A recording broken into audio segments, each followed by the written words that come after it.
Testing. Is it good? Yeah.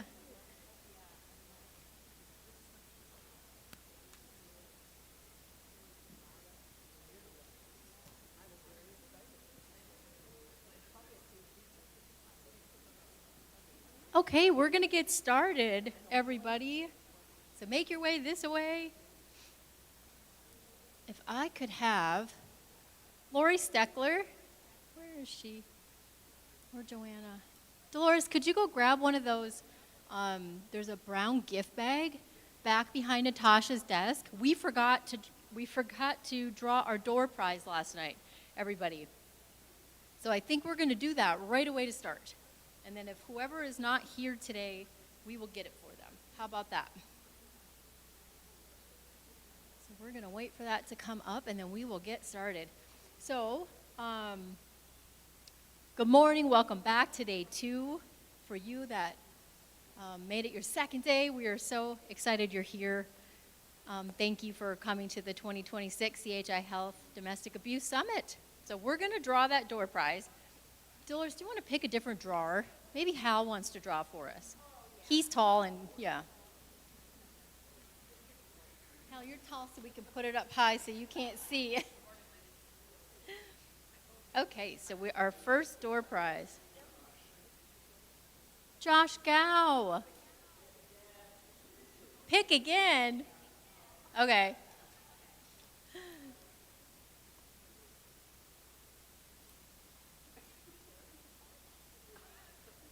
LaDonna Anderson. Is she here? Yay! Where is she? Yay!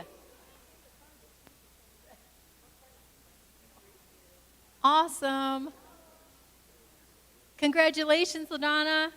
We're happy you won. Enjoy. All right, everybody. Thank you for returning for another day of learning with us. We're just so excited to collaborate. I just see the networking happen. I see people just reaching out and connections being made, and I love that so much. So yesterday we explored, an amazing survivor experience with Lauren Scheider. She's just phenomenal. I'm excited for what she's going to do with this experience she's been given. We talked a lot about coercive control, offender behavior, and recognizing abuse beyond what's just visible. So today we're going to continue down a little bit different paths. We're going to examine trauma, threat assessment, strangulation, some offender psychology, some healing, and then have a community-based discussion panel at the end. So I typically have a few questions I plan, just in case there aren't questions, but we would honestly be thinking, you guys, of our panel. It's going to be our presenters, Mark and Tabby and Scott. Sometimes, if the sheriff's here, Randy sometimes can hop on, or Emma, you're welcome. Whoever wants to come up, be a part of that. We're absolutely glad to have you. And we'll just kind of have a conversation. Anything you're thinking, these guys are open and willing to answer. So that is our plan for today. I'm going to go through some brief housekeeping reminders. I don't know if there's anybody new here today, but just in case, restrooms remain available in the refuel area, also downstairs at the bottom of the stairs on both sides. Again, we are not going to starve. We are all going to not be hungry today. And maybe everybody's going to be too full by the time they leave. Please continue to care for yourselves. And if you need to go outside and have a walk, or you want to talk to me or anybody, just continue to care for yourselves during these topics that are emotional, and they may bring feelings up for people, and that's okay. It's a part of it. Continuing ed participants. So yesterday we had a QR code that accidentally got showed too early in the day, and so that one was not the QR code we needed. We actually had to add a couple of questions through Creighton University to it, so my apologies. The one that was at the end of the day is correct, and I also emailed it out. If anybody did not get that last night, just let me know. And then today, at the end of the day, we will also have another QR code for day 2, and so that will be our continuing ed process. Alrighty, so if we could have Pastor Zach, could you come and pray? All right. I'm going to invite Pastor Zach up just to open us in prayer. He's our next gen pastor here at Connect Church. And we are blessed. Thank you. Thanks, Naomi. All right, join me in prayer. Heavenly Father, God, thank you so much just for the ability to come and have a couple-day summit talking about something that's hard but super important. God, as we have just another day, I pray that you will be in the center of the conversations and everyone will leave here knowing how to handle these really hard conversations and with training and tools to add to their toolbox to be able to serve their community well. God, we give you this morning. In your name, amen. Thank you. Okay. All righty. So we have got an awesome day, you guys, of speakers. So we are going to start off this morning with Tabby Westbrook. She is first up, and she is going to be talking about a lot of things to do with trauma, with CPTSD, the biopsychosocial pieces of it. This is just amazing, amazing things to me.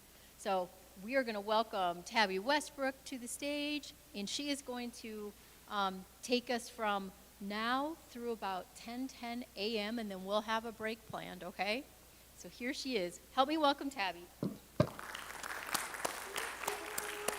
Okay, am I live? Yay, so exciting. I'm going to leave that for you. I'll take this out of your Thank you. Ma'am. Thank you.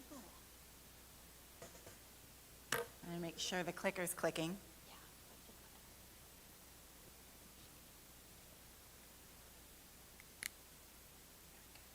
Zach warned me that the power might be off to it, so I had to check. The power is now on, I think, theoretically. Look at things happening. I'm so excited with my life. That's so exciting. Amazing. So if you didn't get the slides yesterday and you're like, man, I really wish I had scanned that QR code, now you have the opportunity to do it again. You can also just scan it for fun if that's what you do, if that's your vibe. So we're going to talk about things. There's way too many words on all my slides. No, I'm not going to read them all. There is nothing less fun than death by PowerPoint, and I am absolutely not going to do that to you because I like you. So we're going to talk about our learning objectives, which are probably too small to read. Maybe, I don't know. But this is what we're going to do. What we're really going to do, and we don't need to read every word on here, is we're going to look at the biopsychosocial impacts of coercive control on victims. So there's so much more than just like what happens in their life that can be impactful. And so we're going to look at like the whole spectrum. One of the things about the way that I do clinical practice is I treat whole people, right? We are not just heads on a stick walking around, right? So it's not just your mind, but it's your body and your soul and your social situation. So if you look at it from a systemic point of view, you know, coercive control and abuse affects every part of us. So we're really going to look at that today. We're going to start off with the biological impact. So how is, right, so if we're hanging out, and I'm just going to use this example because it's a really obvious example. We're all adults, many of us here in the medical field. So this is the one I've got for you. If you've ever worked in a group of women and you are of menstruation age, how often do you guys start cycling together? Why do you think that is? That is because our biology is at interplay with each other all the time. It's really complex. There's a whole field of science called like quantum physics, which I used to think was literally just a show like in the 90s, but like is a whole vibe. And I am fascinated by quantum physics and all of the quantum things. So there is something that is just transcendent when people are in a room together. That's why you feel closer when you're in proximity with someone. So imagine being in proximity with a lion, right? Your body is going to make some changes if you want to stay alive. And so that's really what we're going to talk about here. We're going to consider the coercive controller a bit like a lion, right? They might start off as a soft little cute lion. I mean, have you guys ever seen baby lion cubs? So cute. They've got the little toe beams. They're just adorable. And then they get a little bigger. And they're still super, super cute, and you can maybe still scratch their face and they get a little bit bigger, then they could eat your foot. and get a little bit bigger, then they can eat, well, all of you. And so it's kind of like that with coercive control. So the way I am with a baby lion, so someone on the low end of a coercive controlling spectrum, and the way that my body responds is going to be one way, but when I'm on the higher end of that spectrum with someone, then my body is going to react wholly different. And I might not even know. So just like Scott talked about, like the theory of the frog in boiling water, and how if you increase the temperature slowly, you don't necessarily know that you're being cooked, right? And that's not cooked in the way that the kids say is good, right? This is cooked in the bad way that the kids say. And so we want to know, like, okay, like, how is my body responding? And then when we as a people helper are experiencing someone, how are we impacting them? And how is their nervous system reacting to something? And how can I lean in as a people helper best, understanding what's happening for them a little bit? And so that's really kind of why we want to talk about all these things. Well, we probably are really familiar with all the Fs. And for some of you, I'm going to have to explain that. I mean, fight, flight, freeze, fawn, right? Not any other Fs. And there have been some like extra Fs proposed, like flop and things like that. And we'll talk about those, but we're going to try to stick with our main Fs for now. So in sympathetic activation, this is our fight, flight, right? So we're either going to fight something or we're going to run away from it. It's a really beautiful, intelligent design, right? Because if a bear were to walk into this auditorium, or lumber in, as bears do, we should have some kind of reaction. If I'm just like, oh, friend shape, let's go pet it, I'm going to be breakfast, right? But if I go, I need to do one of three things. I need to fight it, well, one of four things. I need to fight it, I need to run away from it, I need to play dead, or I need to make it a steak so it doesn't eat me. Right? Those are our Fs, and so our body is going to do that. We don't have to put a lot of thought into it. So I don't have to think about what I'm going to do when a bear presents itself to me. I'm just going to function. And that's brilliant because like I don't need to have a whole lot of cognitive discussion on what might be occurring in that moment at all. What happens in our body during the fight and flight, mainly during flight, we have an adrenaline and cortisol surge. So all of a sudden our bodies get amped up. So if you've ever noticed when you're like scared, you might notice your heart rate increase, you might notice your breathing increase, you might notice your body tense up, you might notice that like digestion stops and things like that, your stomach might get a little rumbly, all because our body is dumping all of these neurochemicals into our system. Our heart rate gets elevated, our blood pressure gets elevated, our hypervigilance is activated, so we become laser focused. Have you ever had that experience when you're like super locked in because something's really intense? If you work in a hospital system, if you are a police officer, this is probably common for you, where you're like, I am just right here, right? And that's because your body's going, what is most important in this moment to keep me safe? And it's designed for short-term use. So like you don't want to do this all the time. What happens when someone's traumatized? This is happening all the time. We're going to talk a little bit more about that. There's also the parasympathetic shutdown. So this is freeze and collapse. We're going to talk about polyvagal theory in just a minute, so just know like the vagus nerve runs from the base of your neck all the way down. It touches all of your major organs and terminates in cool places. So like if you've ever felt comfort by someone holding your face like this, in fact, if you need a little comfort, this can be comforting sometimes for people because the vagus nerve is terminating in your face. I actually did this exercise at a survivor retreat where I had the ladies hold their faces, and so many of them cried because it was the first tenderness that they had experienced in a very long time. So these are also things that you can take with you and work with in the field as well. But we have a complete shutdown. So like all of the things that the vagus nerve is doing, it's like, peace, I'm out. We're not doing that right now. And you can go into dissociation. So everybody dissociates from time to time. It can be a little bit of a fancy word for checking out, right? And again, like so many things, it's on a continuum and on a spectrum. On the low end of the spectrum is the day that I was driving to my office in North Carolina, and I was driving down US 1, and all of a sudden I was welcomed to Virginia. My office is not in Virginia, and I was like, why am I being welcomed to Virginia? I'm real confused. And it's because I was lost in thought, slightly dissociated, and I drove into Virginia by accident. And so like if you don't know where you put your keys, it's not just menopause. If you don't know why you came into a room, all of these things can be because we were lost in something else or we were just shut down. Now on the high end of that is dissociative identity disorder. It's very often something that happens when someone has had absolutely horrific developmental trauma like sexual abuse, trafficking, things like that. and the way that our mind helps us stay alive is to shatter and to become different personalities. And that's on the high end of the dissociative spectrum.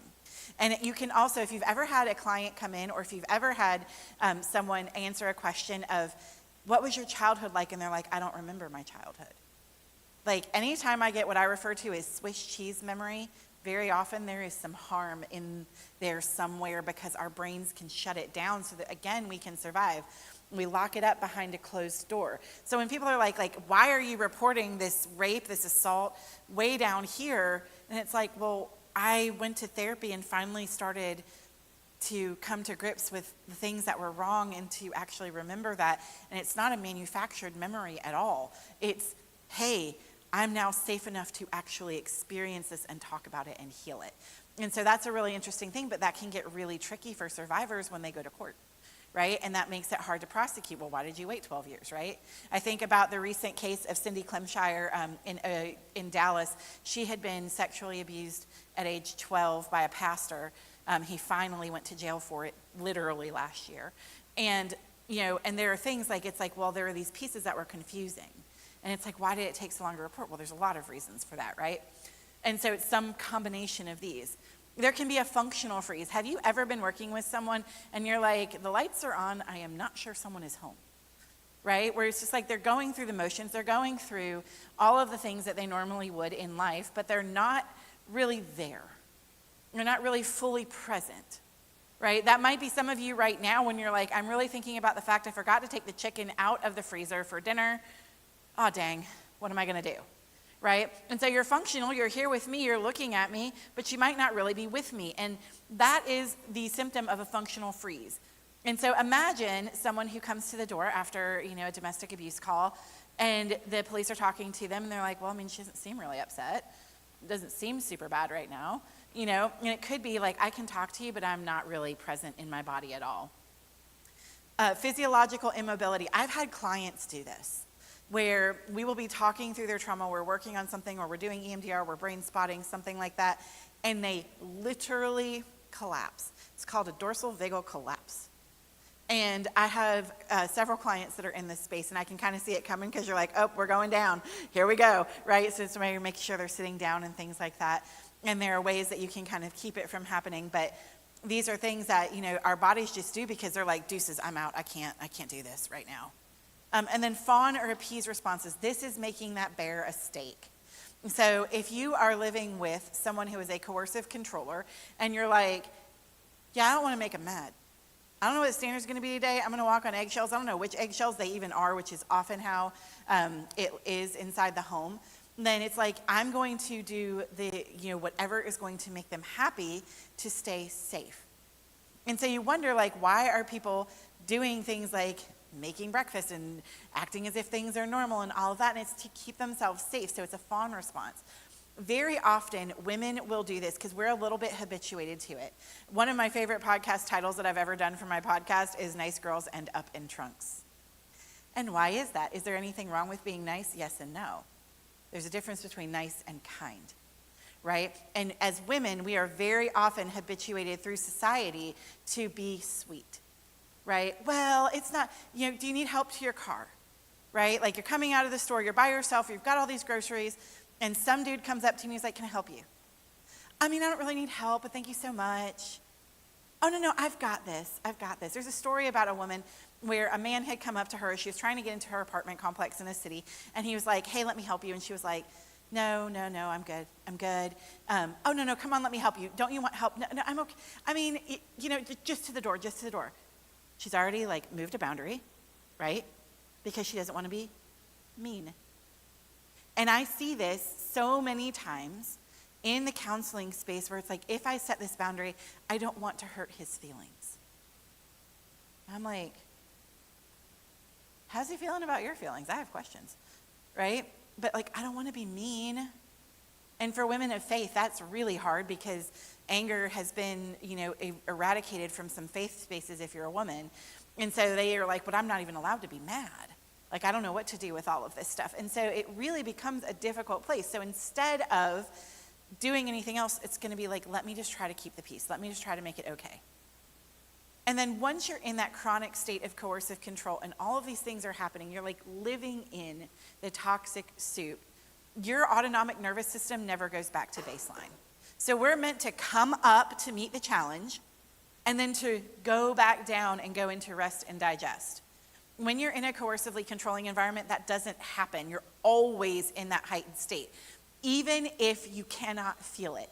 One of the fun things that I do occasionally in my office, because this is my version of a good time, is to put a pulse oximeter on somebody's finger and to let them see their own heart rate, because they're like, I'm perfectly calm, and their heart rate's like 112. And I'm like, either we have a problem that we should probably get checked out, or you're not as okay as you think you are right now, right? And there are times when, you know, like if you've ever gone into the dentist, and I don't know why the dentist takes your blood pressure, but like they do, and your blood pressure is through the ceiling, and you're like, I don't even notice, right? And it's because you've gotten used to, in some ways, your body ramping up in this way and just being at this baseline that is now really high, and you don't even know there's a problem.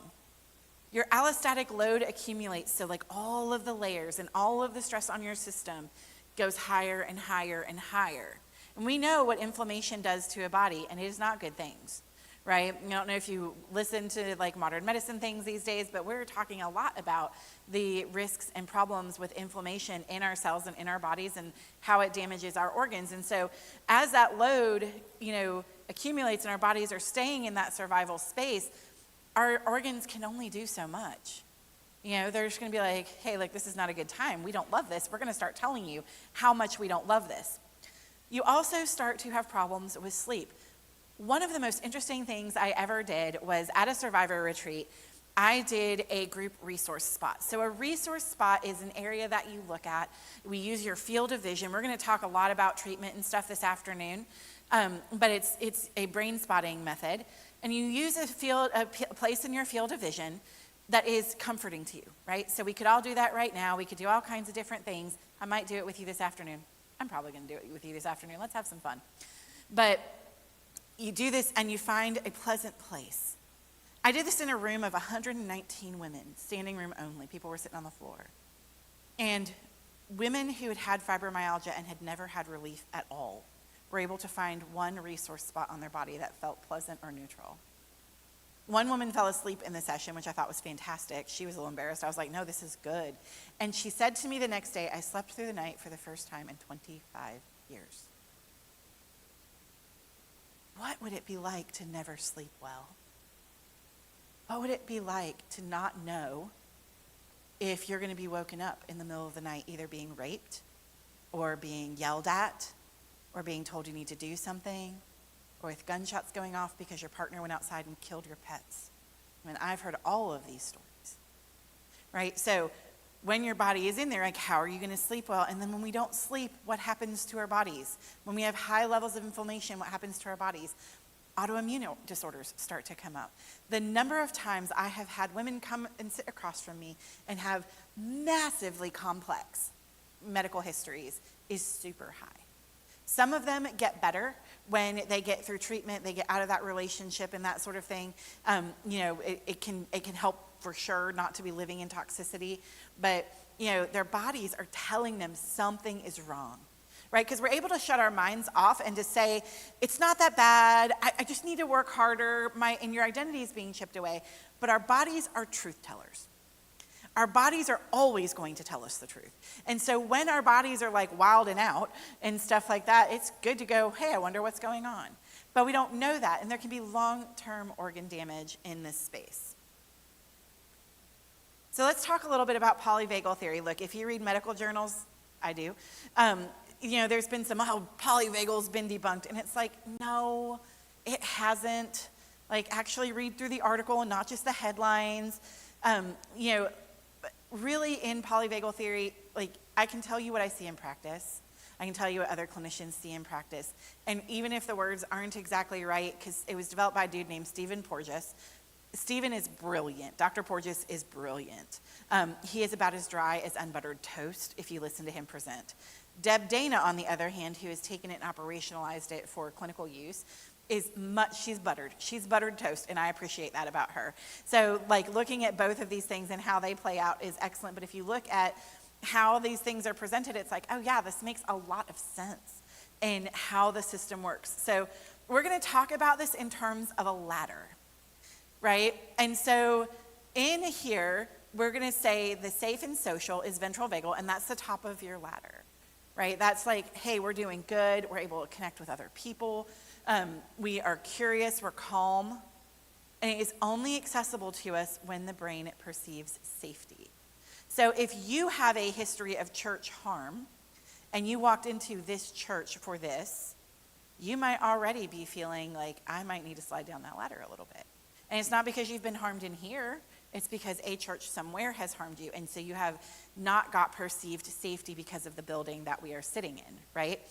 And so that's a very real thing. So if your body doesn't feel safe, then you can't connect. There's going to be some part of you that is like kind of keeping it at arm's length, right? Keeping the distance, going, hey, what's going on? You're going to be scanning the environment, right? You're going to be looking at it. It's called neuroception. And you're looking at your environment. So there's interoception, that's how I feel inside. Neuroception is what's happening outside and how are you perceiving me. So then if we like start to walk down the ladder a little bit, we get into sympathetic mobilization. So now we are like moving into that middle space a little bit and we've detected a threat. So we're like, something feels off. One fun fact, many fun facts. I have a lot of fun facts. Did you notice that? I just love facts. I'm going to win Trivial Pursuit one day. I'm going to be on Jeopardy. I don't know how it's all going to happen, but it's just going to occur. But like that thing that's called a gut feeling, the thing that we're often told to ignore, there's actually a lot of brain cells that are in our gut. That's why gut health has become such a big deal, right? So not only do we have brain cells in our noodle, but we have brain cells here and in our heart. And so they're always talking. Right, there's afferent and efferent, and one goes out and one comes in. I can never remember which is which, so we'll just know that one is one and one is the other, and we'll just pretend we know for right now. And so our bodies are talking. So when we have that gut feeling, there is something that happened that says, watch out, be paying attention. Something's up here, just over here, am I safe? And it's really hard to connect relationally. So if you imagine that you are in a situation with someone, so let's say they come into the hospital or they come down to the police department or they meet you as an advocate and they come to you and they're like, I don't know about you, I'm not sure about you, you might not be safe. It might be really hard to connect up with them and get their story and to find out what's going on because they don't know. They don't feel that felt safety with you. They may have had negative experiences with someone else that isn't you that they're like, I don't know about you, you might be you a little sus, I'm not so sure. And so like we have to give them space then to come into that place of safety again so they can tell their story. And now we have dorsal vagal shutdown. So this is the bottom of our ladder. So we have now descended into the bottom. And that is overwhelm, shutdown, dissociation. This is our deepest survival response. And this can be misread as noncompliance or as passivity depending on how it plays out. So if you tell somebody, come over here, and they're in dorsal vagal shutdown, and they say, nothing, or they don't, it might be because they've gone into immobility, but it looks like noncompliance. Anytime I see what I would call resistance, now look, there's some overt resistance, especially for our officers in the room. If somebody just like punches you in the face, you cannot just let them do that. So put them in handcuffs, do what you got to do, right? Like, we can't be having all that. But where we can, where it is safe, we want to say, what makes this make sense? What is really happening here? And remember, we talked about the fact that our own physiology plays a role here. So we need to know where we are on this ladder. If I am dealing with a dysregulated person while I myself am dysregulated, it's not going to go very well. Right? I'm going to enter into some maybe not as healthy ways of interpersonal relationship with someone when I myself am activated. So I have to know where I am and what's happening for me while I know where they're at and what's happening for them. That can be a lot sometimes. So you have to be checking in with yourself. How am I entering into this as I enter in with this victim or with this perpetrator? And how do I help them? And sometimes, honestly, out there, called co-regulation. And so if you were to be really anxious right now and we were to sit together, there's a few things I can do as long as I am regulated that will help your body regulate. One is mirror neurons. Our brains will mirror what we see. So if I am calm and you are not calm and you see me calm, your brain goes, oh, calm. Calm, she's calm. I can also touch you with permission. One of the fun things I do sometimes in therapy is just this with my clients. We just put our palms together and I just breathe. And the calmness that is in my body actually helps their body because they can feel it. Be super calm. Who wants to play a game with me? Come on up.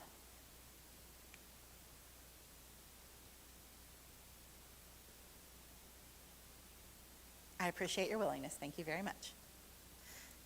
Join me on the stage. Tell me your name again. Heather. Heather is going to help me out. We are not going to do anything weird. I'm not weird. Well, I am weird, but we're not going to do anything weird. So when you put your hands with mine, I want you to just notice what happens in your body.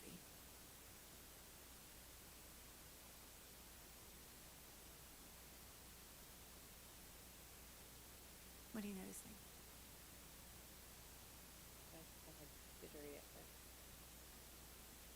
Where do you feel back home?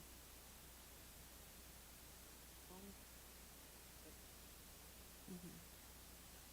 Just notice.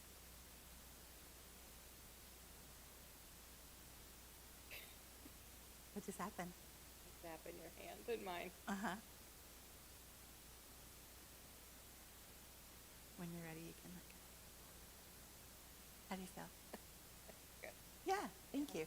Can we give Heather a hand?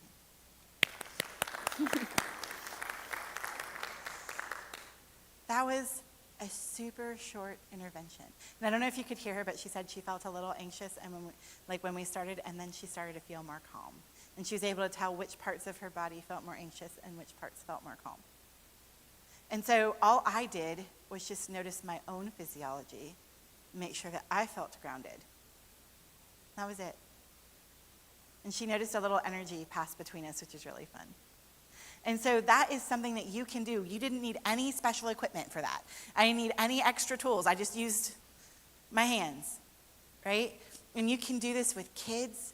You can do this with adults. Now, obviously, get permission to touch people, right? Like you don't want to do this without permission.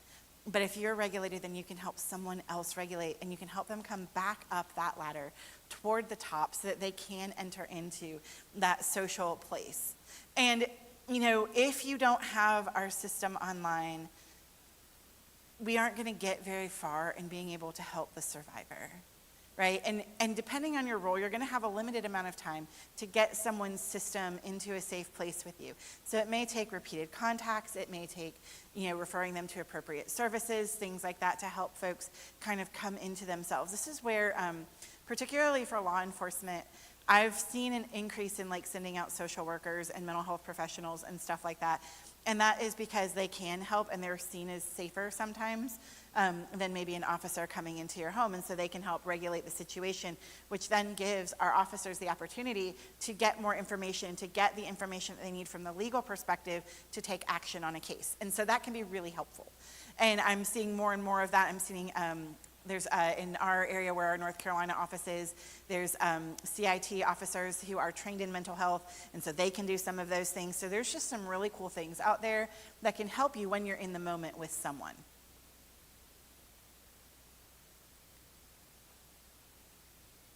So let's talk about how chronic abuse changes the brain's architecture. Did you know that physiological changes to your noodle can occur with consistent chronic trauma? And so we're going to talk about a few different parts of our brain. One thing I didn't mention yesterday, because it's a newer certification that I have that wasn't on my slides, is I am also a Amen Clinic brain health certified clinician, which means I took a bunch of stuff and I can read SPECT scans.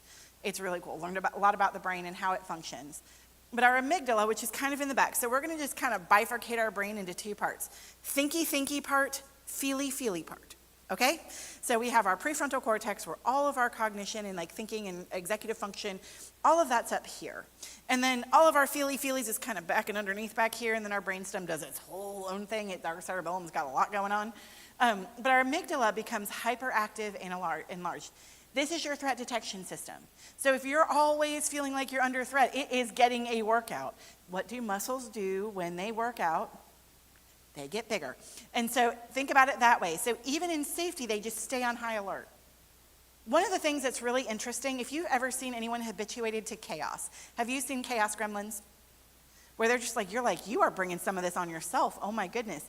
It's because they often don't know how to be safe. Because they've never been safe. And so they're like, no, the world is supposed to be chaotic. And so I don't know how to function. So they're going to unintentionally, in most instances, bring on a little more chaos into their life. And you're going to be like, oh my goodness, what happened here? But the patient's not overreacting here. Their brain is doing what it learned to do. And so we need to help. One of the beautiful things, and we're going to talk about this afternoon, is neuroplasticity. And that is, like, my friend Matt Winger, who is the clinical director at Begin Again Institute in Colorado, he says it this way: the water will flow where the ditch is dug. The water will flow where the ditch is dug. And so if our neural pathway ditch is dug in a certain way, then that's where everything is going. So we have to backfill that and dig a new channel so the water can go in a different way. What I often tell my survivors is it's a little bit like digging out the Grand Canyon wall with a teaspoon. We're like, it's going to be over here forever trying to do this and reroute the Colorado River. And yes, it 100% feels that way sometimes. But we have to do that because otherwise we can't unlearn it. Our hippocampus, it shrinks under prolonged exposure. This affects our memory formation, our stress regulation. So if you're like, man, they cannot emotionally regulate to save their soul, like that might be why, right? This is where, like, doing some reps on emotion regulation with someone who is in this place can help that increase. They also don't understand, like, there's fragmented recall, right? It's like things got locked away. We talked about that, and sometimes that door doesn't open for a really long time until somebody feels safe. Our prefrontal cortex, back up to the thinkies, it has reduced activity and volume. If you look at a SPECT scan for someone who has PTSD, it's a diamond shape, the electrical activity. So a SPECT scan measures blood flow and electrical activity in the brain. And you can see the white diamond in the brain where things are not functioning the way that you would expect them to. Impulse control is here. And if you're like, why did they do that? First of all, if they are under the age of about 26 or 27, their prefrontal cortex is not fully wired to the rest of them yet. And so they're going to be impulsive and not have future thinking. But as adults, we can also have that be a thing. And we, sometimes see that as irrational behavior. And yeah, it would be irrational. And that's where that what makes this make sense is so helpful. You don't have to ask someone that because they don't know, but you can be thinking, and I'm often thinking, is this resistance? And so for me, very little is resistance. Now, that's, again, depending on your context, it's going to look a little different. But for me, I'm like, of course you don't want to do this. It feels uncomfortable. It feels new.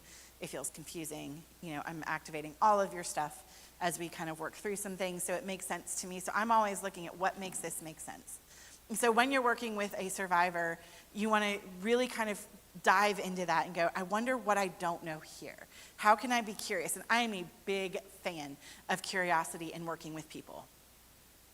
Your HPA axis, this is your hypothalamic pituitary adrenal axis. That's a mouthful, right? I hope you've all had your coffee. This gets dysregulated. And so those abnormal cortisol patterns persist long after the abuse ends, and our bodies continue. Again, the water is going to go where the ditch is dug. So your body continues to feel as if something is off, right? And you're in that constant hypervigilance of scanning for different things. And if you're also having night terrors and things that go with PTSD and all that fun stuff, then you're also probably not sleeping super well, and that's a whole thing. And so there's a lot going on here.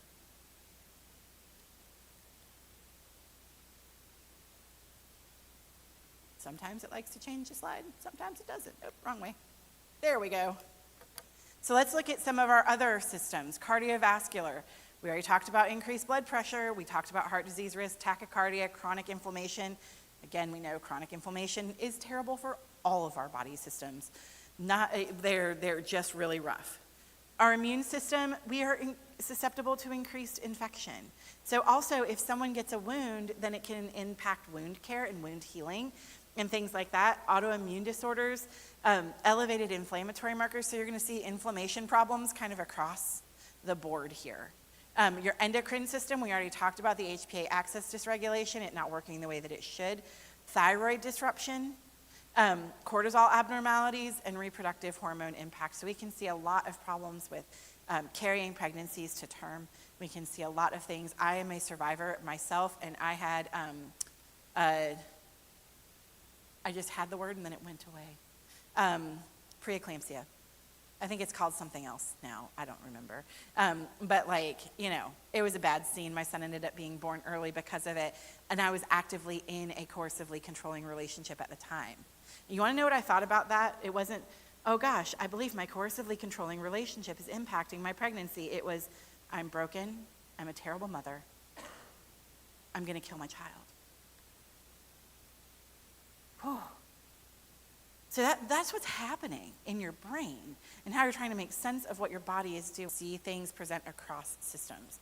That's one of my biggest frustrations in like the modern medical stuff that we've got going on, is that it's like, well, I got to send you to GI or to neuro or to here, because we don't look at someone, we look at them as body parts, we piece them out in modern medicine these days, not because of the doctors, but because of insurance companies, honestly. And so like, you know, we're looking at someone as a body part versus a whole system. When we look at the whole system, we see all of these impacts across systems, which is why, again, we work with whole person therapy, and I work with physicians and I work with all kinds of folks to make sure that our clients have good wraparound care, because we need all of it. We need all of it to make sure somebody that is able to heal. There's all kinds of musculoskeletal things, chronic pain, fibromyalgia. Fibromyalgia is kind of a diagnosis. It's like, we don't really know what's wrong. You have a bunch of pain. We call you fibromyalgic, right? And really, it's a lot of inflammatory markers and all kinds of things, and thankfully we're learning more about it. They finally renamed PCOS for those of us who have struggled with that for forever, because it's like, well, you don't have cysts on your ovaries, and then there's this and that and whatever, and it's like, well, no, there's like a whole metabolic thing happening here, and so I'm grateful to see some of these things beginning to shift for people. There's all kinds of tension headaches and somatic pain complaints. The amount of physical pain that my clients are very often in is quite high. And they are not necessarily seeking like pain medication or anything like that. They've learned to live with it. And so it's really interesting that as we get them care, as they get good care, as they heal from the emotional trauma of it as well, and you help them across the board with that, joint pain tends to reduce. Wild. I've actually had clients go through therapy and get that wraparound care and no longer have hypertension. And they're not eating any different, and they're not really exercising any different, but they're getting their systems back online, and we're resolving some of the psychological issues in it, and their bodies respond. And so it's definitely like such a systemic thing. And so we see all of these things, and we see this in the neurological areas. Sleep disorders are prominent. Night terrors are very common in survivors of abuse, because that's when our brain is finally quiet. It's like, I've spent all of my time focusing on like my day-to-day and getting the job done and taking care of the kids and all of these things. And then at night, our brain is like, well, thank you for now having a break. Let's process everything. And they wake up and they're like, what is happening? And so we kind of have to normalize that. Sometimes I'm like, hey, it's like things being shaken up. So my version, this is how I describe flashbacks for people. It's like Dr. Pepper. Have you ever opened a Dr. Pepper? That is the most fizzy soda on the planet. I don't know how they get that much carbonation in there, but I am afraid of a 2-liter. I'm just not going to lie. And so you could have it sitting on your counter for 3.5 weeks, have not touched it, there was no earthquake, and you go to open it up, and all of a sudden it's like, and you're like, okay, cool. That's like a flashback. It's like your bottle of Dr. Pepper, and you go, and it goes, hi, here I am. And that's terrifying for someone. When you're like, I didn't like it the first time, I definitely don't like it this time, right? And so I have to help my clients go, your Dr. Pepper's just letting off some steam. It's not a good time. You're gonna have to clean the kitchen. But it's actually good, because your body is trying to process it. So let me give you some tools to kind of help you in the moment. And look, I don't care how many tools I give somebody, a flashback is never going to be fun. It's just not. Whether you're remembering it, whether you're experiencing the emotions, whether you're re-experiencing the physical sensations, and this is so hard for sexual assault victims. Why do I feel it as if it is happening now? Why do I feel it in my genital area? Why do I feel as if I'm being touched? Why do I feel this as if it's happening now? And so to be able to sit with someone and go, your body's trying to process, this sucks and it's normal. I'm gonna be right here with you in it. We're gonna get through it. right? And to help them understand that their bottle of Dr. Pepper's just got a lot of fizz, and we're going to have to let it go so that their body can process it. And that gives clients a little bit of something to hold on to when they're not with you as their therapist at 3 a.m, right? They have to be able to do this when you're not with them. And so we want to help them know. And so the more providers that understand things like this, that when it shows up, if you're a physician and it's a gynecological exam, right? Let me tell you what, the number of OBs that I am sure hear all the things is real high. Or if you're a massage therapist. As Shakira says, the hips don't lie. And in sexual harm, that is a true statement. And so when you start massaging things, getting good medical care like a gynecological exam, you may have all kinds of things come up. And so instead of, if you're a physician, asking, well, why haven't you come in for treatment earlier? Just be grateful that they did and be really gentle with them. And just say, I'm so glad that you're here. I'm going to tell you everything that I'm doing. One of my favorite chiropractors, his name is Dr. Taylor. He is at Vitality Chiropractic in Wake Forest, North Carolina. All of their providers are amazing. But Dr. Taylor is my favorite, and I'm able to say that. Dr. Sherry may end up watching this and be like, I'm not your favorite. I love her too. I love all of the doctors. But Dr. Taylor, being a man, is very aware of the fact that he's a man.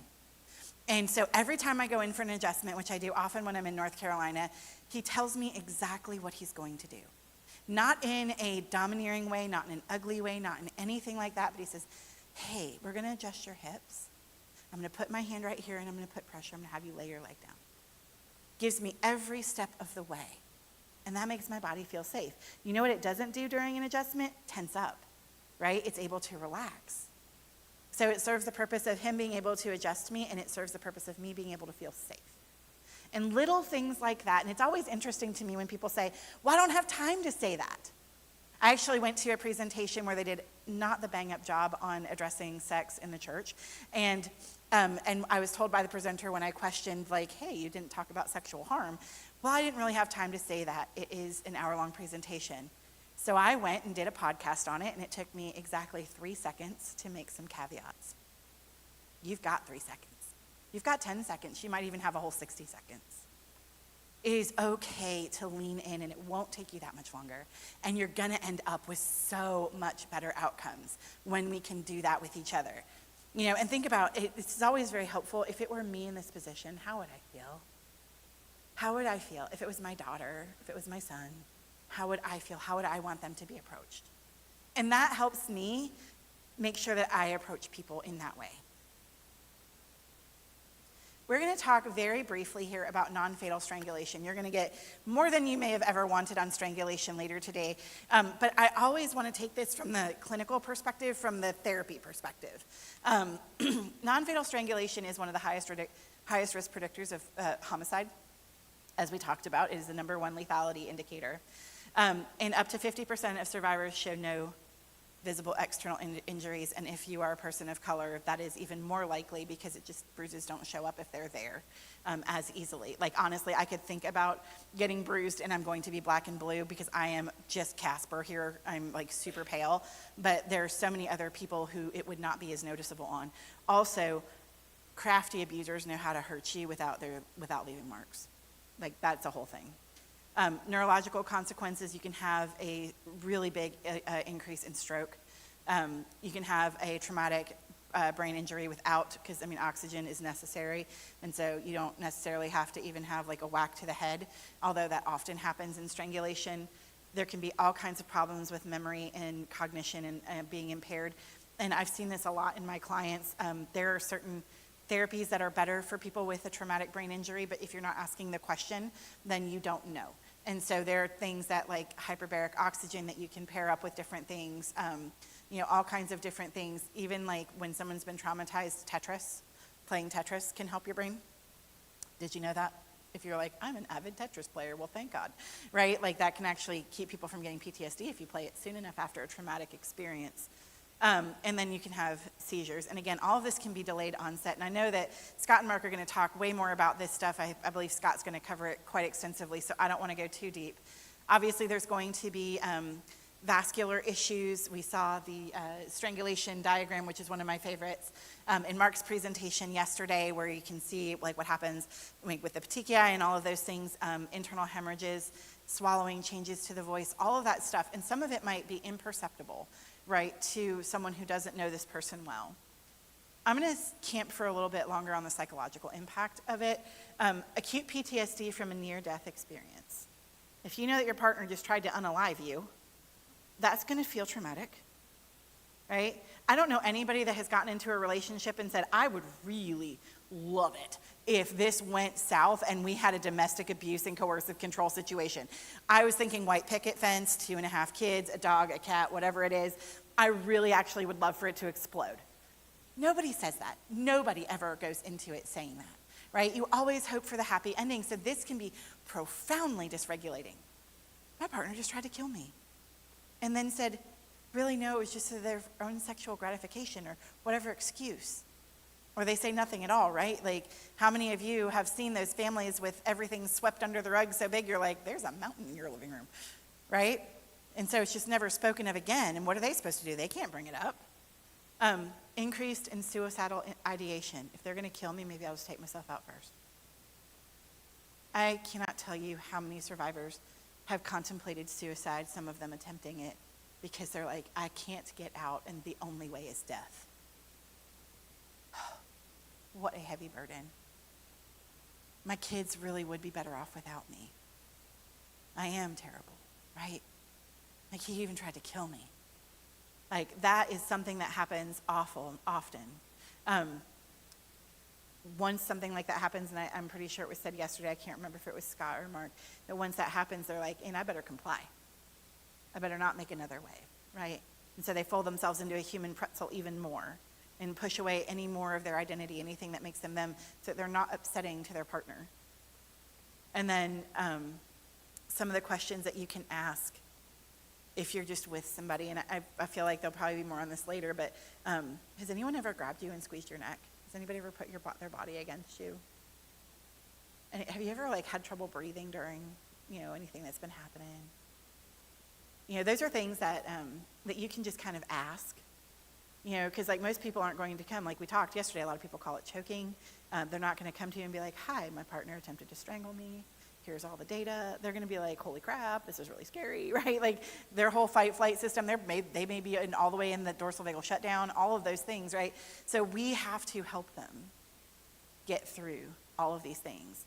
A neurological exam is never a bad idea if you know someone has been in a coercively controlling situation, because they may not be able to put their hands on what happened to them, and give voice to it, but those are some things that we want to start asking questions about. All right, so now we're going to talk about the psychological impact. First of all, let me just ask this. How are we?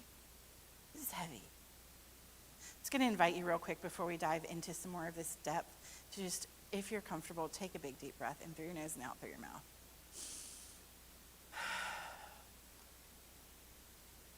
And then give ourselves a little wiggle. If you want to wiggle, we'll Taylor Swift it, shake it off a little bit.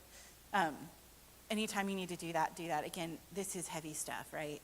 And I'm giving you stories and examples with it, and I recognize that makes it even a little heavier. And so I just want you to take care of you because, again, you're the only you that you have.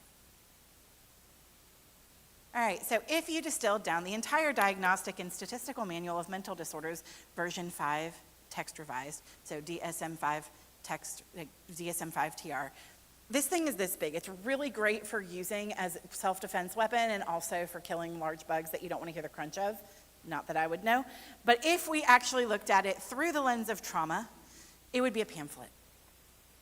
It'd be a pamphlet, because so many of the things that we see, besides the weird caffeine use disorder, is really related to trauma, and even that might be related to trauma if I ask enough of the right questions.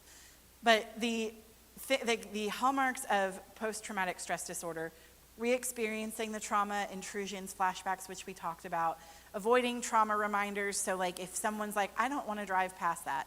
When we saw the Mark's movie yesterday, a few people noticed, like as they drove up to his childhood home, like how he responded and how you noticed emotion arise. And yes, absolutely. And so we're going to see that. They might be like, I can't drive down this street. I can't go to this place. If someone's been sexually assaulted, if you've ever worked like in a rape crisis center or anything like that, like sometimes people just can't go to certain places.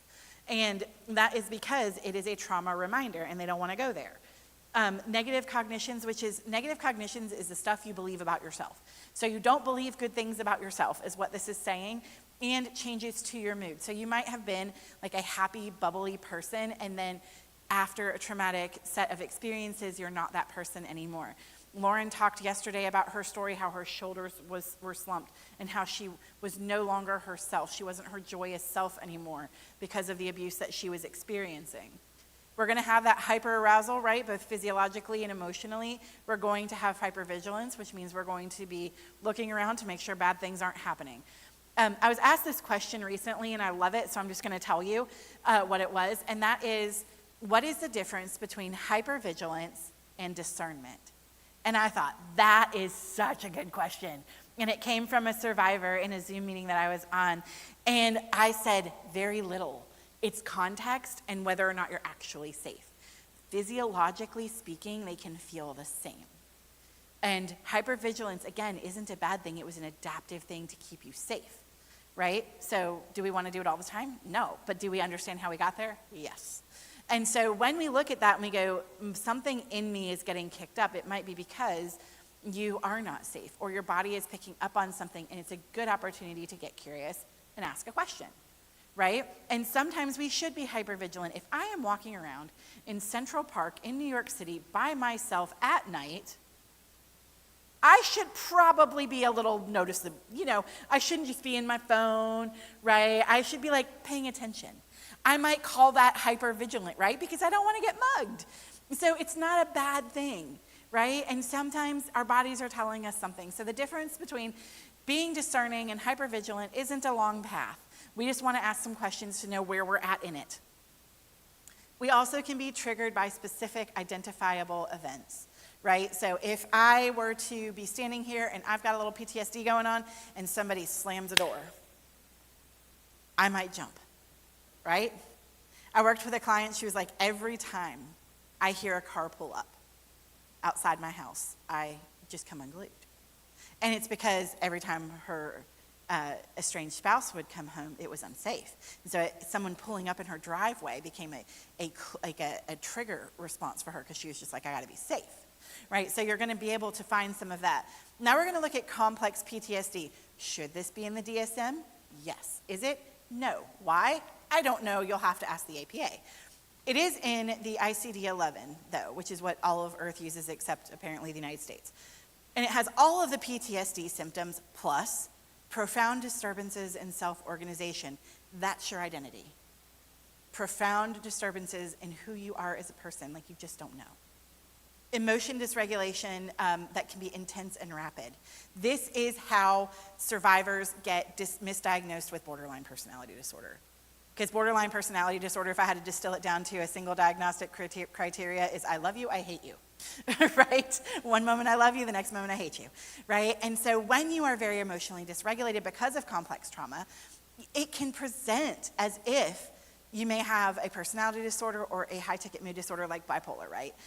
And sometimes you do, but sometimes you don't. And a lot of good trauma treatment, like if you're able to work through that, then you end up not having those symptoms anymore and you would not be diagnosable. And I've seen this happen, especially in post-separation and post-divorce abuse. I've seen this so often where, a psychological exam is done by someone who does not understand complex trauma or coercive control, and then the safe parent is diagnosed as borderline, and then they lose their children. Like, happens frequently. Shame-based negative self-concept, I am broken, I'm damaged goods, all of those things that survivors come to believe because of what's happening to them. And then relational difficulties, like it's really hard to trust somebody. So imagine this person that you are supposed to be loved by, right? Like, I don't think any of us gets into a relationship with a significant other and is like, I'd really like them to mess up my brain. That sounds so fun, right? This is a person you're supposed to trust. And I think it was Scott yesterday that said that, like, at the beginning of the relationship, they're nice. In fact, sometimes nicer than healthy people. And so it can really be confusing when you're like, how did we get here? And so it really makes it for a hard time. And then when you add institutional betrayal to this, and so let's say you've gone to your church to ask for help or a community organization, and then they betrayed you, ooh, man, it can be hard to trust. It can be really hard to trust. And for any of the pastors that are here or listening, I will tell you, really be gentle and careful here. This is why you also, like therapists, need to be very safe people. Called to Peace in 2018 did a survey of survivors. And what they found in that survey was that 71% had gone to their pastor and only 4 would ever go back. They were mishandled. They were told have more sex. They were told submit more. They were told all kinds of things except helpful things. And so they said, I will never go back. And so knowing that it can be hard to trust, because by the time you see them, you don't know what their story has been or how bad it has been, that they may have a hard time trusting you. And so that information is just really, really helpful. Complex PTSD was actually developed way back in the 90s by Judith Herman. If you have not read her book, Trauma and Recovery, I highly recommend it. It is one of the seminal works on complex post-traumatic stress disorder, and it's a really helpful read. We're going to talk about trauma-coerced attachment. Has anybody ever heard that term? All right, there's a couple people. Yay, I'm so glad. I was about to say, I hope Naomi has, because she's in advocacy class.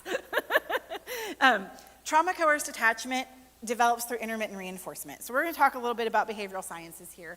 Intermittent reinforcement is when you don't reinforce an outcome all the time. You only do it some of the time. So if you take your kid into Target, and they're like, I want a candy bar, I want a candy bar, I want a candy bar. And you're like, no candy bar, we're not gonna do a candy bar, dinner's coming, blah, blah, blah, whatever, right? And you're like, right? And the next time you go into Target, they're like, I want a candy bar. And you're like, oh my God, because you're having a bad day. Fine. You have just reinforced the outburst at the highest level. Because now they're like, I mean, sometimes I'm gonna get a candy bar out of it. Right? They're not like thinking that. This is not overt cognition if you're 5, but like that is what you're doing, right? And so sometimes the abuser is loving and kind, that manipulative kindness we talked about yesterday, and sometimes they're not, and you don't know which one you're gonna get. And so now you're confused. And so this creates all kinds of attachment problems. So it's an unpredictable alternation between punishment and reward. I might kick your butt, I might keep you from food, I might say terrible things about you, and I might really love you and be nice to you today. That is a lot, and it's not a character flaw actually, it is a predictable researched neurobiological approach to captivity. And we talked about the captivity funnel yesterday, right? And so once we're in that captive place, we're just trying to survive. And so we're gonna look for any of those good things that we can find in a situation. There are 3 core elements: that intermittent reinforcement, a power differential, right? Remember that in coercively controlling relationships, the power in the relationship is not even. The coercive controller holds the power. And so there's a power differential. You don't get to have the same weight and voice as the abuser. And then there's a perceived inescapability. There is no safe exit. And this could be perceived or actual, right? And I think for a lot of us who are looking at a situation from the outside, we can say, I'm pretty sure you could get out, but to them, they don't know that. I remember working with a client, we were brain spotting, and she had this image come up of being in a cage. And the door was open, but she was afraid to leave. And that was really interesting to me. I was like, tell me about that. Tell me about why you're afraid to leave. If I step out, he's gonna be on the other side, ready to grab me. Oh, okay. Right? And so even though I knew just in her story that there wasn't someone out there on the other side that had been addressed, but I could understand why her whole neurobiology believed that to be true. And it took a few years, honestly, working with this particular client to disentangle that so that she could, in fact, walk out of that cage. And that is one of my favorite times that I ever was brain spotting a client. And the day that she walked out of that cage, I was like, yes and amen, here we go, right? And that did lead to life and flourishing, but I couldn't force her out, right? I had to let it take place because she truly believed there was no way to leave. If I don't respond to him at 3 in the morning when he's sending me those 100 texts that we talked about yesterday, I won't be safe. So I have to. Right? And so you're systematically going, in order to stay safe with this person I'm attached to, I have to do this. Leaving is the highest risk moment statistically. We talked about this yesterday. You're more likely to be unalived when you leave. The bond isn't irrational. It makes sense. You can love someone, like Scott said, and also be afraid of them. Right? Again, we don't get into these relationships thinking they're going to be terrible. There's financial, social, and legal barriers that make it difficult. And then kids, immigration status. Gosh, I've worked with so many survivors who will not be given their papers, who, will have their green cards ripped up in front of them. Again, I still don't know why we use paper documents for some things, but okay. But like, there's actually protection in the law for immigrants and for folks that are undocumented. Like, from a domestic abuse perspective, the Violence Against Women Act has given us that. It's really helpful. Womenslaw.org is a place you can go find some of these resources if you need them. But those things can make everything really complicated for just leaving. And as Lauren said yesterday in her own story, like, just leave was not very helpful because there were so many feelings there that she had to disentangle so she could leave. We don't want to pathologize attachment. Why would you love him? I mean, there's probably a lot of reasons. Maybe he wasn't always an ogre in her mind. Again, safety planning we talked about yesterday, doing a lethality assessment, and recovering from the attachment wounds in a traumatic experience like this takes a long time. I wish that it didn't. I really wish it was like that. But for most people, it really isn't. Like, what Lauren said yesterday, I think was so powerful in that, like, they had been separated and, and all of that, but she still loved him. She still hoped for the best. She was taking the right steps to take care of herself, but she was still hopeful that there would be a different outcome. And that is so common. And we want to give space and voice to that because we don't want to vilify someone for hoping for good things, right? We may know that this perpetrator is probably not going to bring them good things, but we certainly want to be gracious to them about it. I need to check my time. Hold on. Look at the schedule. Oh, I set my computer on it. That's a whole pickle. Okay. All right. Cool. Got time. So excited. All right. So we're going to talk about identity erosion next. There we go. So first of all, there's denial. Denial is not just a river in Egypt. Has anyone heard that? That's one of my favorite sayings. I just think it's ridiculous and fun. They minimize the abuse. They attribute incidents to external causes, and they believe it'll stop. Right? So look, first of all of these stages are not linear. If we can just think of psychology in general as a bowl of spaghetti where all the noodles touch each other, that's really helpful. Right? Because sometimes we can pull a noodle and it's touching another noodle and then we throw the noodle back in the bowl. And so just know that this is not going to be a straight line path. We just don't have good ways to represent things sometimes, so we have to put them in linear formation in a presentation. But linear is not how it works out in real life. They believe it'll stop, right? I can't tell you how many spouses, when their spouse comes to our Men of Peace group, which is a batterer intervention and prevention program, will say, oh, if he just does this group. And it's like, well, no, you're going to get data from the group, whether or not he's changing or not, becoming safer. But even after a 26-week group, he may not be safe enough. Like, 1 degree safer is better. I'm glad. I would rather there not be more intimate partner homicides. However, 1 degree safer may still not be marriage material, right? And so we have to help folks get through some of that and come to a more real perspective, but it takes time because nobody starts off in the, this is not going to go well perspective. There's guilt. Remember that the victim's personhood has been denigrated so very much. Everything is their fault. They're not even allowed to breathe. I was running a group once of survivors, and I said to them, how many of you don't feel permission to breathe? Everybody put their hand up. Every single person in my group. Oh yeah, no, I'm not allowed to breathe. I'm not allowed to be my fullest self. I'm not allowed to do any of those things. So they accept the blame. And so if if she's, provoked or whatever, she feels like she caused it. If I were nicer, sweeter, kinder, more demure, mindful, all of those things, then this wouldn't be happening to me. And that's not a true statement, right? And again, it doesn't matter how smart you are. I have worked with people who have, MDs, PhDs, all the way to didn't graduate high school. And it doesn't matter. It doesn't matter because coercive control is the problem, not the person experiencing it. And then they move into enlightenment, hopefully. They realize they're not at fault, and they stay hoping for change, right? They're still hopeful, but they're starting to test reality a little bit. I don't know about this. Have you guys ever seen Good Will Hunting? Have you ever seen that scene between Robin Williams and I think it's Matt Damon, where he says, it's not your fault. It's not your fault. It's not your fault. It seems like such a simple statement, but do you know how many times I've actually done that in the therapy room and seen breakthroughs because of that? It's not your fault.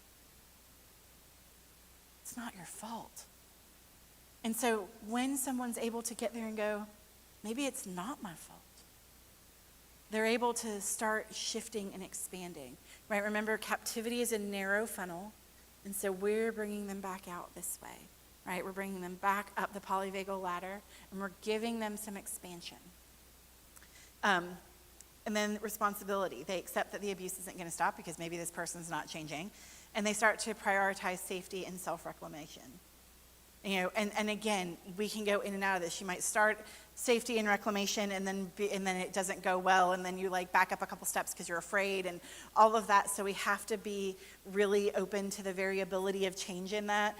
I love motivational interviewing for that purpose because you can kind of see where people are in the stages of change. And motivational interviewing, you can learn no matter what you do as a profession. I 10 out of 10 recommend it. It's very helpful. But again, being dismantled, right? Being gaslit, being all of these things really messes stuff up. And then when you add the spiritual abuse for many clients on top of that, it can make it really tricky and really keep them stuck in either denial or guilt, right? That can be a really hard place for people to be. So talking about cognitive disruption and dissociation. Our executive functioning goes offline a bit. It's hard to plan. It's hard to sequence tasks. I don't know, you might know some people who are ADHD and they're like, I don't know, time blindness is a thing. Yes, it is, right? It can be hard to put things together. So when you're coming up with a safety plan or an escape plan with someone, it can be really hard for them because they're like, I don't know. The number of times I hear I don't know as a therapist is quite high. And I just have to sit with that and help them get to the place where they do know, right? And that's a lot sometimes because their working memory is not working. So their working memory has stopped working, basically. There's, again, that poor impulse regulation. So imagine this, right? You're in a high-stress situation. Your impulse control is a little bit off, and you do something not helpful, right? You do something that isn't helpful, or you, in a moment, I've had this happen. You know, I've been seeing this therapist, and if you don't do this, then I'm going to have to leave you. And I'm like, oh, that's not really the best statement. I'd rather you hadn't said that, you know? But like in that moment, they're just trying to like figure something out because they don't know how to regulate, which is one of the reasons I teach a lot of regulation all the time, and we're kind of always doing it in sessions is because of things like that. And it feels hard. Look, the other thing for parents who have children, especially young children, is decision fatigue. All of the decisions for safety rely on the victim. They're having to make decisions about their kids, their life, all of these things, plus also manage school schedules. The mental load is so high. I have had people sit across from me and go, I cannot make one more decision. And I have to give space for that. Because if I don't give space for that as a therapist, then they are going to just shut down completely and dissociate. And that makes sense. Their brains just can't handle it. Right? I mean, look, how many of us in here who are like not in a coercively controlling relationship are like, I don't want to have to make one more decision today, thanks and amen. In fact, if you ask me what I want for dinner tonight, the answer is, I don't know, right? And that's because we all get in that place, but it's compounded when we are in a traumatic situation. Again, we talk about the fragmentation of abuse and trauma memories. If there's developmental trauma or trauma that happened when you were a kid, you are going to see this much more prevalently. I have yet to see someone who has significant developmental trauma not have some sort of memory hole. Intrusive recollections and flashbacks, which we've talked about. Time distortion, right? Where am I in time? Like, did this happen here? Did this happen there? I'm a little bit confused. It's all jumbled up. And then concentration and focus is impaired, which is really hard if you're having to pull together documents for court. Right? I don't know what I'm supposed to do. It seems so voluminous. Oftentimes, abusers in that post-separation and post-divorce abuse are like, we would like discovery of everything. In fact, I'd like to know who your first grade teacher was. Right? And so if you don't have a good attorney that can fight that kind of stupid discovery, then you are going to have all of this stuff where you're having to pull all these things together. And that can feel really overwhelming while you're trying to stay safe, while you're trying to parent your children, while you're trying to do all the school stuff and all the summer activities, and are you tired? I'm tired just telling you about it, right? And so how much more so for the people that are living it? And then obviously cognitive distortions, and we already talked a lot about dissociation. I am going to talk about these other terms real quick. Depersonalization, I feel outside myself. Lauren said yesterday when she got the news about her former partner dying by suicide, she felt like she was outside above the car looking in. That is that. You're detached from your body. You're almost watching yourself live your life. And then derealization, the world feels unreal. I feel like I'm walking in a dream is often what I hear in this space. And again, it's protective, but we also want to help them move out of it and move back into their bodies. There's a lot of shame. Gosh, shame is so prevalent in these spaces with survivors. And you can't just be like, have you guys ever seen the Bob Newhart clip where he's the counselor and someone comes to him and his entire intervention is stop it? Stop it. In the entire history of the world, has that worked? If it did, I would not have a job. I'd have to do something else, right? Because I would just say, stop it. People would stop it. It would be great, right? It'd be fantastic. But that's not how it works. And so we have to know that there's a lot of shame in there, and stopping it isn't exactly easy. We have to disentangle it. And so I think when you look at it as a disentanglement of a bowl of spaghetti, it makes a lot more sense when we're dealing with people. And then there's oftentimes a lot of black and white thinking. In that, there's a lot of, like it's either this or this because you don't know different. And you have to help them find the shades of gray, if you will. And then betrayal blindness. Betrayal blindness, something that we don't talk about often, but this happens in institutions very often. And so what will happen is, like, have you guys ever seen a cockroach when the light turns on and they don't scurry away? They just sit. Don't see me. If I don't look, then I can't see anything else. And this happens in systems all the time. If I look over here, then I'm going to see that this system is broken and there's corruption and whatever it is over here. And so I'm just not going to look because I can't bear this not to be what I hope that it is. And this happens so often in faith communities. So often. If I look over here and see that Pastor Bob is abusing his wife, I cannot tolerate it because this is my family. And so I'm going to have to look away. And so we have people that do not enter in to helping bring change because of that. And that's just a systemic thing that we have to work on and help people understand that it is worth it to step in to something versus step out of something. But we have to understand what is happening in them. It also happens in victims. If I betray my partner, what does it say about me? If I say that this is happening, it's a betrayal to them. We know it's truth-telling. But a lot of times, especially in faith communities, it's called gossip. Don't gossip about your spouse. No, I just told you he punched me and then threw me down the stairs. Like, I don't know if that's gossip. That seems like a very factual statement. However, that happens. I've seen it with pastors, like where the abuser is a pastor and they say, don't speak against the Lord's anointed, which is a complete misapplication of a scripture. And so, like, those are the things that can happen. And so we have to know that these dynamics are at play in our victims, no matter what context we come to them in, so that we can help with that. All right, we made it through part 2. How are we? We doing all right? That's a lot, man. It's a lot. Let's give ourselves a little wiggle. Wiggle it just a... Oh, God, we're screaming this on YouTube. I can't sing anything. We don't want to get a copyright strike. Okay. But you're doing great. We're still here together. We're still doing okay. We're going to talk about the social impacts now.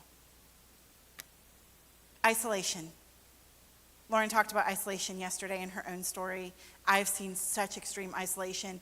Rural communities, hi, welcome to North Dakota. Lots of it are rural communities, right? That can make it even more difficult. I forget who I said it to yesterday, but like, not only is it like you can't run to your neighbor because they're 5 miles away, but they're also like his brother. Right? So like, what are you going to do? Right? And then like, there's a lot of different things that you can use to harm someone that is farm equipment. I always think of this, and I don't know how you guys feel about it. I'm just going to ask anyway, and I'm sorry if I don't want to be offensive, but the movie Fargo, right? Like, they used a variety of equipment to do things that equipment was not intended for, right? And so like, that is something that we see in rural communities as a real risk. And so like, isolation can take place in that, and so we have to remember that. How are people going to access things? I was talking with someone yesterday who said that there is not there's not a domestic violence shelter in like it's like 5,000 square miles that she covers. I forget, maybe I'm wrong on the number of miles, but it's a lot of miles, and I was like, holy cow, that's a lot of miles, right? And so like, where's somebody going to go to get therapy? Right? If you're like, you need therapy, great. I think everybody needs therapy, honestly. I think it should be a lot more like preventive medicine and not as much like, oh gosh, bad things are happening. So like, by all means, come see me early. But like, when I look at this, it's like, well, how are they going to even do telehealth in their home where they might be surveilled?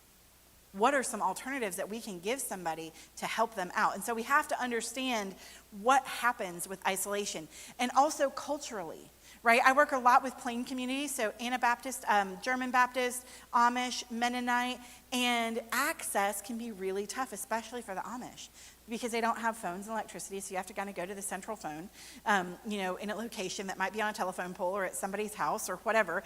It's not exactly the most private thing you've ever done, right? I asked one of my Mennonite friends once, how do the Mennonites get help? And she said, well, you've heard of Telegram, there's Telemennonite. And I was like, amazing. I love that so much, right? And so when you have a community, it's sort of like the Underground Railroad in some ways, that can really help out, but still, how do you get access? And so visits and calls are monitored or forbidden. You cannot see your parents. They don't like me. The Bible says, leave your family and cleave to your husband. I have heard that weaponized so many times. And I'm like, that does not mean don't have a relationship with your family. Conflict can be engineered. So they're making conflict with your family members so that you will be isolated from them. The abuser is the sole emotional support. Look, I've got you, baby. I've got you. Your family's a hot mess, but I've got you. I'm going to be here for you, right? And that's how they start to close down that captivity funnel and bring them down the funnel. Employment, you can't work, you can't study. I know so many folks who've tried to go back to school and their abuser just won't let them. They will just disable the computer access. They take the modem with them. They do all kinds of things like this. I guess that would be called router. I just totally aged myself there. They take the router with them. I've seen them take the cords to the routers and all kinds of other things and put cameras up and take batteries out of cars and all sorts of fun stuff that happens. And they sabotage employment. They show up and harass. My ex-husband did this to me actually before we were married. Again, those red flags don't mean it was a carnival. If you need a shirt, I sell them on my website. Seriously, it says those red flags don't mean it's a carnival, in case you need to warn other people. But he would call and cuss out the other men that I worked with. I know you want to be with her. I'm like, no.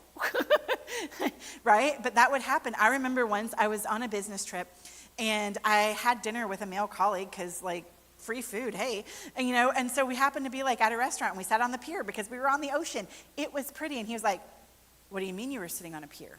And he called my coworker and cussed him out. Thankfully, my boss was aware of abuse. She saw it well before I did at the time and did not fire me, but I could have lost my job for that.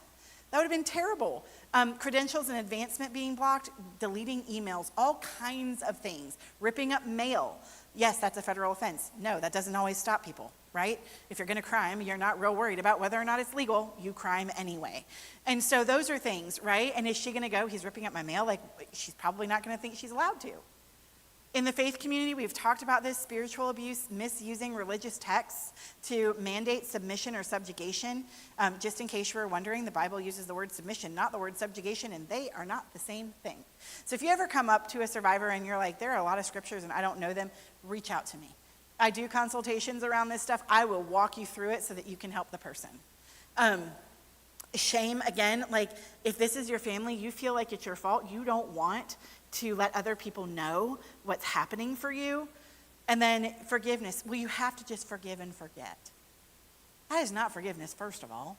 Forgiveness is not absent boundaries, and it's also not for them, it's for you anyhow, right? But it's you have to be reconciled. No, you don't actually have to be reconciled. And then isolation from the community that might intervene. So let's say they are in a good faith community. They may no longer be allowed to go. Well, you can't go to Bible study. You can't go to this, meeting or whatever, because then you might get help, right? So they're going to isolate you from that. And then medical and legal access. They attend all medical appointments. For those of you who are in the medical profession, every time, and I feel like this is much more common than it used to be, to separate people and to say, hey, I'm going to have to take you in for an x-ray, even if they don't actually need an x-ray, to get them out of the room with their abuser so you can ask some questions. I've seen signs up in ladies' rooms and things like that where you can pull something or call something or scan a QR code if you need to get help. Those can all be really helpful. Victims not allowed to speak privately with providers. That happens all the time. Legal options are hidden or misrepresented. I have seen some shady things that abusers will do to keep legal access away from their victims. I'm not going to tell you what they are because I don't want you to know them. Because if you are an abuser and you're like, I hadn't thought of that, I'd like you to not. Again, I do not help people crime. And then immigration status, holding control over that. Like, you will be deported, I will send you to the ICE camps, whatever it is often something, especially now, that is used against victims. And so severing any way that they can get help is how control is maintained. Financial abuse is another way, so controlling the income, whether they earn it or not, being allowed to work or not, all of that shows up. Giving you an allowance, right? So like I've had folks go to the grocery store. Look, Aldi is one of the cheapest places. Do y'all have an Aldi anywhere near here? I love me some Aldi. 10 out of 10 love an Aldi. Aldi's a great place to shop, but like if you go over by $1 or if you show up, you got to figure out how to feed like a family of 6 on $50. I have seen this happen with lots of clients. And then sabotaging employment, again, we talked about that. Coerced debt. Many states are community property states. Everything is 50-50. So the abuser can go and accumulate debt and do credit things in the victim's name. Yes, that is illegal. No, it doesn't always get caught. And if you're married, then everything is everybody's, even if it's in one person's name. I've also seen abusers put all of the debts in the victim's name and all of the assets in the abuser's name. And then when separation does occur, the abuser owns everything, the victim has all the debt. And if the victim can't fight that in court, then what are they going to do? And then building debt as a mechanism of dependency. I've seen this. I will never, ever be out of debt if I leave. I will never, my credit is shot. He's done so much with it. What am I supposed to do here? And that's a real thing, right? And so consumer credit counseling and all of that, but they don't always know that they can go look at that. They don't always know that there's a way out. And I have had clients, numerous clients, where their spouse was shady on their tax filings. Do you know who does not like shady? The IRS. They are not fans. As a small business owner, I'm often like, hey, look, to my accountant, like, I don't want to be in prison orange. It's not a cute look, so make this right. Make sure it's accurate, right? Like, you help me with all of that, with all the numbers, because as we discussed yesterday, I do not math, I therapize, right? I have basic math skills, but that's all we got here. And definitely not tax math. That's some weird stuff. But like, when you look at that and you're like, oh my gosh, they, may end up, and there are things that you can do, but a lot of survivors don't know them, that like, I'm going to be in trouble because I'm going to have this entire tax burden and the IRS is going to come for me, right? And nobody wants that. And then hiding income and assets. My gosh, I've seen this so many times where bro will drive up in his Mercedes or whatever, in his Hummer, his H3, like whatever the fancy cars are, and she's driving a beater because he's hidden assets in some way.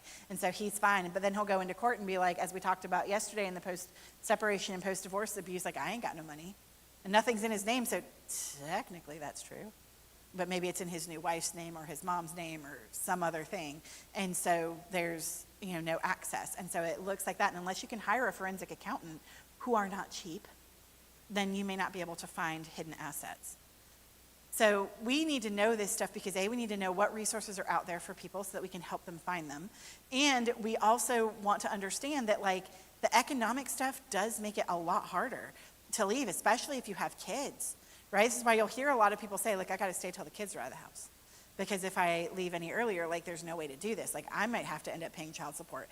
I actually had a client that was the case where they were adjudicated, had to pay child support because they earned more money and because he was hiding all of what he got. He was getting paid under the table because his boss was like, well, she's a BITCH. Of course I'm going to help you and pay you under the table. Again, yes, that is illegal. And she has to have a forensic accountant to go find it. So that's really tough. It's a tough place to be. And so we want to learn how to connect survivors to resources when we can that are going to help with that. Impact on kids and then intergenerational transmission. We talked a little bit about this yesterday. We talked about how children are affected by domestic abuse and that it will sometimes play forward because that's what they've learned. We also know that this is on the adverse childhood experiences. So if you don't know what the ACEs is, it is a 10-question test that says, have bad things happened to you? And it lists 10 bad things. And the higher that number, the more likely we are to have physiological impacts. So clinically significant is anything over 0. My ACE score is 8. The average ACE score of someone in prison is 6. I am neither dead nor in prison, so thank you, God, for that. right? But that definitely means I have some autoimmune stuff going on, and there's some other physiological impacts. And so one of the things that I do, and this is a way that I advocate for myself and I teach my clients too, the book The Deepest Well by Nadine Burke Harris is fantastic to explain ACEs and the impact on the body, both in child and adults. And so I hand that to a new provider when I say, do you know what the ACE score is? And if they say no, which in this day and age, I'm like, how do you not? But then before I ask that question, because like we're not trying to be shady, I'm like, here's a book that might be really helpful for you.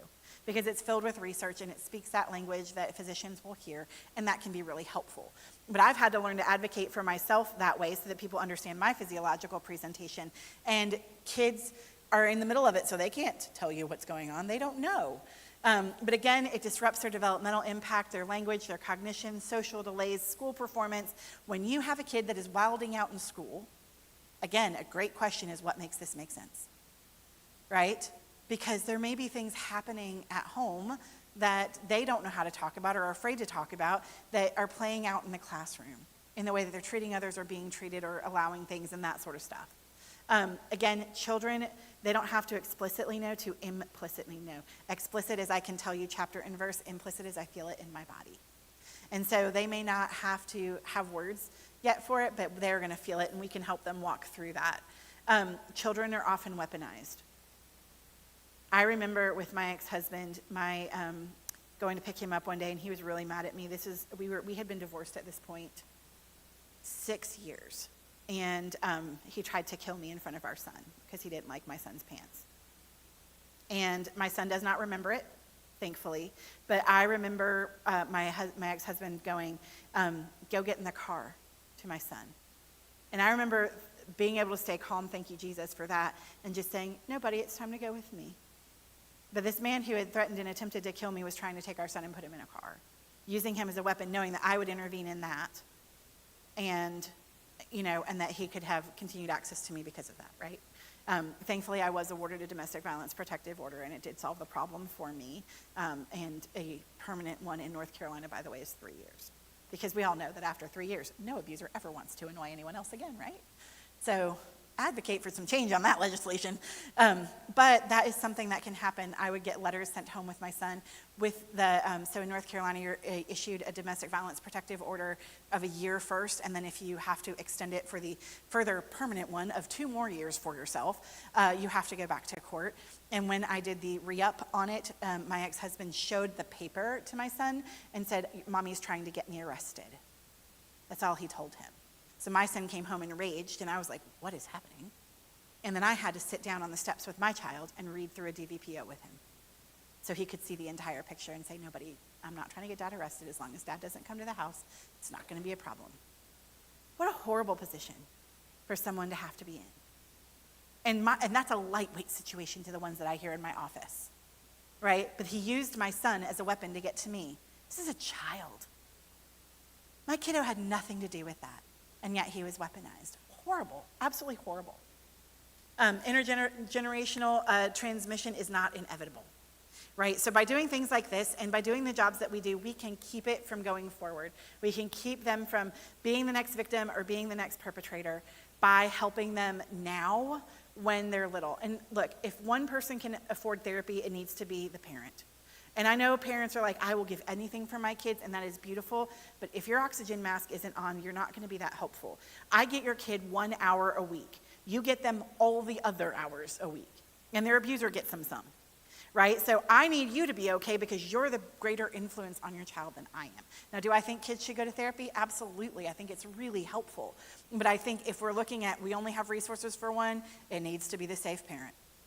And that also helps with those, like, as we talked about yesterday, where the coercive controller won't say yes to therapy, eliminates that problem because they can't control the other party. So that helps. And then that party can then in turn parent the child better, more healthfully, bring skills into the family. Also, trauma-informed pediatric care, I didn't say much about it on that slide, but for pediatricians, I think it's really important because the pediatric folks, you're going to take your kids to get their immunizations, you're going to take them to do other things, you're going to take them in if they have the sniffles, and if they are aware of what's going on, then that again can be another place that we lean in. Institutional failures. Oh, golly. this is where I think, as we're just having this mixed group of professions is so helpful, because without understanding it across professions, we miss so much. In the healthcare systems, there's missed screenings, silent presentations because people don't know what to ask or look for. The abuser is controlling the medical appointments. HIPAA documentation concerns are unexplored. Back in 2018, the North Carolina, whatever they are, Insurance Commission, decided to have this thing where it's like all your records get pulled into a central location. I work with domestic abuse and coercive control. I was like, absolutely nobody's getting my therapy notes unless they're subpoenaed, right? Because I know that in rural communities, one of two things will happen. Dr. Billy Bob is going to go, well, I'm not going to let him abuse her, and I'm going to go confront him and get her killed. Or Dr. Billy Bob's going to be like, well, I don't think, Horatio or whatever his name is doing that. And so I am going to, call her out on the carpet. It must be her fault. And after I had that happen with a couple clients, I was like, well, I'm not taking insurance anymore. So there's that. And so if you want to know why some therapists have gone outside of insurance, that is why I did initially. Now, we have paneled a couple of our clinicians for access purposes, but as a general rule for our practice, we don't. And again, that creates a barrier to getting help, but I'm like, what help is it if Dr. Billy Bob is going to read the notes and do something dumb, right? Those are things that you have to think about and that you don't realize. And if the insurance provider pulls your records and goes, well, that wasn't medically necessary, and I'm like, have you read the ACEs study? I have questions. But they're not treating them, and they get to do what they want. Just remember, insurance is a for-profit organization, and they like to say no. And so, those are things that are very real in this world with how we do this and why we all need each other, because together we can create access systems. Sorry, soapbox. I'll get back to it now. The legal system, it's coercive. It's not always recognized there. Again, we've talked about the way that courts are misused, and there's a lot of weaponization of the legal system against victims. And again, they don't always interview the kids either about what's happening. Or if they do interview the kids, let's say the judge is going to talk with the kids in chambers or something, if the abuser gets wind of it, they will absolutely be all over those children cheap suit in order to keep them from saying anything, which is awful. Again, weaponizing the children. Immigration is often weaponized, as we talked about. Our system isn't doing great as it is. It definitely doesn't do great when there's coercive control. So, knowing that there are some barriers there that can be really challenging. And then housing, I don't know if you guys have seen the cost of living, but it's a lot. It's a whole lot. If we are looking at our young college students trying to figure out how to make it, imagine someone else who's been a homemaker for 40 years who now doesn't know how to enter the workforce again, and housing is ridiculous and all kinds of things, and it makes it really hard. They may have shared property with the abuser, and that can be hard to disentangle. And then the abuser might appear real cooperative to the landlord, and also if he's tanked her credit. Do you know they check your credit to get an apartment? They do. So that's really hard, because then maybe she can't find safe housing either.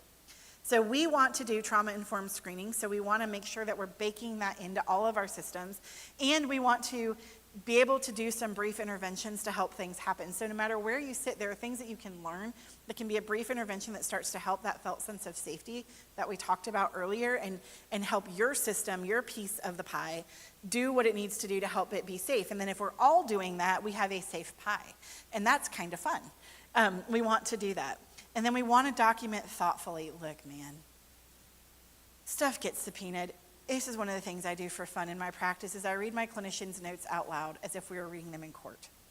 If this were read out loud in court, would you be okay with it? Would you stand by that? Would it make sense? Is there anything missing?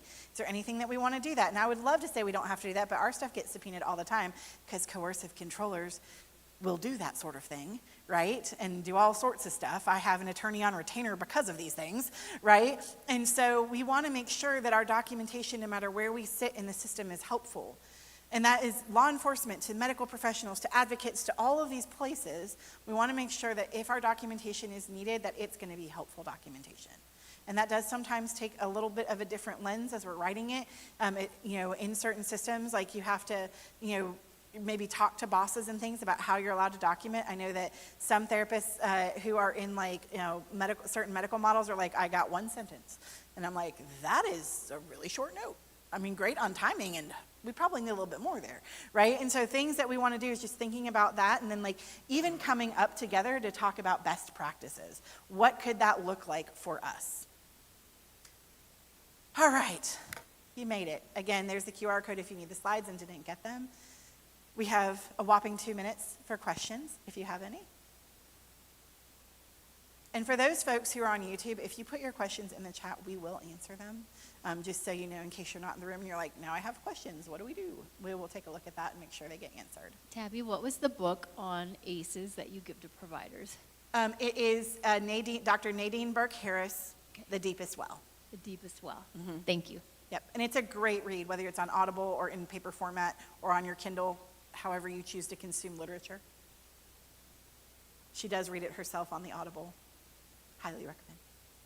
Anybody else have any questions for Tabby? I know this was a lot. This was a heavy presentation. Jason does. Jason's got a question. Yeah. Oh, thank you.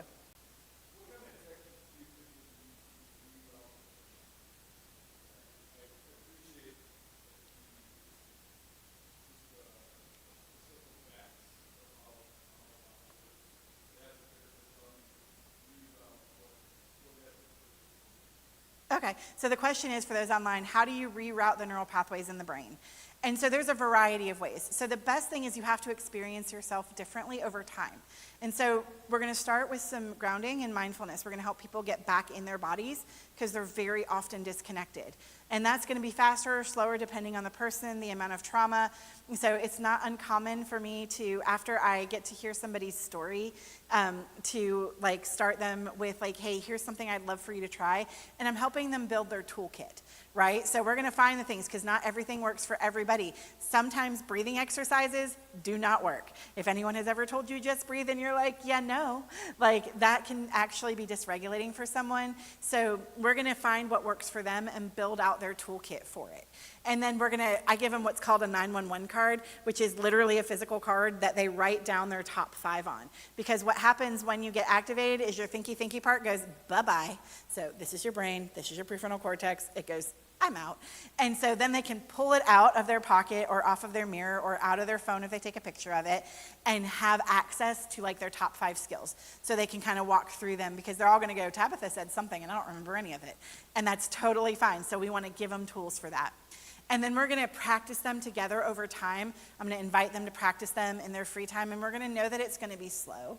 And we're going to, like I said, dig out the Grand Canyon with a teaspoon. We're going to find the things that they believe that have been spoken over them. I refer to them as vows and curses. So curses are the things that were spoken over you that are not true about you, that your abuser says. And vows are what you said, I will do this because I will believe this because it keeps me safe.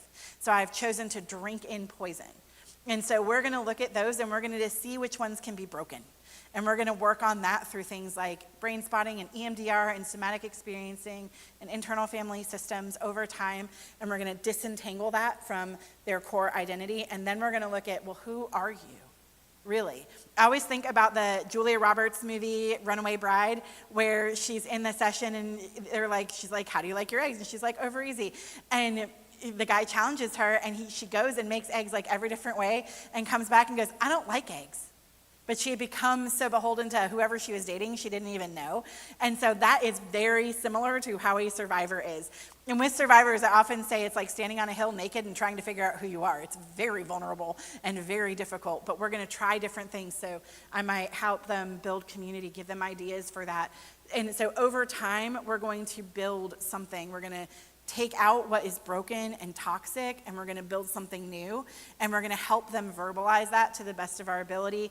One of the things I use a lot is narrative-focused trauma care, which is hearing and someone seeing you in your story. So a lot of times in these stories, people have turned their faces away or against, and there's something so powerful about having someone turn their face toward you in your story and seeing the goodness and the things and the struggles and all of that and naming them with you. And so all of those things are building those new neural pathways for somebody over time.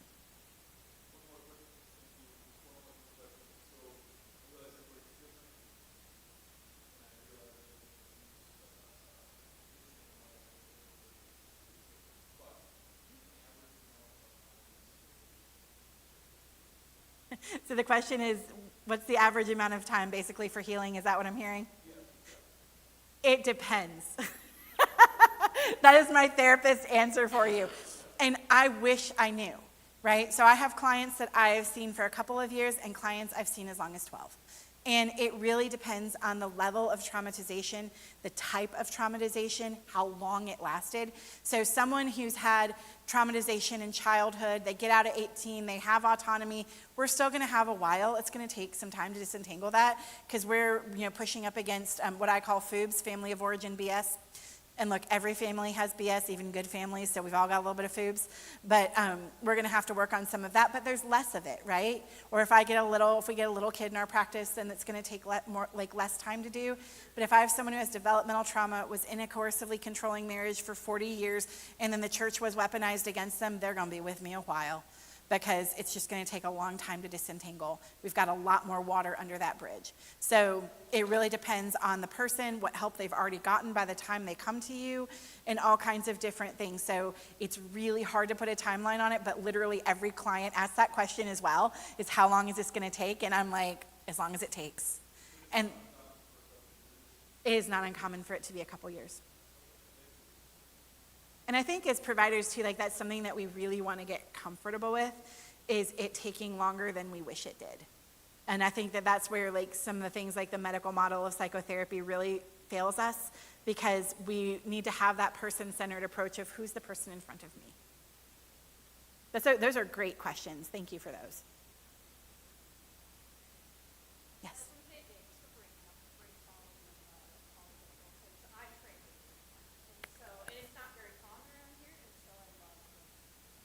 I love me some brain spotting. And if anybody wants to know how to get trained in that, you actually can be a coach or a therapist and get trained in brain spotting. So if you want to know more about it, I will tell you who my favorite trainer is. I do have preferences. But the digging roots model of brain spotting, 10 out of 10. It is my favorite methodology for brain spotting. You have to do phase 1 first, but then if you can do digging roots, oh, it'll rock your world. Any other questions? Awesome. Awesome. Tabby, thank you for that. That is amazing. You guys, let's give her a hand. And I feel like we're going to talk more this afternoon on your last session. So we're going to dig deeper into healing with her. So everybody, let's take a short break.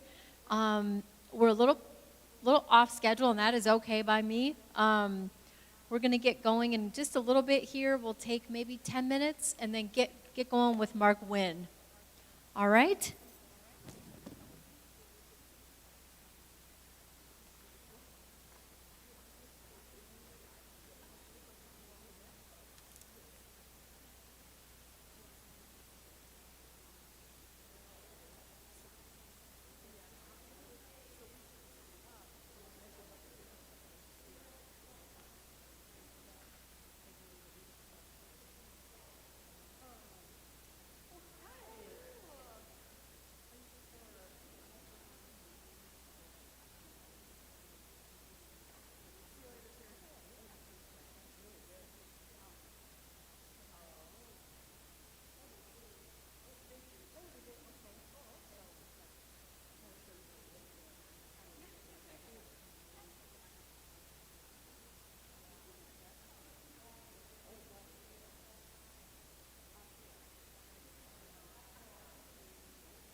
Yeah.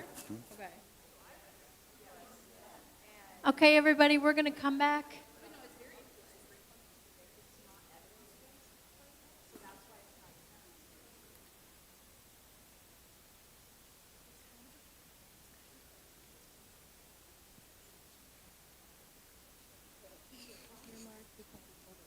Plan to go till like noon or so.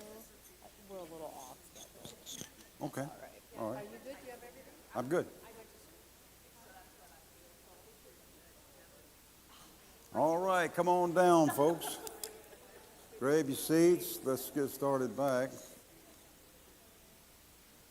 All right, so we're going to get going with Mark Wynn. He's going to discuss we're going to get into strangulation, also assessing threats.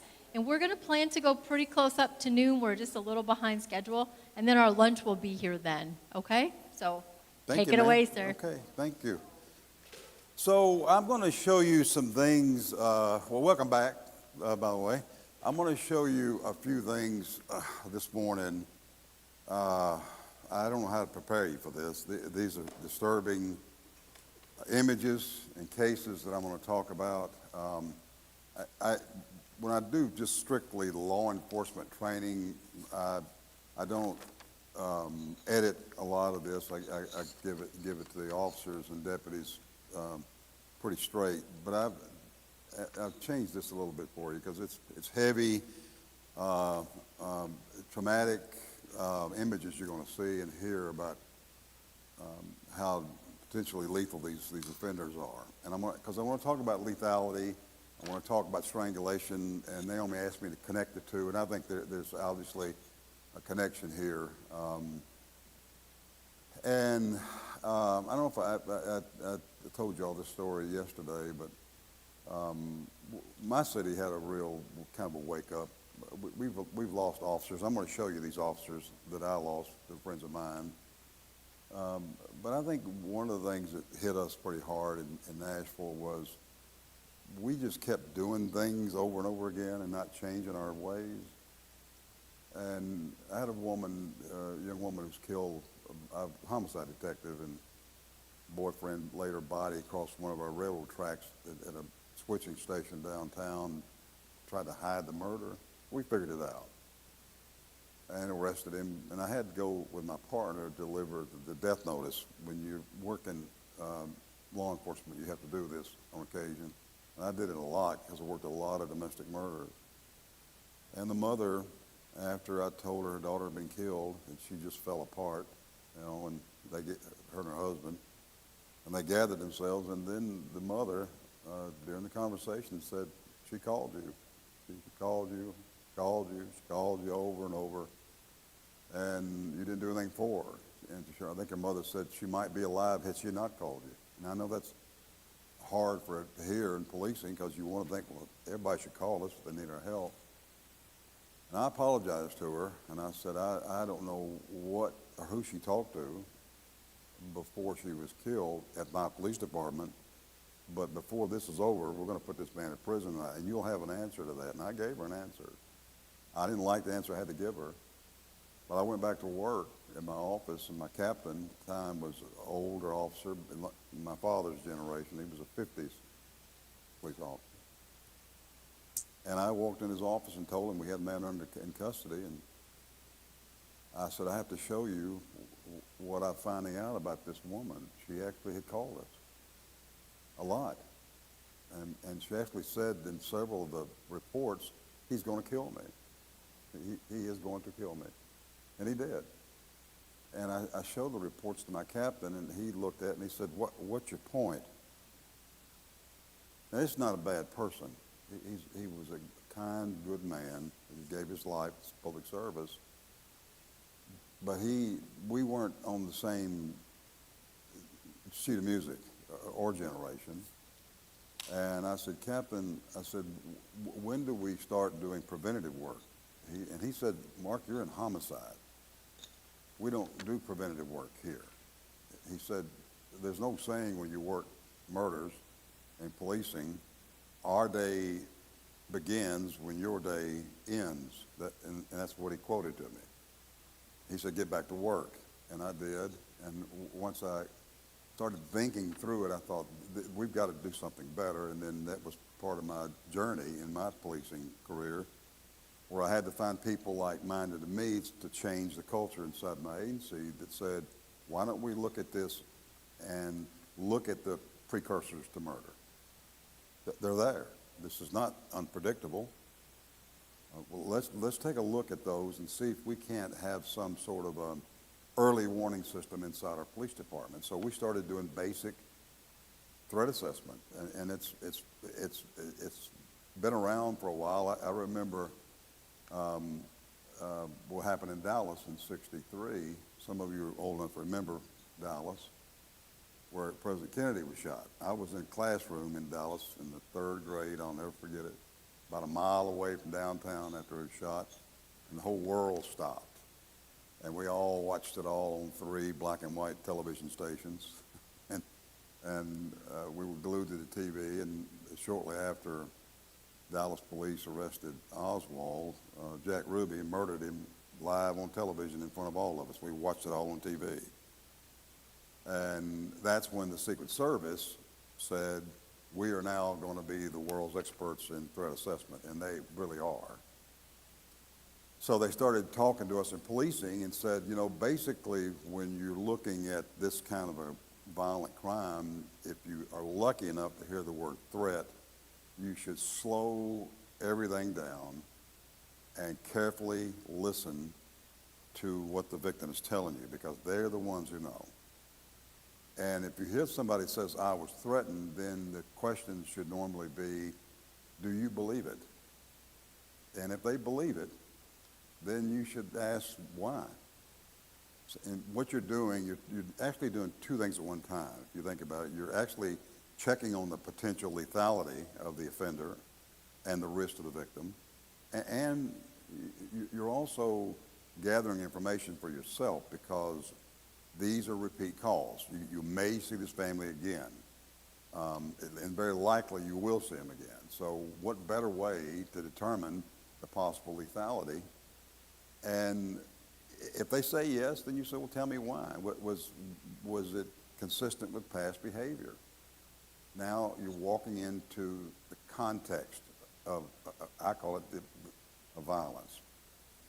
And you start looking around in this context, and you'll start to see things, because these kind of questions, most often, that traditional policing response didn't offer. It was like, tell me basically what happened when you were in an argument and he hit you and he hit the children, or he threatened it. We're actually looking at a longer frame here. We're looking at the continuum of the violence. And if you ask him, is it consistent with past behavior, then tell me about it. Were the threats in person? Were they in front of a witness? Were they written down? Were they in a text message? Were they in an email? Was it third party? Because I want to know if they're threatening out in public. If you see someone out at a restaurant threatening somebody in a domestic case, and they're doing it in public, what does that tell you about the offender? What do you think it tells you? They don't care anymore. They think that this is the bubble that kind of protects a lot of offenders. They do care about people knowing, so they don't do it where you can see it. This is the hard part of these crimes. And then, was it the threat made to you detailed and specific? What would be significant about a detailed, specific threat made by someone? What does that tell you about what's going on in their mind? They're planning. Now, they may not carry it out, but they're planning. And if they're planning, then that means they have a plan and you don't in policing. And I can tell you from actually chasing these dangerous armed offenders as a profession, you've got to be ahead of them. If you're not, you're catching up constantly. I'll show you an example of it in just a minute. You're catching up, you're catching up, you're catching up, you're catching up, because they're way past you. They're prepared for this. That's often when you talk to a victim about where are the guns in the house. They'll say, well, there's a gun at the front door, there's a gun at the back door, he's got a gun in the bedroom. Well, that's staging. That's not done because You know, they just like to have a gun in every room. There are people like that, but this person more than likely is waiting for something to happen. So, and then the last one, I think, and it doesn't have to be the last one. You can make up your own list of threat assessment. As you ask them, has this person ever threatened anybody besides you? And this is really important for advocacy, because if I'm an advocate working with a victim, I might not understand the necessity of giving really detailed information to a deputy or officer who has to serve a protective order or an answer to a domestic violence call. So if I'm an advocate sitting in the office and I'm trying to help her get a protective order, and I say, has he ever threatened anybody besides you? And she says, oh yeah, he hates the sheriff. That's when you use advocates and can say, let's talk more about that. Tell me exactly what you mean by that. Well, he got locked up 2 weeks ago. He got out. He says he's not going back to jail again. When you hear that language, I'm not going back to jail again, that's planning for who takes you to jail. So you can see often when you do these threat assessments, you can see the offender cooking. You can see him getting hotter and hotter and hotter. This is often when you see repeat calls within a week, you'll see somebody using more violence, and they're using more violence because they're trying to counter the victim leaving. I don't hit you all the time, but I may have to hit you 2 or 3 times this week to keep you in the relationship. And that means the victim's getting closer to leaving. That's where most officers are killed. That's where most victims are killed. So this is basic. But what happened in the mid-90s was the mental health profession got into hot water in a lawsuit out in California, a Tarasoff case, where a client of this psychologist killed his girlfriend, my understanding, and he actually told the therapist, I'm going to do it. Nothing happened. No one was warned, because at that time, there was not a lot of clear instructions for mental health people on a duty to warn. And they lost the lawsuit. He killed her, and they lost the lawsuit. And the people like Jackie Campbell at Johns Hopkins, who's is a world-renowned expert on femicide, came up with about 25 questions for psychologists to ask their patients, is this potentially a killer here? And if you get the yes right number of yeses, then you as a mental health professional should call the police and say, I'm giving you a warning. Bill Smith just said this, right? So your dispatchers get it all the time now. It's sort of a normal thing. So we evolved there, but what Dr. Campbell did was she looked at murders. She looked at about 1,500 murders. She wanted to look at how often the victim had contacted police versus contacted, say, an advocate. And of the 1,500, I believe it was like 1,500, about 30% of those actually had contacted police, and about 4 had contacted advocacy, 4%. And you would think it'd be just the opposite, but in homicide, there's a little bit of difference here, because you're at the top of the lethality ladder, basically, when you get to that level. And strangulation puts you there. That's one of the reasons Naomi wanted me to talk about it. And I know the last place that I was training, where we're not training, we were actually helping them to develop a lethality assessment, was Moldova in Chisinau. And we were sitting in their big room with all these Moldovan police, and we were coming up with questions for their national lethality assessment form, and the firearms was not at the top of the list for them. And I said, guns are the big ones for us, because everybody's got a gun. What is your number one? And the Moldovan police said strangulation is the number one here.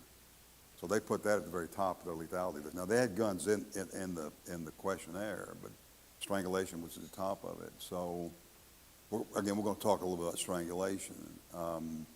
So what happened with Dr. Campbell was she's doing this work in mental health, and the police in Maryland found out.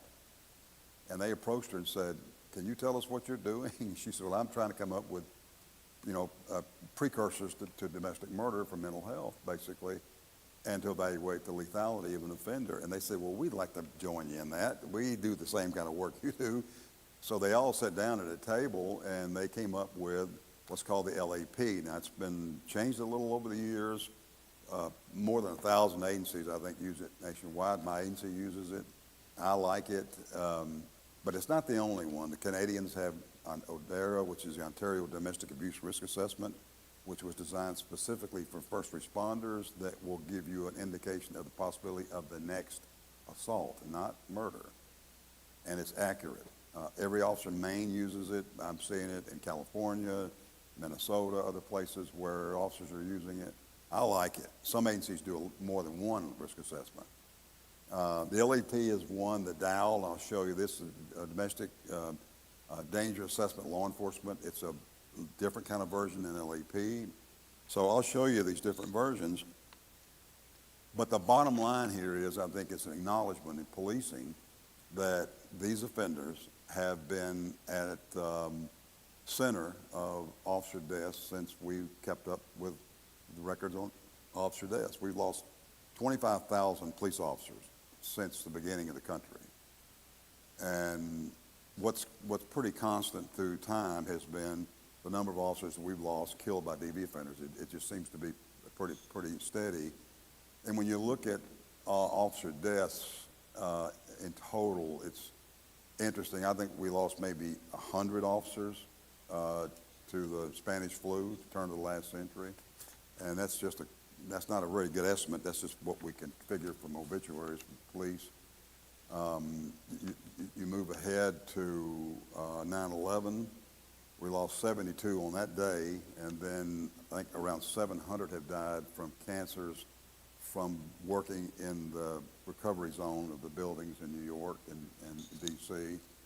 And that's pretty steady. And those are, by the way, those are all in line of duty deaths. In line of duty deaths. One of the things we haven't talked much about, and it's another topic, and I wish we could eventually get there, is how many officers we lost during COVID. We lost, I think, around 1,300 U.S. police officers who died of COVID during the COVID years. And we haven't talked about, and those, by the way, are in line of duty deaths, where they got COVID because when everybody else was isolated, the police were still knocking on doors. The officers will tell you they were. They were still knocking on doors. You can't not respond to emergencies. And that was probably the biggest group of officers that we have ever lost in the history of the country at a short period of time. But the constant flow of officers has been with us forever. And I keep up with this. I study this carefully, and I think, in my understanding, some of you may have gone to this funeral. Cody Holt at Grand Forks was killed in 2020. When I read through the case notes on Holt's case, it was a guy was barricaded, and they were trying to evict him, and he shot the wife or girlfriend. He shot Officer Holt, and he was wounded. He was just convicted. He's spending life in prison here in North Dakota. But this was a domestic violence call. Now, I'll show you some of the ones that we've had. So the task force in policing is to make sure that we appreciate the level of lethality of these offenders, even though they may not seem that lethal. You know, a lot of people sometimes think, well, it's the big cities, that's where the most dangerous people are. Don't believe that for 1 minute, folks. I've been in small communities where I've seen criminals that are just as violent as anybody I ever dealt with in Nashville, or my brother in Dallas, or my nephew in Fort Worth. So it's not the location, it's the offender. And when you have the ability to step back and take a look at all the behaviors of an offender, why not? Why not? Brooklyn Park, Minnesota, the police chief up there has his officers do 2 risk assessments on every first response on a domestic violence call. He has 2 inside the field report. And the way these things work, like LAP, the way you answer it, you rate the danger, you scale the danger, high danger, low danger. And if they get a high danger indicator on an offender within 4 hours of the report being written, that police department sends a copy to the shelter. They send a copy to the DA, to the probation office, and to an analyst inside the Brooklyn Park, Minnesota Police Department. And I asked the chief, that's exceptional. Why are you doing that? He said, it is, in law enforcement, it is malfeasance. This was his language, and I agree with him. Malfeasance Now, malfeasance is when you have a duty and the responsibility in government service, and you fail that duty to do something that causes a damage to someone else, basically. You have a duty to say, wait a minute, this is a dangerous thing. He said it's malfeasance to ask a crime victim what's going on, and they say, he is going to kill me, like our victim did in Nashville, and you don't do something immediately about it. What are you waiting on? Why would you wait a day or two? Why would you not put in the field something that will tell you what the likelihood of an assault of a victim or an assault of a police officer? Why would you not do that? It doesn't make a lot of sense. So that's where we're evolving to now. And the science around threat assessments is moving really fast. The Geiger Institute up in Boston is the national leaders on this. And if this is something you're interested in, I'm on the advisory board. They will come to your community and help you not only create a risk assessment and decide which one you want to use, they'll go to the next level and help you design a high-risk assessment team. That's advanced risk assessment, and that's a group. You all could be a high-risk assessment team. I could bring you a case of someone who's not dead, but very well could be, and I'll put that case in front of you, and then you all as a group come up with a strategy for that victim. We've got one in Nashville. San Antonio is now building one because their murder rate was off the scale, highest in the state of Texas. So you can see where we're going. We're moving, and we're acknowledging the dangers of these calls. So I want to share with you a few images. And again, as I said, some of these are disturbing, so I just want to prepare you for this. Now, this first one here, this is my father's generation. 3341, Mark Twain, family trouble.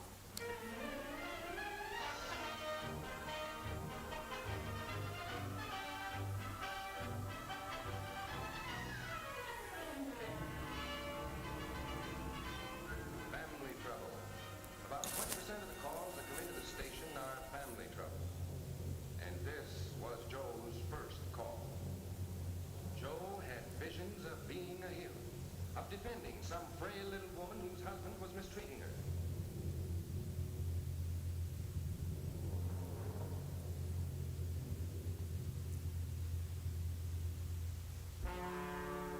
But in this case, Joe was told by a ruffled lady of the house to mind his own business. If she and her husband wanted to throw things at each other, that was their business. So, couple of things about this. This is the 50s. This is when my father policed, and they didn't. The term domestic violence had not been actually created yet. I'll just be honest with you. There were no protective orders. I think Oregon was the first state that enacted protective order statutes. I think that was maybe in 83, 84. Shelters didn't come along to the mid 70s. No statutes on file, so this is what the police call it. They call it family troubles. We don't investigate family troubles, but there was no definition for it. And you notice they pulled in the front door and got out and just walked up like they were, walking into a restaurant. Now, and I know you watch, that was then. Well, they were killing officers then too, but nobody connected the dots. The Battered Women's Movement, if it did one thing for us, it woke us up to the realities of these offenders killing us. That's a big thing. And we appreciate it, advocates, very much. But the other thing in this film, it says if we won't throw things at one another, then it's our business. So it was a myth about these crimes that this is mutual combat. It's not. There are violent women. I've locked them up for murder and everything else. But our numbers in policing pretty much show it's pretty much men doing this work. Not all men. We don't need to feel bad about any of this. I'm a 90-10er. I think 90% of your crimes committed by 10% of the population. So we shouldn't run around seeing every man going, "Are you a wife abuser?" That's not reality. That doesn't happen. But for policing, we know the numbers here. And so here we are, these cases, and we're breaking all these myths about it, that, that they're women that fighting back like men. That's a myth. And then you come to today's reality. Now, this is a case out of my state a few years ago, and I interviewed one of the officers after this incident who survived it. And this is a standby for property. And this is some call it a milk run. You know, it's a pretty routine. I hate all that terminology because every call's got the potential. I mean, everything you do in policing has got the potential to turn into something completely different, like on a dime. And these two deputies were called to meet a woman. She called the dispatcher. You'll hear her talk to the dispatcher. And then they drive onto the property. And then you'll see what happens, and I'll tell you the rest of the story after this. Now, this, again, this is not, they're going to the scene to find the offender. They're going to the scene to get her property. My agency, for years, wouldn't do this. We finally convinced our department to do it. And now most agencies around the country will do this, to stand by for property within a reasonable amount of time, reasonable time of day. But the last thing you want to do is to let somebody go back into the arms of an offender and turn into a hostage situation. You can force this, and that's a whole nother kettle of fish. We can talk about it as we go along, but this was a standby for property, and it didn't go well. Knoxville, Tennessee. Listen to what she says to the dispatcher.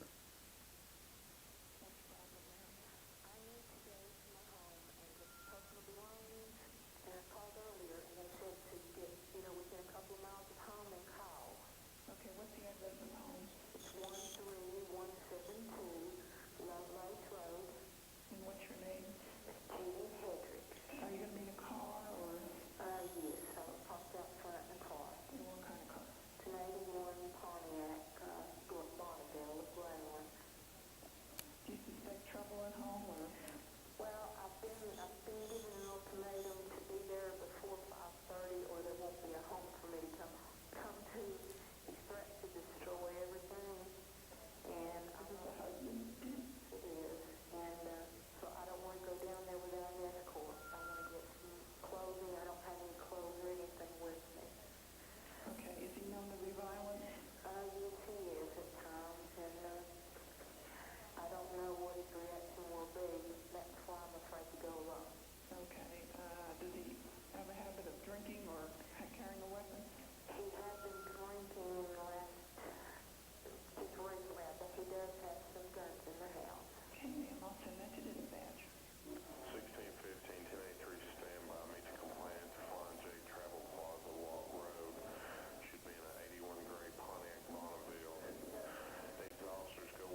So that was the sheriff saying the house is on fire, we'll let him burn. I have no problems with any of that. But he didn't. What he did, he set the house on fire, then he ran into the wooded area. This was up in East Tennessee, up in around the Smokies. He ran into the woods, and an FBI Knox County TAC unit tracked him down and killed him in a gunfight. So I never talked to Baird, and they both survived it. So let me tell you what Carson, who I had a long conversation with him about it, I said, tell me what you had when you pulled in the driveway, and you heard it from the 911 dispatch. And so Carson had her in his car. Baird was a lead car. And they pulled in this long driveway. It was an old cut bank driveway in a holler. We call them hollers in Tennessee. So they're committed. Now they're moving down to the front of the house. He set them up, basically. So as soon as the car stops, he shot through the windshield and hit Baird right above the left eye and blew the front of his skull away. Now he went out, but he didn't die. A miracle. He's down under the front seat. And then Carson said, it's happening so fast, I was already hit before I realized I'd been shot at. The bullet went through the front windshield, and it hit me in the right shoulder. And so it paralyzed the right side of my body immediately. It's a 30-06. It's a bullet that will go right through any issued street body armor in the country today, right? So the 30-06 went through my armor, didn't stop it, hit light armor on, and went through it. So I'm paralyzed, and then I'm looking at the windshield, and I can see the bullets coming through my windshield in my front of my face. Glass is coming back in my face. The victim is in the back behind plexiglass. She is on his ear screaming. So he's sitting, he can't do anything but drive backwards uphill with this poor woman screaming in the back seat, and he can't shift his car because he's got no control of his right arm or his right leg. So he's trying to calculate this. He throws his left hand over the column, shifts it to reverse. With his left foot, he backs up, and he tries to look behind him, and all he can see behind him is a woman screaming in his face. So at high speed, he manages to go up the hill and gets out of line of sight of the offender. That's when he called. That's when everybody's on their way. And he did pass out. And they both were rescued. They got him out, and they both survived, and both of them went back to work. And I think they should be retired by now. But I asked Carson, I said, so as you're moving to this call now, in retrospect, what do you think you needed? He said, if I had only known that this guy had the potential, and he was angry, and if I'd known more about this. So when I look at the dispatch call, and I'm not blaming dispatchers, but now we've done the analysis on these calls, we know that when somebody calls in and said they're destroying property, that moves them up the ladder of lethality. If they're destroying her property, that's not good. If they're destroying their own property, now that gets a little worse. These are common sense assessments that should be made by the police before you even knock on the door. And after this shooting in Knox County, from my agency, we started changing our approach to things like arresting people who violated protective orders, because that's about 20% of that population. They don't care what the judge thinks. So we started finding other methods to arrest people without putting officers at risk. And so here we are. Now, my question for policing around the country is, why would you not want a really clear picture of the potential of an offender? I mean, if you're there, you've got a golden hour, why not take advantage of it? And you can't get caught up in the population of the community. That's got nothing to do with it.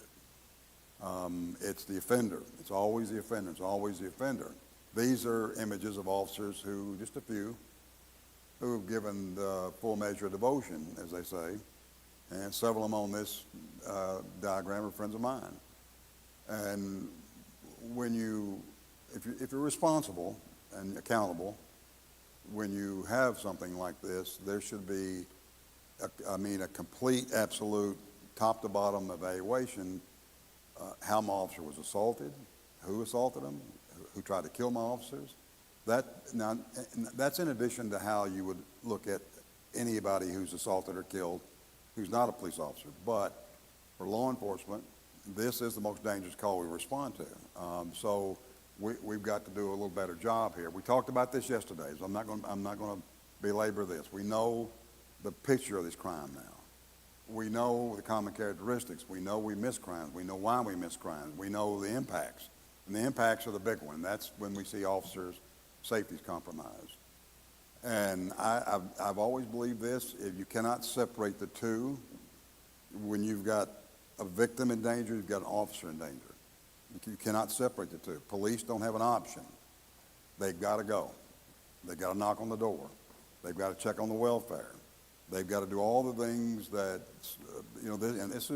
it's dangerous. This is one of the reasons why we don't have people knocking down the doors to get into policing.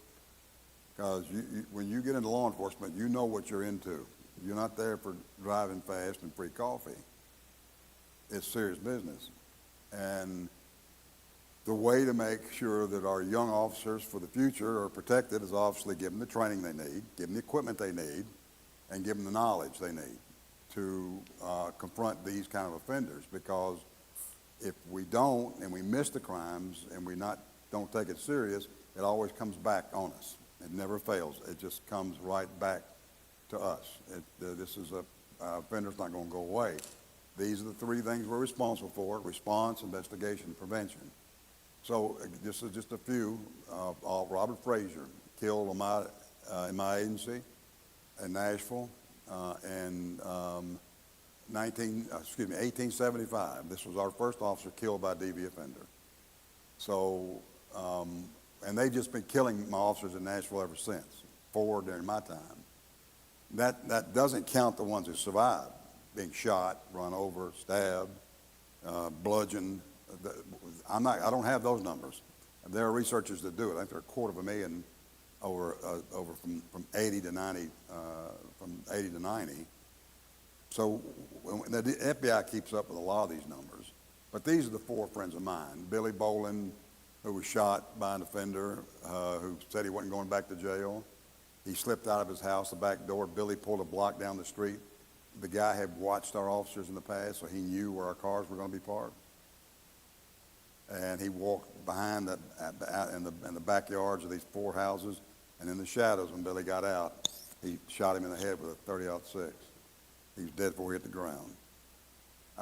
And we captured the guy. He went to jail. Jerry Newsom, his daughter's my next-door neighbor, killed on protective order service, shot off the doorstep by the brother of a state senator in a high, rent district. And we went out, he tried to kill me and a few others, and it didn't happen, and we accidentally set this man's house on fire. We didn't mean to burn it. He had a nice house, too. But we're trying to get him out, and we had to use all kind of chemicals and things and explosives, and it caught his house on fire. We didn't mean to burn his house down. He caught on fire. He looks different now than he did when it started. But with Jerry's case, this hit us hard because Jerry should have had more information before he knocked on the door. He didn't. That was our fault. Paul Scurry, another good friend of mine. I sent Paul out on a call as a patrol officer looking for a guy who violated a protective order. And Paul and his partner walked to the front door trying to see if there's anybody home. And before they knocked, the offender had crawled in a little crawl space above him in the foyer and just shot through the drywall and hit Paul in his neck. He was armored, but he didn't live. We got his body out, and this guy didn't want to go to jail. So we didn't take him to jail. We took him to the morgue. Now, that was his choice, not ours. But again, this is a protection order violation. You see the range here? So you're thinking, well, just a protective order violation. There's no such thing. It's just a protection order violation. Not in my mind. And then Lynn Hicks, detective in Goodlettsville, which is a suburban police in our county. His brother was a sergeant at the time in our department. And guy got out of jail, found his girlfriend, executed her, and Lynn got the shots fired call, pulled up, and didn't know he trapped the guy. But what the guy did is he ran out to his car in front of her house and lay in the front seat where you couldn't see him. That old crook's trick. And Lynn walked up and just looked in. The guy just popped up and shot Lynn in the face, killed him on the spot, and he fled the scene. And another agency arrested him about a week later. And this guy got out of jail and killed her. After he right out, he got out of jail, boom. So you wonder when you ask victims, why don't you leave, why don't you prosecute? This woman did. And he got out, and as soon as he got out, he went directly to her and killed her, and then killed one of our detectives. So this is somebody that's often determined that you take control away from them, and they're going to take it back as best they can.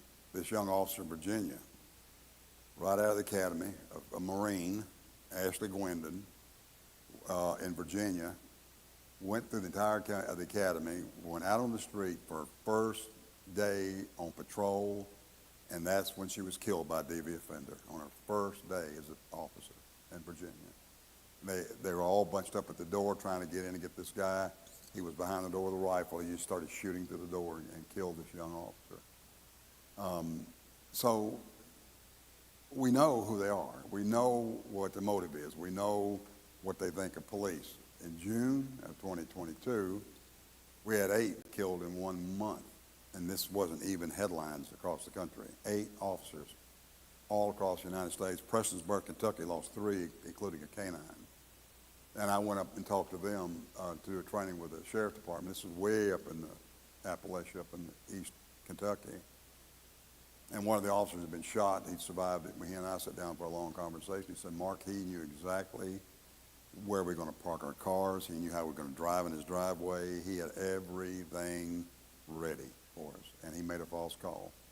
And while we were in this blazing gunfight with this guy, the neighbor was filming it all live on Facebook, so he could see us through her camera. So it was this is a modern version of, this is nightmare stuff. So this guy was ready for them. He knew they were coming. Now, again, these are not the only. They'd lost 3 in Kentucky, but that's not the total number. 8 all total. 5 shot and down in Pleasanton, Texas, by an offender who was mad at them because his wife went to shelter. So again, why don't you go to shelter? We have to think about this when we ask people to do things. And when they don't do them, we cannot get frustrated, because when they hear go to shelter, they're thinking, wait a minute, can I do that? How much of justice can I afford today? That's what's on their minds. Now, 3 of these officers were ambushed and killed. It was a state trooper and 2. These are all senior officers. These aren't rookies. This guy was waiting for them. He got their back. He executed the 2 deputies from Pleasanton, shot the Texas state trooper. City officer comes out to back them up. He wounds him. He wounds a Border Patrol agent. So he's just killing people as fast and shooting people as fast as he can. This is a common thing we see too, like the Knox County guy. Shoot the officers, burn the house, run into the woods, cause another chaos. So this is planning, right? So in this case, the SWAT team from San Antonio ended this call. They flew down to take care of this guy. Landon Weaver, brand new state trooper in Pennsylvania, right off probation. Now, Pennsylvania, if you don't know, they've got well over 5,000 troopers. They do everyday policing across the state of Pennsylvania. So he's trying to track a guy down that violated a protective order, and he finds him. Now, here's the profile on Weaver. 23, came out of the academy in June of 2015, no prior law enforcement experience, married, no children. Now, here's the offender, 32 years old, prior arrests over 11 years. He had burglary, assault, arson.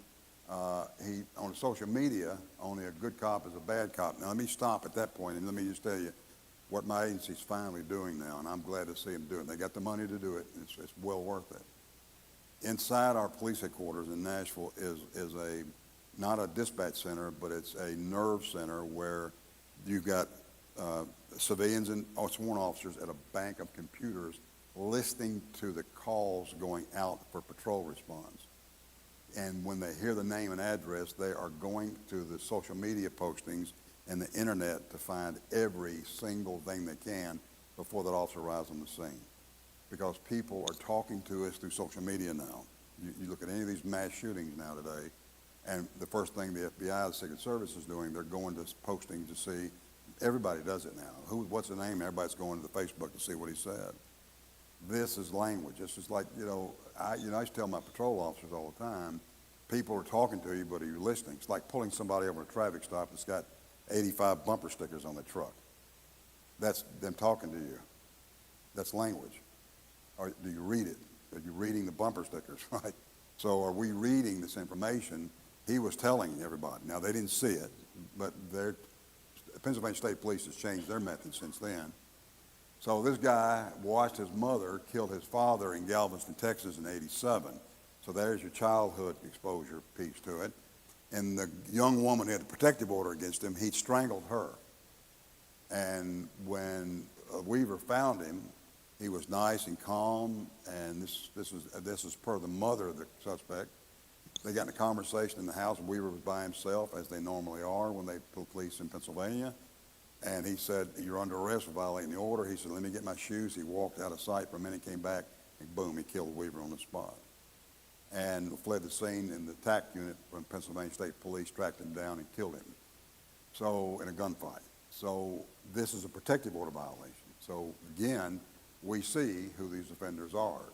Over in Oklahoma, 2 deputies walking up the driveway to serve an outstanding warrant for strangulation, gunned down by an offender. One of the deputies, this is tribal police. This is, I think the tribe in a minute. Anyway, so that tribe now, one of the deputies' sons now is an officer in their department. But strangulation, you see these connections with this kind of high-end crime. Now, I can get this machine to stop flickering there so I can get it. There we go. This guy, another Pennsylvania case, a young woman could not get any relief. This is up in Happy Valley, up in the middle of the state. She actually fled Center County down to North Carolina and near Asheville, went into shelter. He found her. He tracked her down, went inside the shelter and killed her inside the domestic violence shelter. And I got a copy of her protective order because I wanted to see what she'd said. And she said he attempted, when I attempted to leave him, he choked me twice. So there's your strangulation. She's telling everybody the potential lethality here. She says he threatens to kill me if I ever left him, and he did. He tracked her down and gunned her down inside the domestic violence shelter. So there's no off limits here. So one of my warnings when I talk to communities about this is that community safety is important. If you are a CAC, if you are an office with forensic nurses, if you're probation, if you're child protective, you've got to have a safety plan. Because these offenders see all of you all who offer service to a victim as a problem. And when they start doing their work, it's usually we're cleaning up afterwards. How do we not see this? Why would you not then, in a community, have some form of risk assessment that gave you a good idea of the potential of it? That is what the chief in Brooklyn Park was explaining when he said malfeasance. 3 officers killed out in Odessa, Texas. I grew up in Texas. Got roots in Texas. I've trained all over the state. They lost 3 in one day in Odessa. Odessa's out in west, near Midland. If you watch Landman, you know Odessa. All right? It's a tough town. They lost three officers in one day on a domestic. And then Birmingham lost 3. And then Pittsburgh lost 3. And they just lost another 3 in eastern part of Pennsylvania. 6 shot in South Carolina, arresting a sex offender. So you see what's going on here, that this is not over. We're not finished with this, because the better we get at it, the more resistance we're going to get from offenders. We have to just, for a second, put everything aside and just think, wait a minute, so we call it domestic violence, but don't ever lose sight of what it really is. Domestic violence is physical, it's sexual, it's abusive, it's systematic, there's power, there's control, and it includes psychological, it includes everything. This is a pretty complete way to oppress and control. You've already heard this already. And that means this is practiced. If I practice my abuse, and I'm proud of it because it works for me, then who interrupts that? The police, the ones that deliver the bad news, right? And I've done it many times when I've talked to offenders who don't think that they're doing anything wrong. When you hear somebody say you can't rape your wife, that tells you what their mindset is.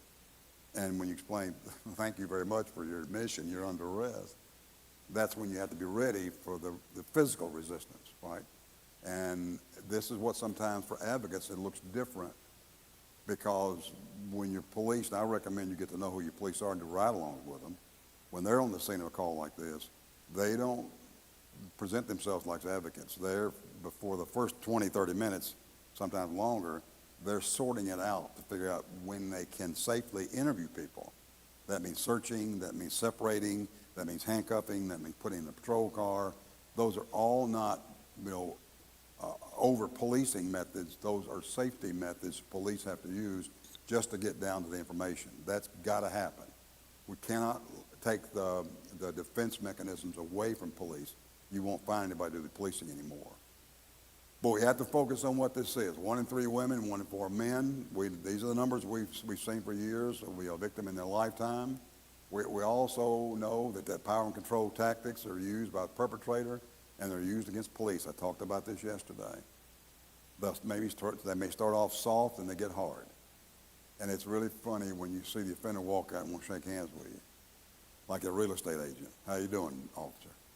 And you go, oh, here we go. Say, okay, how are you, sir? Well, that's all over now. You can leave. I'm so embarrassed. I don't know what I'm going to tell my neighbors. And by the way, I just want to tell you, your sheriff, he's a great guy. I voted for him twice.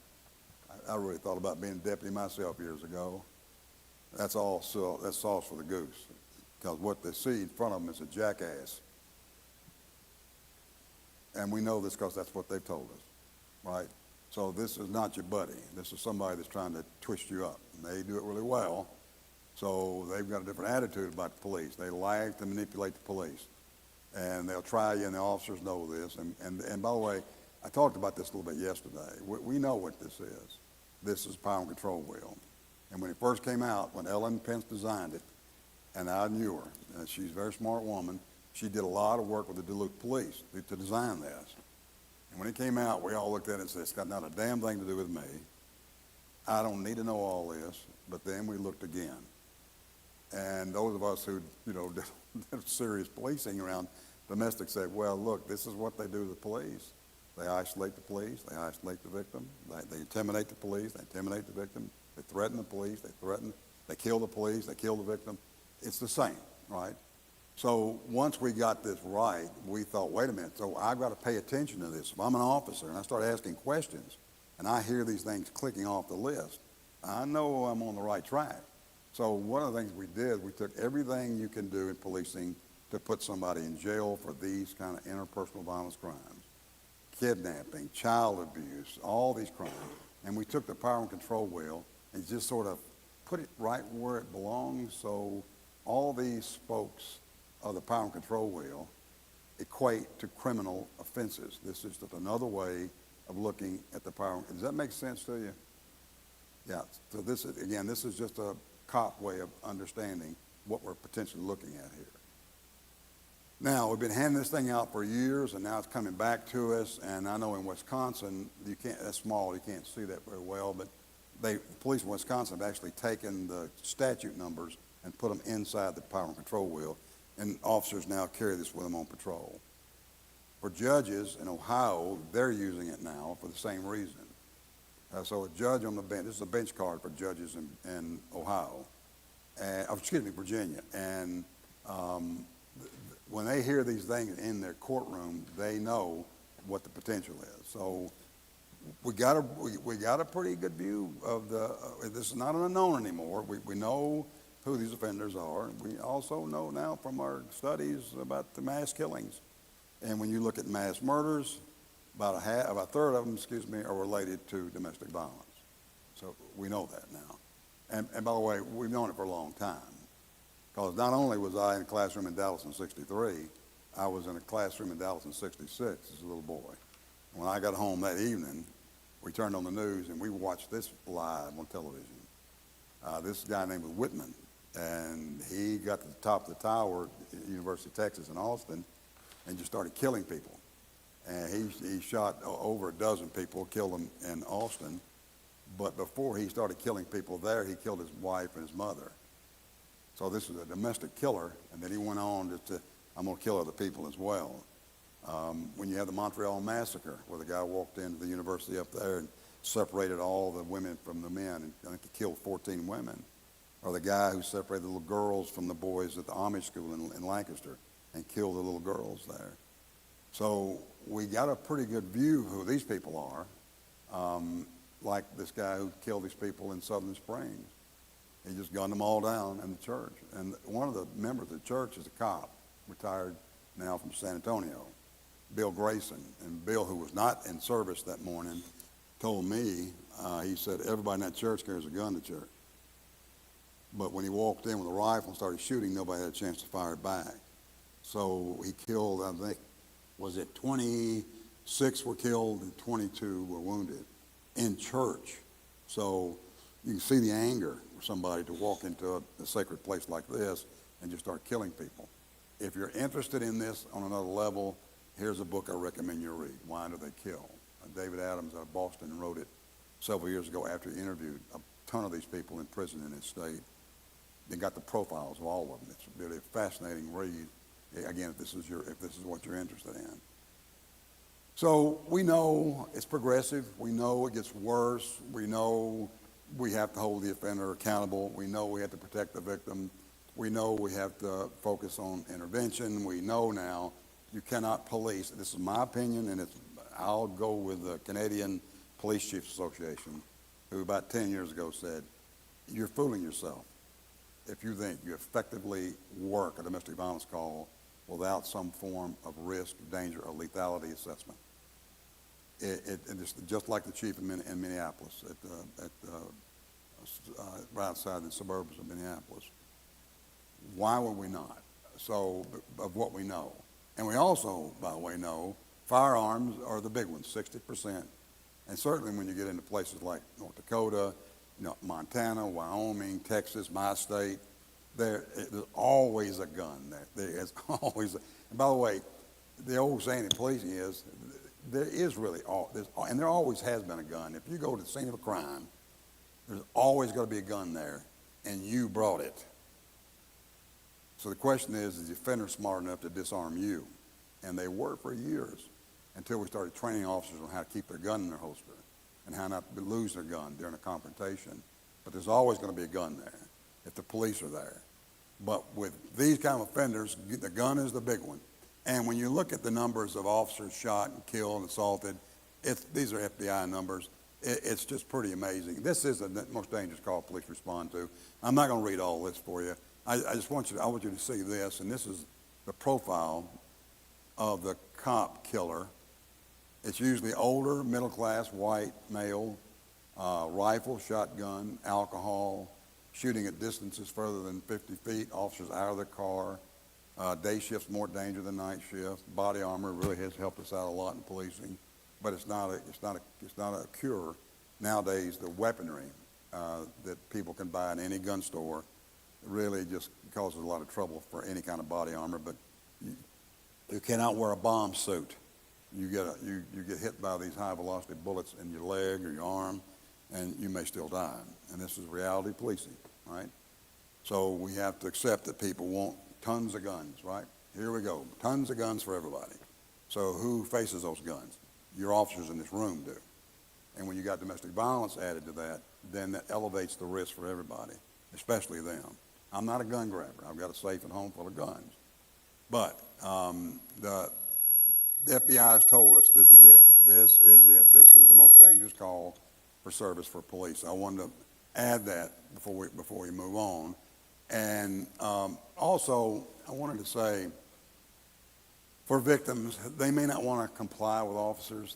You have to understand this up front. They're calculating what they can say to us. They understand the threat posed by the offender. They often know they're in danger, and they've survived through it.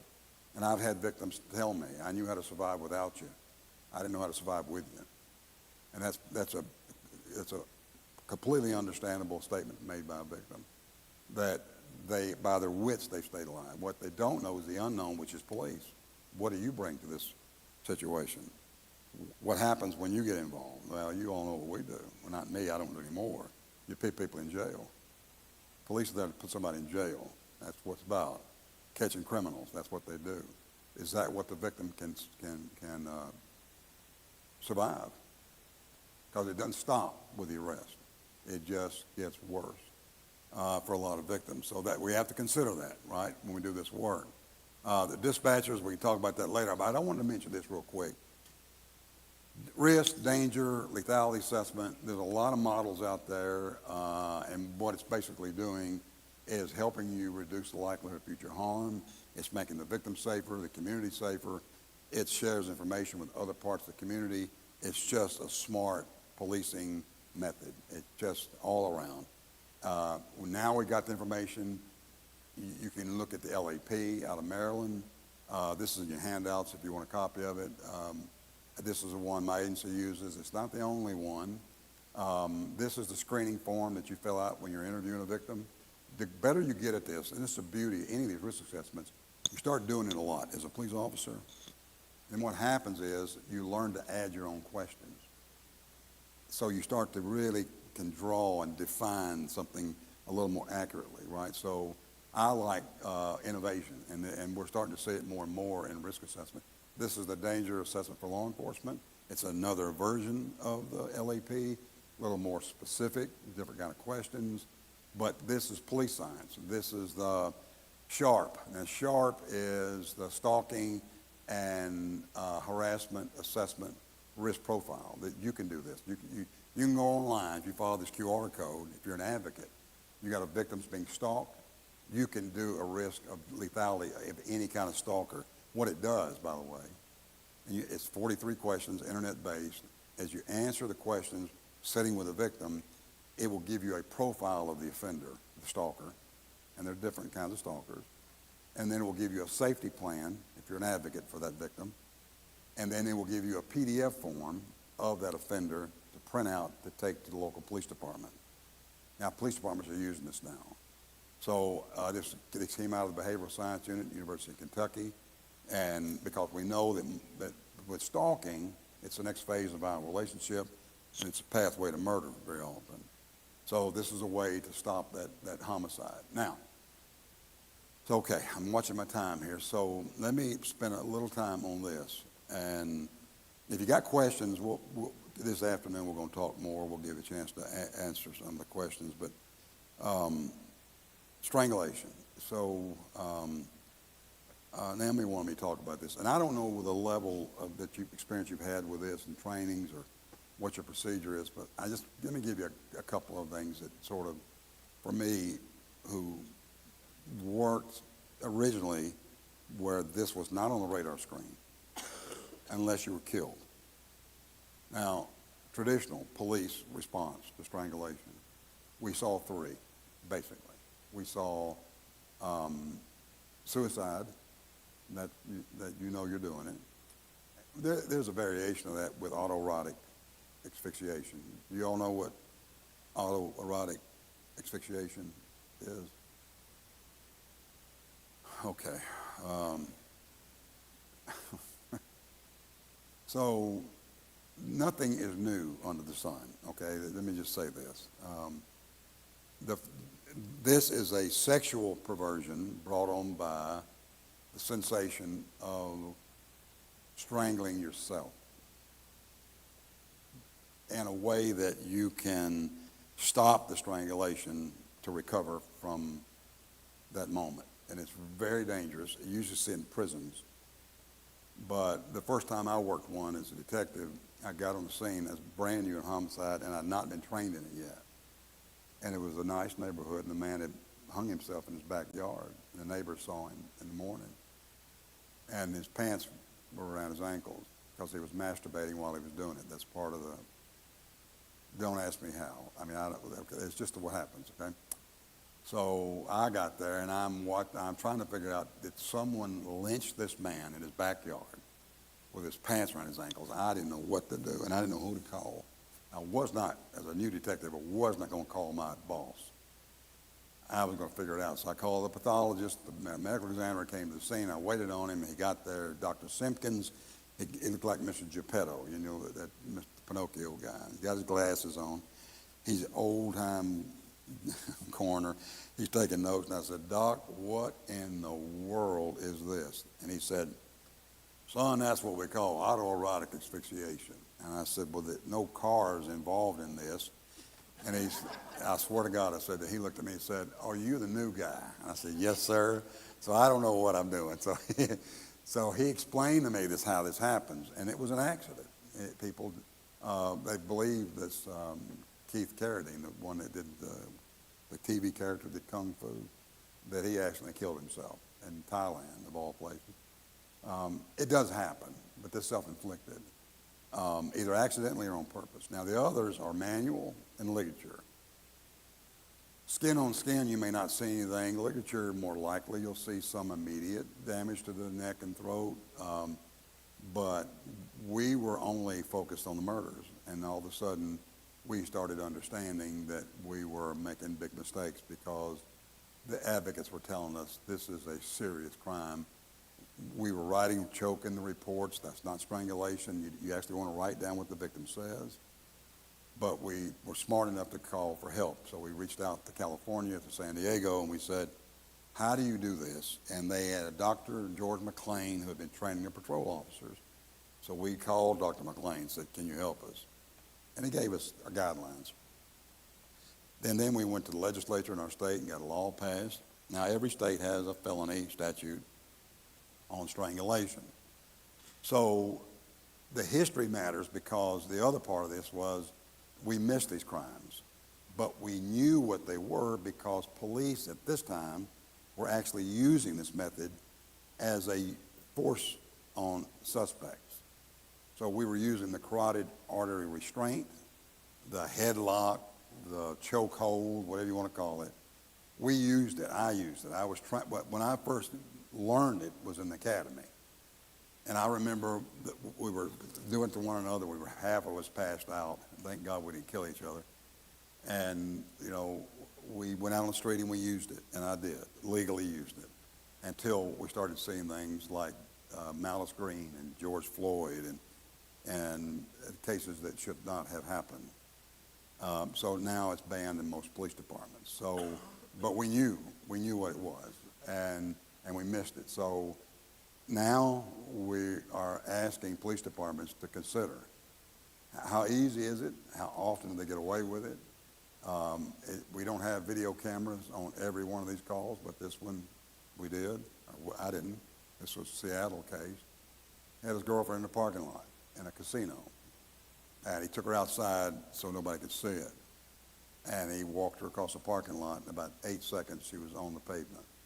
Doesn't take much at all. He'd done it before. And as her body dropped to the pavement, the security people were running out to stop it. And if it hadn't been caught on tape, this guy would have never been held accountable. So security people called Seattle PD. They arrested him, and he was charged with felony strangulation. So she's out for a second or two. And she comes back in again. Now, this is what you'll see in strangulation cases. It's not usually one. So when you have repeats, this goes on and on and on. Studies have shown us from shelters and Journal of Emergency Medicine that these cases usually it's 4 and 5 and 6 and 7 and 8 times. The more you're strangled, the harder it is to get up off that pavement. You've already heard about this already. So now that we know this, there's things that we need to understand in policing to document this because these are attempted murder cases.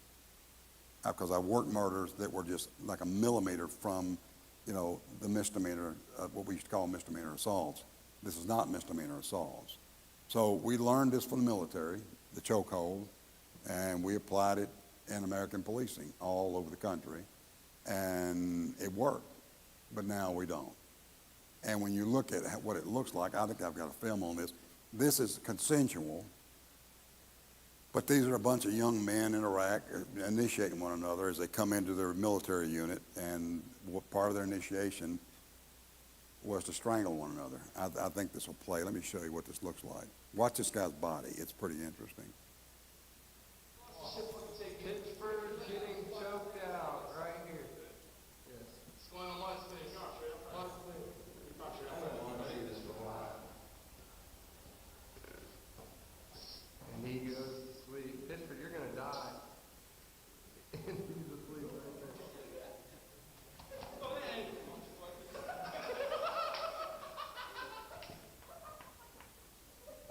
there. He's seizing. You see his legs seizing. He's having a seizure. And now, again, this is consensual. And when you see this kind of foolishness, I always wonder, I kind of stop though. Ladies, for the ladies here, when you all get together, do you strangle one another? Oh, okay. I just wanted to ask that question. I wasn't sure. So it's just a guy thing. Is that it? Okay. All right. Okay. Okay. So that's how easy it is, right? And again, the injuries have been the problem for us because it's like the tip of the iceberg. It's what's below the surface that's the problem. The bleeding, the hemorrhaging, the brain damage, the shaking back and forth, the vomiting, and you've ingested your own vomit into your lungs. It just goes on and on and on, the things you can't see, and that's been the problem from the beginning about these cases. So I'll show you a few more here. Now that we know, right, we can get this thing to cycle through. Choking's not strangulation. Choking, your airways obstructed, they have to do the Heimlich maneuver. That's not strangulation. So the public often thinks that choking is, you get your cough drop in your throat. That's not it. This is an intentional act, cutting off your air supply to your lungs and blood to your brain. And if you deny that, and this is the reason the chokehold was so dangerous. Even in safe trainings of police, you can have basically your artery in your neck will blow out. And I've seen this happen too. And your neck will puff up like a goiter, which it is your blood is pumping under your skin, between your muscles and your skin, and you die from shock. So that's why police don't need to even get anywhere near this kind of method. But it's not strangulation. Now, it is asphyxia. You are being asphyxiated. I'm not going to go into all the details. This is what hypoxia and all these things happen. This is what you'll describe when you get an expert to testify. But what's significant here is that it's chronic. When you hear it once, it's usually not the first time or the last time. It's unbelievably lethal. And it's hard to prove sometimes because you can't see the immediate damage. That's why medical attention has to be brought to this victim as soon as possible. I talked about this yesterday. You've got to have a form to document all this as well. And let me pass on here. So what does it say about the victim's ability to leave? This is somebody who you have seen their face and they told you face to face as they strangled you in consciousness, I can take your life anytime I want to. And that's not going to, the presence of a badge and a gun, as good as that looks, is not going to overcome that fear. This is why they don't report. So the non-fatal strangulation, it plays a lot of roles here. It keeps you in line. It makes sure you don't talk to police anymore. It's easy because we can't detect it. And even when we do see it, if it's not advanced enough, we don't think it's enough.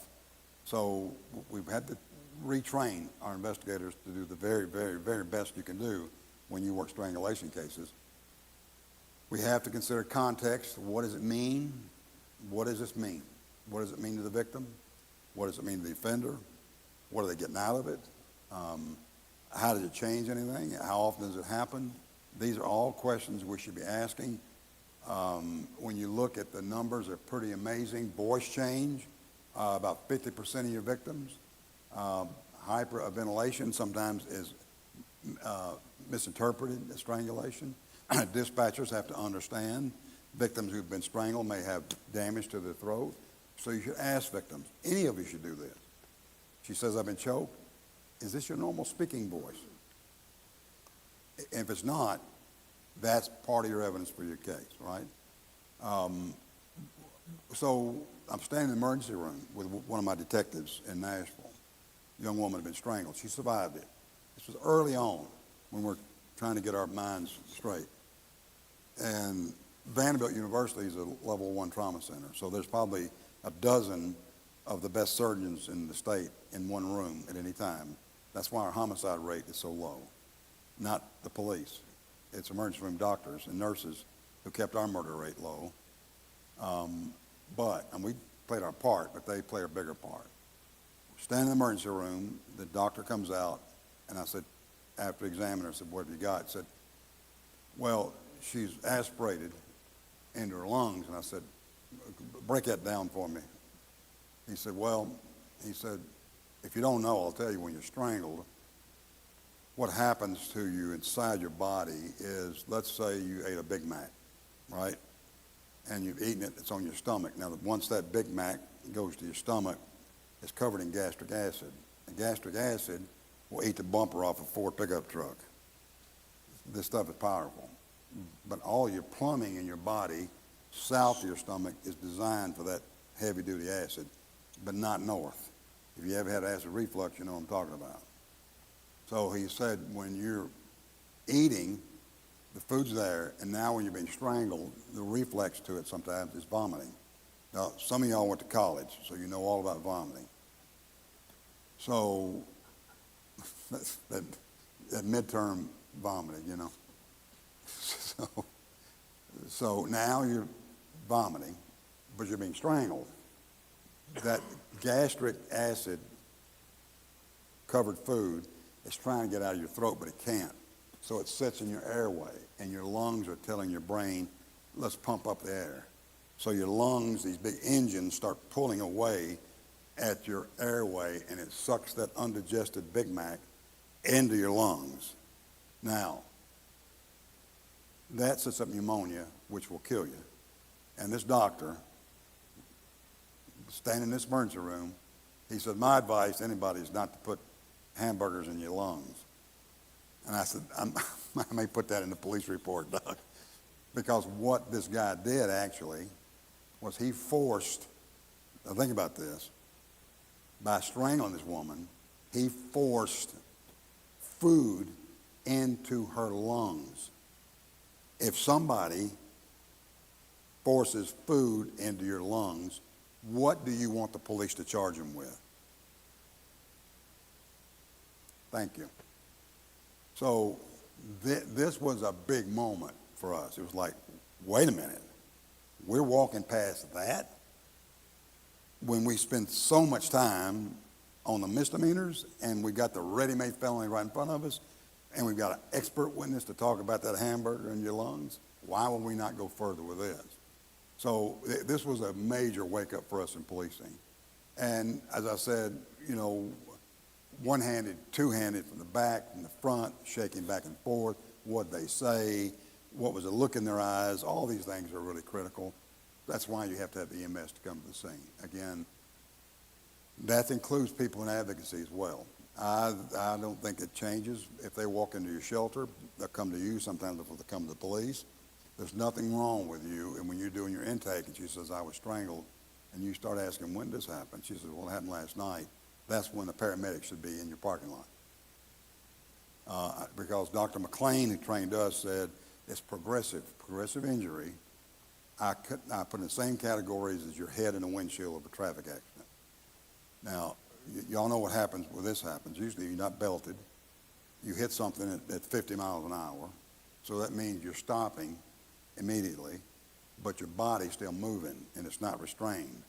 So your body is over the steering wheel, and now your head is in the windshield. Now, safety glass sometimes will stop you, but the things are still traveling. So what's traveling here is your brain is floating in your skull, in a fluid.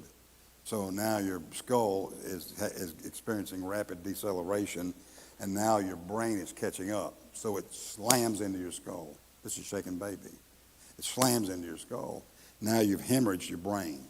And Dr. McLean clearly said, as an expert emergency room physician, that you can die from 36 to 48 hours later after that event, which means this is when we need to start asking, am I a doctor? And I'm not. So who do I need to call?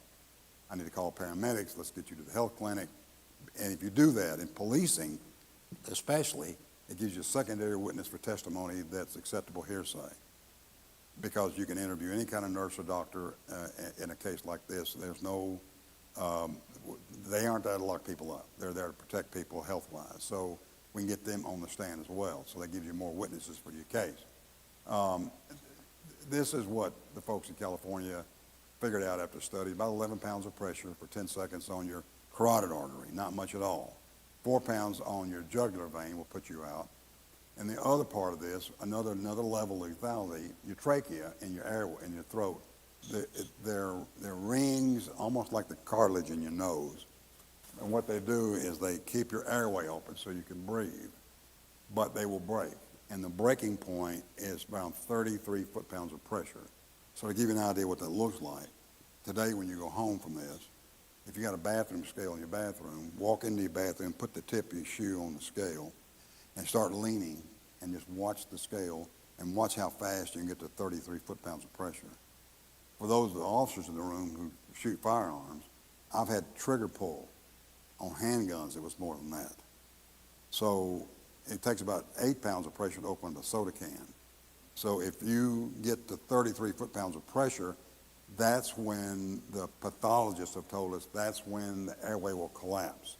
And if the airway collapses, you're going to die unless somebody do a tracheotomy on you, or you're sitting in an emergency room while it happens. So another elevated risk to this kind of victim, right? So we can't underestimate this. And by the way, the mechanics is pretty amazing. There's a lot of interesting things going on in your airway, in your throat. Your brain depends on that blood flowing in and out. Your oxygen, and y'all know how it works. Your heart pumps your blood to your lungs. It gets the air, it goes over and over again. You interrupt any of that, you're causing big, big problems. So one last thing.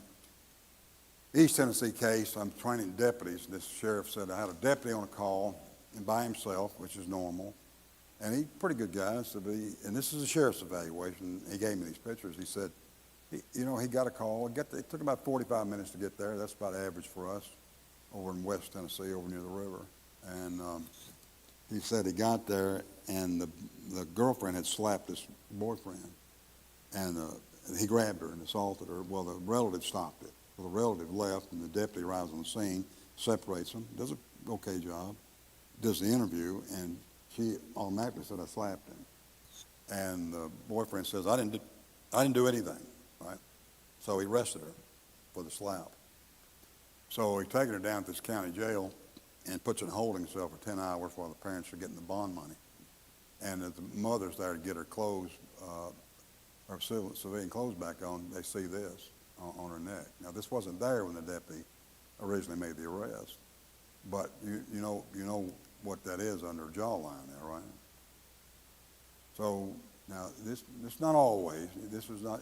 It's not exact here, but generally what you'll see, your thumb's the strongest appendage on your hand, and as you dig into someone's throat, either one-handed or two-handed, you'll see it often applied deeper, which means if you see injuries, this might be the first indication of it. So she's got that thumbprint in her neck. Now, she's got other injuries.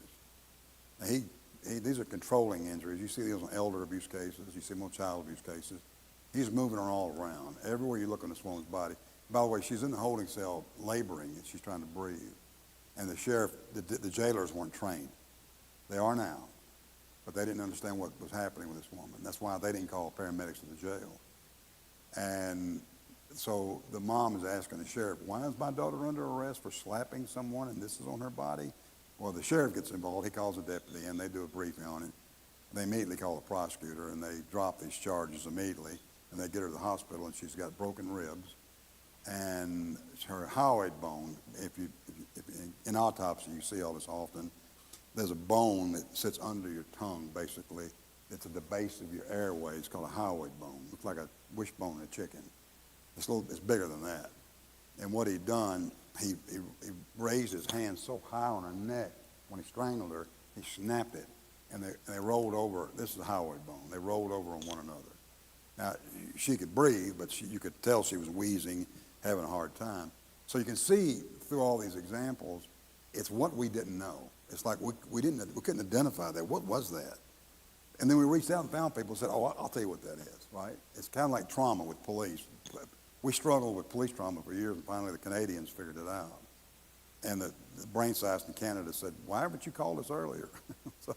So I can tell you what fragmented memory is. This is one of those occasions where we now know. So you got to do something about it. And then we don't see it as a slap or a punch now, as a kick, a weapon. Now we're getting closer to this, what we really think it is. And if you got a homicide, where does strangulation fit in that continuum? And we think it fits right about, if I get this, come on out, where are you, buddy? I know you're in there. Right about there. So how serious is this? And when you're evaluating your own scene investigation, when you're evaluating your screening for your patients, if you're a nurse, if you're screening as an advocate, is this on your list? And as an advocate, do you have an indicator? Do you have if you want one, I'll send you one. A basic strangulation investigative form. You should have one too. We're all in this together now. So it depends on all of us to understand how easy this can happen. So there's a lot more to this. I'm going to stop on this level because we're almost out of time here. And unconsciousness, let me say this. This is one thing that sometimes prosecutors will ask you. So where's the damage? Well, she said she thought she passed out. This is a pretty good list of things when someone has passed out. They've gone into consciousness, loss of memory. They're up 1 minute on the floor the next. They lost control of their bowels. They urinated, they defecated, they vomited. They hit their head. All these things are really helpful if you're trying to describe this to a prosecutor, so they'll take it serious. Because often a prosecutor will say, I'm not going to get a conviction on this. It's just choking. What's the big deal? They have to be trained too. We can't blame people for their ignorance. We're smart. We have to correct that. That's our job. So that's it. That's about a week training on strangulation in about 30 minutes. So now it's time for lunch. So we'll have lunch, I think, and we'll come back. And then I think, I'm sorry, there you are. I'll turn it over to you. Our lunch is arriving here shortly. I believe it's supposed to be here. So that's good. So we can just take a break and we'll get that set out for everybody and then we'll get going this afternoon again with Scott Hampton. Thank you. Thank you, Bo. What time do we return?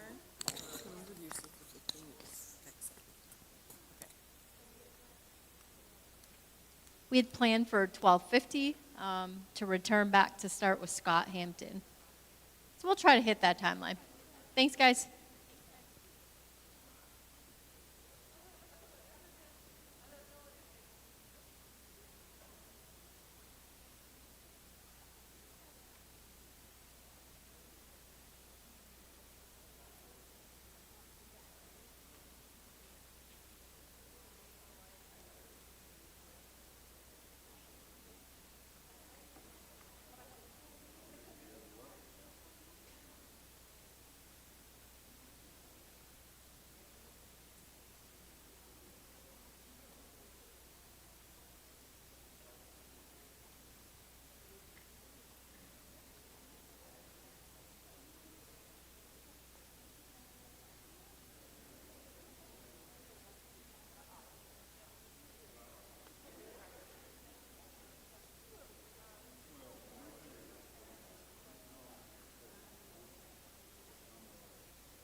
Hello, everybody. We're gonna restart here in just a minute.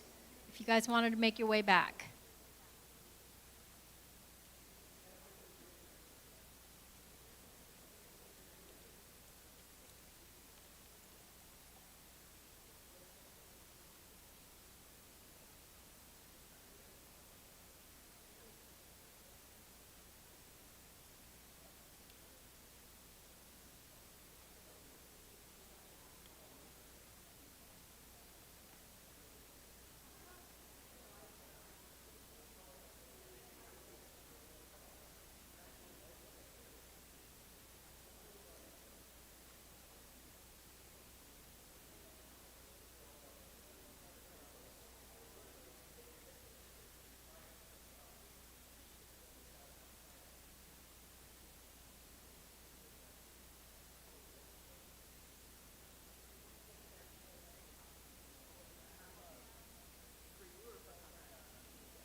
Okay, everybody, we are ready for Dr. Scott Hampton. He is going to take us through some material with video. So we'll have you guys make your way back. And we introduced you yesterday. Scott, are you good for? All right. Is this working? Yeah, it is. Okay. Yeah, I'm sound still good. the same person, so we don't need to do new Perfect. introductions. So, All right, thank you. welcome all you well-fed people. You have a good lunch? Okay, good. Okay, let me give you a little background about what we're gonna do. You're gonna see a video in a moment of an interview with someone who took a very unfortunate path, but I think there's things we can learn from this person. Let me give you a little background.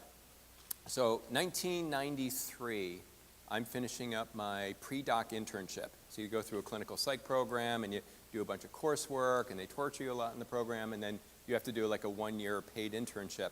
So I'm in this place in Poughkeepsie, New York. Anyone here know how to spell Poughkeepsie? Not gonna test you. But what's more interesting is the name of the place I was working. I was working at the Dutchess County Department of Mental Hygiene. That's actually a place, believe it or not. So I think that name was outdated about a week before it got coined. And so I'm thinking, I want to work somewhere close to the ocean, you know, like North Dakota, right? So I want a place slightly closer to the ocean than that. So I'm looking at places up and down like Virginia all the way up to Maine. And I see this ad in the newspaper.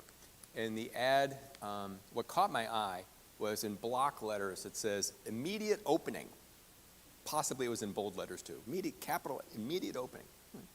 And I look at this is in Dover, New Hampshire. So I look in the map, and because I haven't heard of Dover, and I think I know what New Hampshire is. And so I look it up, and it's 15 miles from the ocean. Okay, check that box. So the opening was for someone to take over their adult and adolescent sex offender treatment program. Okay, I had some experience working in incest and a whole bunch of other things, so I got that. And they want someone to develop and start an anti-stalking program. So this is like 12-session thing. They don't have a program yet. They want someone to develop that. I can do that. So I come to New Hampshire, I get my interview, I get the job, and after I get the job, I discover why there was an immediate opening. Turns out that the person running the adult and adolescent sex offender treatment program had a little too much on his plate, too many distractions.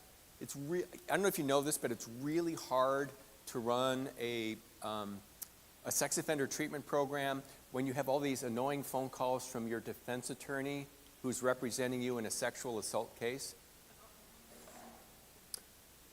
Okay, repeat after me. Conflict of interest. Okay. So it's like, okay, I get it. Immediate opening. Okay. So take over this program. But the more important part for today's talk is that anti-stalking program. So back in the early 1990s, there was this guy out in Colorado, Michael Lindsay, and he worked with, there's a program called Amend, which is like a batterers intervention program. We got different models around the country. And what he was doing was he was starting a pilot project to deal with stalking. And so what it involved is they would pick 3 communities. Los Angeles was one, big city, great. Denver, Colorado, another great one. And then, of course, Dover, New Hampshire. Go figure, we got 30,000 people, but I see they want geographical dispersion, they want different size communities. Okay, so we're a good fit for this. And part of the reason was that he actually knew the city prosecutor in Dover, George Wattendorf, and you'll hear from him in a moment. So the idea is we're going to set this thing up. So, and this was back in, like I said, early 1990s.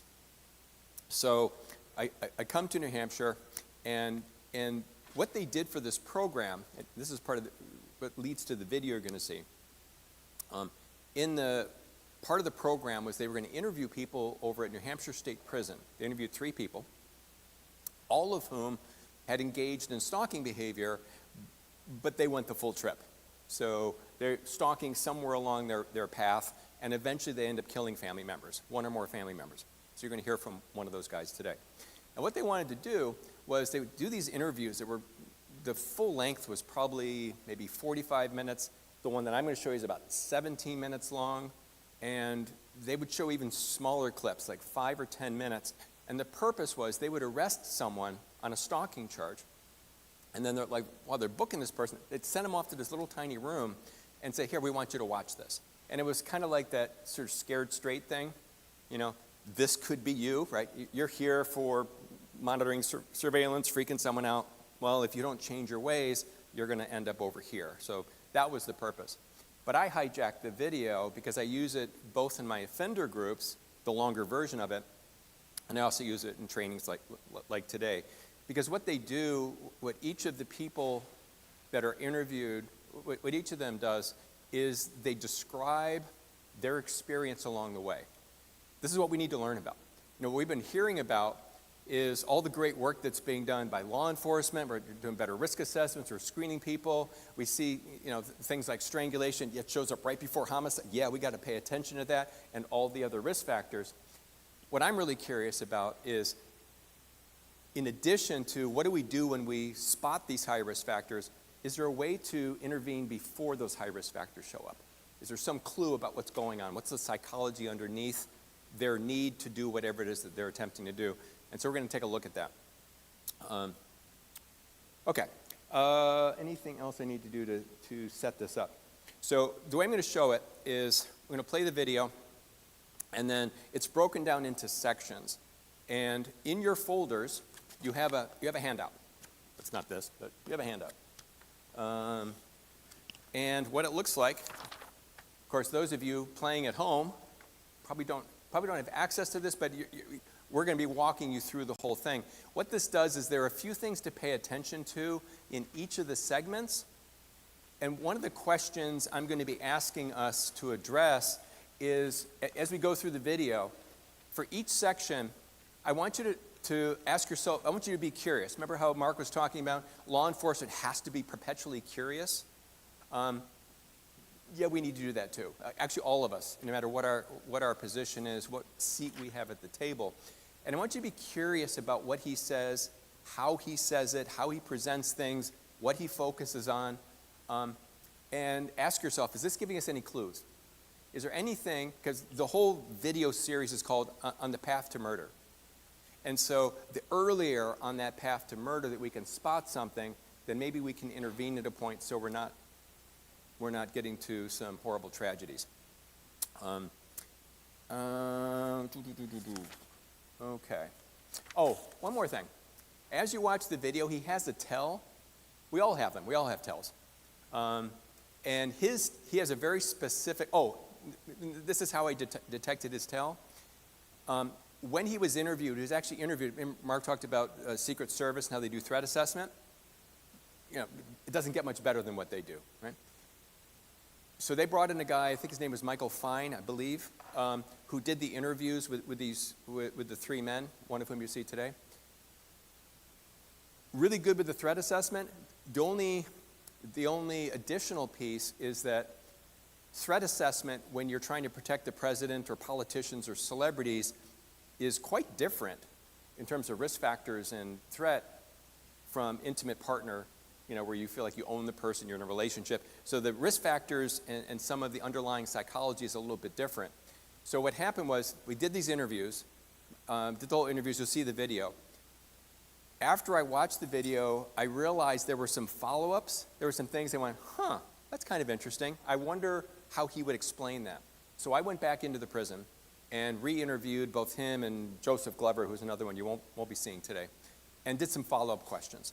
So some of what you will see, some of what we'll talk about will be a little bit of filling in the blanks, some of the things that you won't see in the video, but you're probably going to wonder about.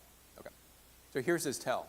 What he'll do when he thinks about the murders, because he ends up killing family members, when he thinks about the murders, he does this with his face. He does this, and it sort of tightens up around here. How do I know that this is a tell? Well, I suspected that based on what he was saying in the interviews. So I went in and I purposely directed his attention to the murders at various points when I was talking to him. Every single time when it brought back, he did that little facial thing, which is like, oh my God, what did I do kind of thing. So just watch for that. You'll see it probably 3 or 4 times. I think that should probably do it. Okay, Naomi, hit it. On October 20th, 1991, James Colbert murdered his wife by strangulation. But we're not seeing anything. And his 3 children, ages 2, 1, and 10 weeks, by suffocation. He then attempted to jump. I'm sorry? Yeah. Yeah, if I try it, something will blow up. Don't you love tech? Tech makes your life so much easier. Actually, this is a metaphor for the work that we do. The coordinated community response. All it takes is one part of the system not to be singing the tune that everyone else is singing, and then everything falls apart. Right? So, we did this purposely. You're welcome. And then, of course, since not everyone's at the table, of course, you have to wait for other people to come to the table. And then you get a wonderful resource you didn't expect before, who shows up and fixes everything on cue. See? See how that works? We could not have choreographed that better. Okay, and actually, just keep it, I think we're all set now as long as it's there. Let's keep it paused on this, because I want you to, there's something on this slide. I don't know if you can see it. On October, my vision doesn't work so well. I see it over there. October 20th, 1991, James Colbert murdered his wife by strangulation and his 3 children, ages 2, 1, and 10 weeks, by suffocation. He then attempted to jump off the Tobin Bridge in Boston after these murders. His wife had a restraining order in effect against him on the day of the murders. Okay. Bad stuff, horrible stuff. George Wattendorf, the city prosecutor, is narrating this. There's something that doesn't make sense. Of course, killing your family doesn't make sense. That's not what I'm saying. There's something on this that doesn't make sense. Anyone spot it? Yeah. He what? Oh, yeah, and he was actually quite successful at that. He actually, he murdered his wife by strangulation, yeah. But there's something that doesn't make sense up here. I'm sorry, attempted? How do you attempt to jump off a bridge and fail? Don't you just go for a walk? It's, my experience, I don't know about North Dakota, in New Hampshire, gravity is incredibly reliable. It shows up all the time, right? So how do you attempt to jump, right? So the thing is, this is not James Colbert saying this, right? This is one of us. We drank the Kool-Aid. We heard the story, so if this is someone, very experienced prosecutor, really knows DV and stuff, it's so easy for us, if we're not really curious about what's going on for the person, just to sort of take the narrative as is. Okay, let's go. Off the Tobin Bridge in Boston after these murders. No, he didn't. His wife had a restraining order in effect against him on the day of the murders. Colbert is currently serving a life sentence at the New Hampshire State Prison.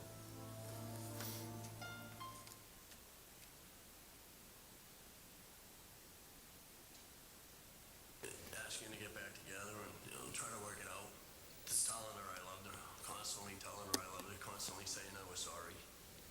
And she was after a while she said she was getting tired of hearing it, that I was sorry, because of walking out on her after the second baby was born 6 days after that. And, I just was a constant apology. I was always apologizing, even after I was back. And then when she asked for a restraining order, I was still apologizing, because I was looking out for me. I wanted to be with my wife and daughters. And I guess I wasn't concerned, or I didn't give a thought that she needed space. I was losing another family and I didn't want to. I would have crawled over glass if I had to, just to keep her happy. Pause. Thank you. Talk to me. What do you know? What sort of jumps out? What little clues do you have? What do you sort of notice? Yeah. Constantly apologizing. Isn't it good to apologize when you screw up? Isn't it better than saying, hey, I hurt you. I'm so glad I did. I mean, okay. So what's wrong with constant apologies? Right. So wouldn't it be nice, I'm really going on a limb here. Wouldn't it be nice if you linked apologies with the change in behavior? What a thought, right? So this idea, he treated those, we had a discussion about this, and how he eventually conceptualized it was, he said, I guess I treated an apology like a toll booth on a highway. You guys probably don't have toll booths. You drive so fast you wouldn't know when to stop, right? So imagine you give the person in a toll booth like a token or $1 when you go through. Is that your promise never to drive on the highway again? No, you give them a token so that you can keep doing it, right? This is exactly how he viewed apologies, which is, he would say, well, I apologized, what more do you want? Oh, behavioral change perhaps, right? Maybe feel bad. What does he actually feel bad about? Being caught. Thank you for playing, right? Nothing about I feel bad because my partner suffered. I feel bad because you're annoying me, and if I apologize, maybe I'll get you off my back. And of course, she got tired of that over time. Okay, apologies, not working. He gets it. What else? I'm sorry? Okay, let me tell you about that. So I asked him, because it's not in the video. I said, so what do you mean another family? Well, he lived in Indiana before New Hampshire. And he had a wife, a couple kids, and there was no history, no documented history of any abuse. It was more like neglect. So he was a delivery guy. He would just make deliveries for a living. Some local, some long distance. And he'd go away for a few days, he'd come back. He'd go away for a day, come back. But even when he came back, he said, well, I guess I was never really there. Like he would sit down in his lounge chair, his wife would come over, check for a pulse to see, okay, you're here. Right? And she got tired of that. It's like, he said, I had a very traditional view, right? What does the man of the house do?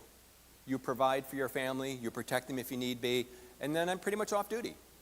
and never thought, well, maybe I should be involved in my family's life. Maybe I should have a conversation with my wife once in a while. Maybe I should spend time with the kids. He thought, I've got a job to do. I did it, and it was never good enough for her. And then he comes home one day, and she's gone. You took the kids. She left a note. She said, well, if you're not going to be here even when you're here, then what's the point? Have a nice life. So he says, I don't want to go through this again, right? I didn't realize what I lost until I lost it. So I want to hold on to this family. And holding on to the family will become a theme as we go through. What else? We had some, yeah.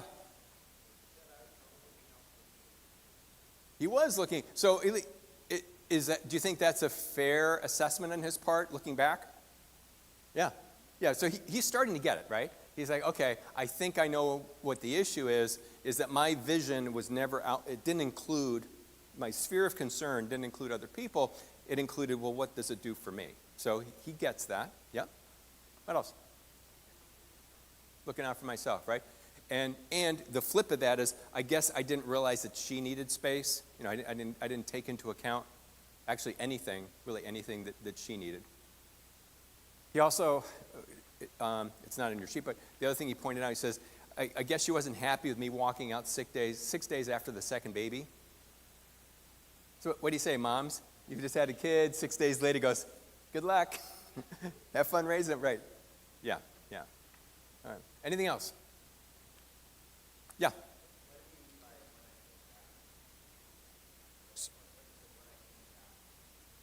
So that was from one of his trips when I came back, and that happened a lot. He comes back and then he's surprised by what he finds. So anything else? I like what he said. I would have crawled over glass. I'm assuming he means broken, because if you have a sheet of glass, it's actually not much of a sacrifice.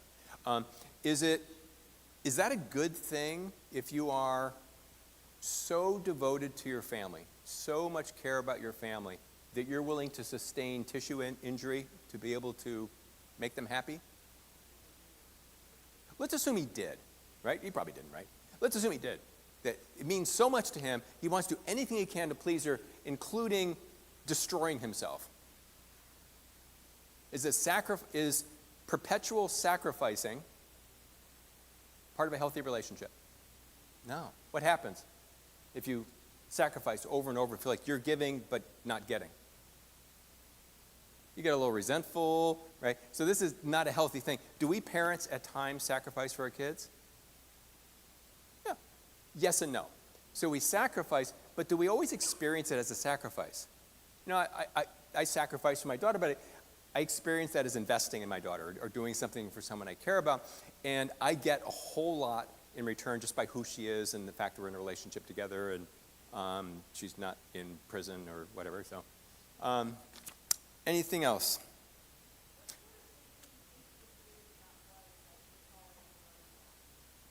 So his description, okay, what am I doing that, he would constantly, so as this thing unfolded, he would say, well, I'm here all the time now, and I'm constantly, asking you what you want, and if things don't work out, I'm constantly apologizing for that. So I'm doing whatever I can to fix it. But he never got specific. I said, so what do you mean fix it? He says, well, just do what she wants me to do. And do you know what that is? He says, no, I don't know, but I keep asking. So that's what he thinks. He says, I'm putting a lot of effort in, and he said, sometimes I stay up really late at night trying to figure out how to fix this thing. And it just never was enough. That's how he put it. Anything else? One question. What's the difference between loving someone and needing someone? I mean, there's a song, I think it's by Police, I love you, I need you, I can't live without you, making it sound like it's all kind of one thing. If you love someone, who are you focused on? The other person. If you need someone, who are you focused on? Yourself, right? So, as you need someone more and more, imagine we do, I should have a slide for this, right? You should have a little graph. As you need someone more and more and more and more, does that mean you love them more, or does that interfere with your ability to love them? Interferes, right? So if you take it to the extreme, imagine that you need someone as much as you need air and water and whatever, and they want to be independent, or they decide they want to leave. What do? You shackle them to the furnace in the basement, right? I mean, you can't afford to love someone if you need them that much. You remember this was quoted in Psychology Today magazine from O.J. Simpson, and he said, let's assume that I did that. I'm there. I'm with you in this one. Remember his book? If, and then I did it, right? The little tiny if, and then I did it, right? And he said, if I did that, it would have been because I loved her too much. So you guys, have you ever in a relationship had maybe your female partner, and she goes, look, I know you love me. Deep down I know, but can't you just like hack me up a little bit with a knife or something just to show me how much you care? Anyone ever got that request? Yeah, no. That hasn't worked with any relationship that I've ever been in. Not that I've tried it. Okay. Next round. During that time that you were staying with your sister in your own apartment, when you were out of the house, did you ever follow your wife to see where she was going? Did you ever check up on her? I not followed her, drove by the house and see if there was anybody there. I did that a few times, but I never followed her. I didn't have, like I said, I didn't have the money for the gas and stuff at the time. When you drove by, did you stop and wait to see if she came home? Yeah. Did you see her come home? No, she was always in the house when I drove by. So at night with the kids. Did you suspect that she was seeing somebody then? Not at that time, no. And then when I found out that she was, I just didn't ever even bother going up there anymore. Pause, please. Talk to me. I should probably help you out with this one first. There's a series of numbers on your sheet. See, these are numbers you need to know: 10, 10 to 2, 178, 25, 3.5, and 12. So let me lay this out for you. He said, I drove by a few times. When I hear that, I always get a little suspicious, right? So one of the things, like on the other side, like Dr. Campbell's research, when she does a danger assessment tool, advocates will give the victim a calendar, and they ask them to fill out the calendar because they always underestimate the number of times the other person's done stuff to them. I did it a few times, and like 4 or 5, whatever, and it turns out to be, 37. And so it's helpful when you mark stuff down. So I thought, let's try that with him. So we mapped everything out, and here's what the numbers mean. So over about a 3-week period, I think it was like 2 days shy of 3 weeks, from 10 o'clock in the evening, nighttime, to 2 o'clock in the morning, he would drive a route, which was 3.5 miles. So his house, her house, drive a loop. The round trip is 3.5 miles, never exceeding 25 miles per hour. And at midnight, at 12, he would stop at Burger King for his dinner break. So we ran the numbers and had a couple of days where he had to quit early or something like that, this part-time job of his. And we figured that we estimate he did this 178 times. Yeah, I drove by a few times. No, we call that quite a few times. Right? 178 times. So he said, remember the question was, did you suspect her that she was cheating on you? Well, of course you did. Why are you doing laps around there until you find it? So then he sees a truck in her driveway.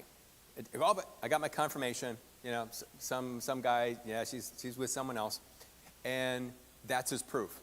Well, it turns out that the neighbor that was like 3 doors down from them just had their driveway paved and asked if they could park the car in their driveway. So that was his proof, right? So reality isn't necessarily the essential component. Perception of reality is everything. So he thought that's proof that, and of course the question was, was she ever home? Well, of course she's home. At 10 o'clock, 2 o'clock in the morning, she has 3 young babies, of course she's at home with them. Okay. Next. You said she wanted a divorce? Yeah. And when you heard that, what did it make you think? How'd you feel? Lonely, scared, not wanting them to lose her or the children. I was trying to make it my life again, but it was late, after leaving her with the babies, the 2.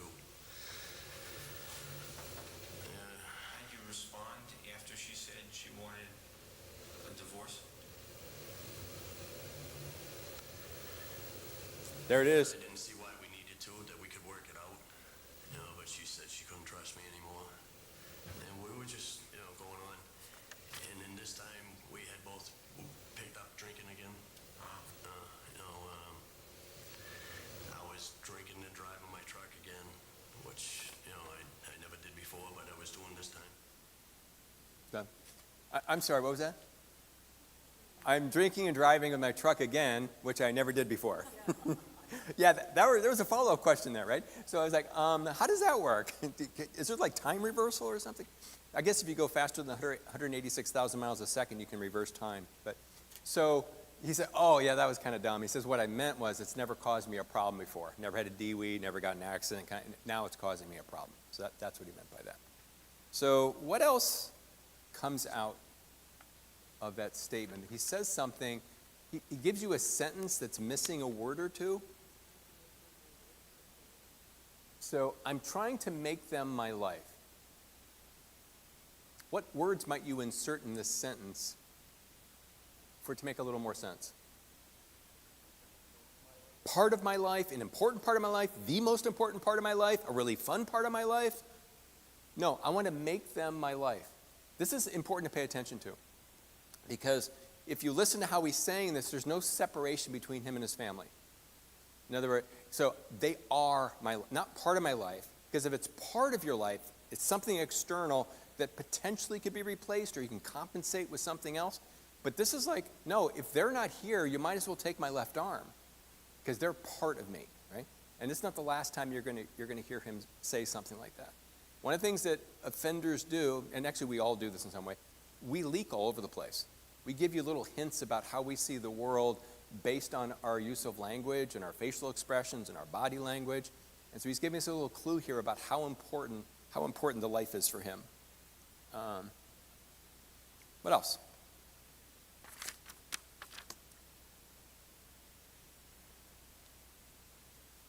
So let me do a little exercise with you. On the front part of this page, you see these circles, these little pie charts. First one looks like the peace sign, kind of, and the second one.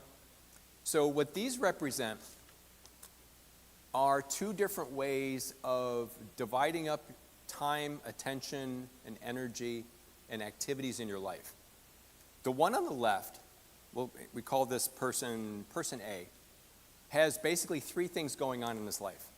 He's got work, family, and sleep. You hear a lot of people saying, hey, my father always told me that work and family is all a guy ever needs. Again, it's very sort of a traditional kind of view. And we have people who have that philosophy, like take the American farmer, right? Get up at 4 o'clock in the morning, you plow the fields, you have breakfast, you have lunch, you have dinner with your family, you plow the fields some more, you go to sleep, rinse and repeat 7 days a week, and then 40 years later you die and your kids take over, right? And so that's a very honorable profession. You contribute to society, you're not causing problems, you are satisfied, you feel attached to your family. It can be absolutely a fantastic existence. Norman Rockwell loves you. Works out fine. Don't mean any sarcasm with that at all. But it's risky, right? Because you got all your eggs in one basket. What happens if you say you're in a mill town and the mill closes, you've been there 25 years, have no other job skills, and then all of a sudden, the job is gone. So that's version A. Version B is basically the same thing. You got work, family, sleep, and you got hobbies, you got friends, you got church, you've got maybe you have pets, so you got some other stuff going on in your life. Now I have 3 questions to ask you.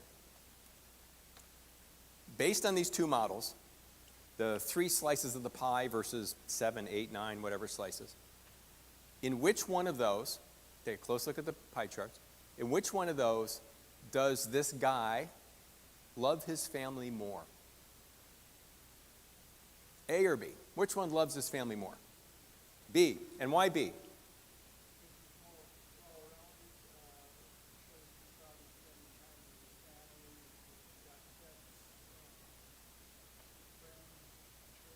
He's got a well-rounded life. He's got more to offer to us. That sounds good. That sounds healthy, right? Okay. Anyone think A loves his family more because it's a bigger portion of his life? Anyone not care? Anyone fall asleep? Yeah, that was a trick question. Okay. Reason it was a trick question is The amount of time you spend with your family doesn't necessarily say how much you care about them. He might really love his family, and so the first guy is like, oh, this is the best thing I can imagine. I can't imagine wanting to do anything else other than that. This is the best. Or he hates his family. Oh my God, I'm in hell, right? And the second guy, maybe it's like, just like you're saying, he's got more to offer. He's got a balanced lifestyle, or maybe he has all these other activities because he can't stand being at home. Right? We don't know. Okay, that was a trick question. So, question number 2. Which one of these two men, and it could be women too, but for this case, we're doing men. Which of these two men is going to miss his family more if they pack up and leave?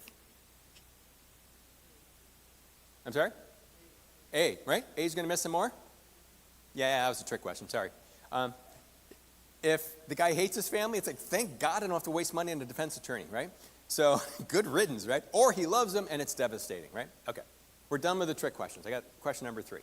I'm glad no one's walked out yet. It can be pretty annoying. So, this one actually matters, okay? Let's assume they both love their family very much. And the family ups and leaves. Which one will cope better with the loss? B. Why? He's got more well-rounded life. All the things you're talking about before, right? He's got a more well-rounded life. He's got shock absorbers, right? So it's not that everything I care about is gone. A lot of what I care about is still there. And he has support systems. He's got other people and other sources of comfort so he can get through the crisis better, right? Okay. Which one of these two models do you think Mr. Colbert fits? A. And you're going to hear more evidence that as we go along. Hit it. Yeah, I was just trying to support my first family, the business, and then I broke down on my way to Indiana with my truck, and I had to leave my truck in Pennsylvania, and that was it. My business was gone. Like I say, I come home that Friday night and had the restraining order there, you know. Then I was trying to work, you know, and pay for an apartment and support my wife, and it just... Did you get mad about the restraining order? You remember feeling mad about that? hurt, not mad, you know, hurt. Okay. What do you say? What do you notice? Okay. What about that? Would it be better if he's mad at her or better if he's hurt? Yeah, it's like, you're more likely to, yeah, okay. So he's actually probably making a little bit of progress. So it's easy to project and go, you know, I'm unhappy, your fault. Projection, right? So I won't take any responsibility for my life, it's all about you. At least now he's looking at himself a little bit. What's the one feeling that always, always, always fuels anger? It's always there. Without it, you're not angry. Very often, not always, but very often, even more fundamental, more important, actually. Fear. You're always afraid of something. Maybe you're afraid of loss of control, maybe you're afraid of financial ruin, maybe you're afraid of physical harm, maybe you're afraid of abandonment. But why would you be angry if there wasn't something you're afraid of losing, right? That's what makes you mad, right? But to sit with fear is not a fun place. It lives inside you, right? You feel vulnerable with fear. You don't feel vulnerable with anger. Think about how we talk about anger differently than we talk about other feelings. It's sort of an extension of what we talked about yesterday. There's a preposition we use with anger. Fill in the blank. Anyone answer this? I am mad, blank, you. What word do we put in there? At or to, right? I'm mad at you. Well, not to. That doesn't make sense. I'm mad at you, right? Does that preposition work with any other feeling? I am really guilty at you. Right? I'm sad at you. I'm lonely at you, right? No, it makes no sense. At is, the only word that fits with is anger or mad or pissed off because it has a targeting scope on it. I'm mad at you. I almost can't help but point my finger. So it's a feeling that we project onto other people. It's an aggressive, it feels aggressive, and being aggressive is safer than feeling vulnerable. So the way we protect ourselves from fear, not that it works long term or solves a problem, is we get angry. Because if I get angry at the person who's coming after me, hopefully they will be more scared than I am, which means I'm momentarily safe. Because they're looking for safety, they're going to back up, hopefully. It's a repellent. Anger's a repellent. Okay, there's a line on here, another sentence that isn't quite finished. I broke down on the way to Indiana with my truck. How does the truck feel about the fact that Mr. Colbert broke down? Isn't it the truck that broke down? It's not what he says. I broke down with my truck. So the truck's with me, I have a breakdown, my truck, maybe it's my support system, I don't know. So again, there's no separation, right? I want to make them my family, no separation with his family. I broke down with my truck, meaning my truck is me, my business is me. You take away one or two of those, you take away the family, then what happens? All the pressure's on your business. Well then, if the pressure's on your business and you're not paying attention, you lose your business, what do you have left? You might as well take a dirt nap, right? That's it. There's nothing left if that's how you've structured your life. And you'll hear him talk more about this as we go along. Okay. I just What do you understand the restraining order to mean? What did I understand it to mean? Well, that I had to leave that night. But after that, we talked on the phone, and she let me go back to the house and get furniture and whatever I needed, come back to get the kids. We went to court just to get visitation rights, but after that, I was in and out of the house like I was a visitor. And was the restraining order in effect at that point? Yes, it was. And were you aware that even though she wasn't objecting, it was in violation of the restraining order? No, I did not. It's the first time I've ever had a restraining order. I've never been in trouble with the law except for speeding tickets. But no, I didn't realize that it was still there. I thought, to my understanding, once she allowed me back into the house, that squashed the restraining order. But I didn't know for sure one way or the other.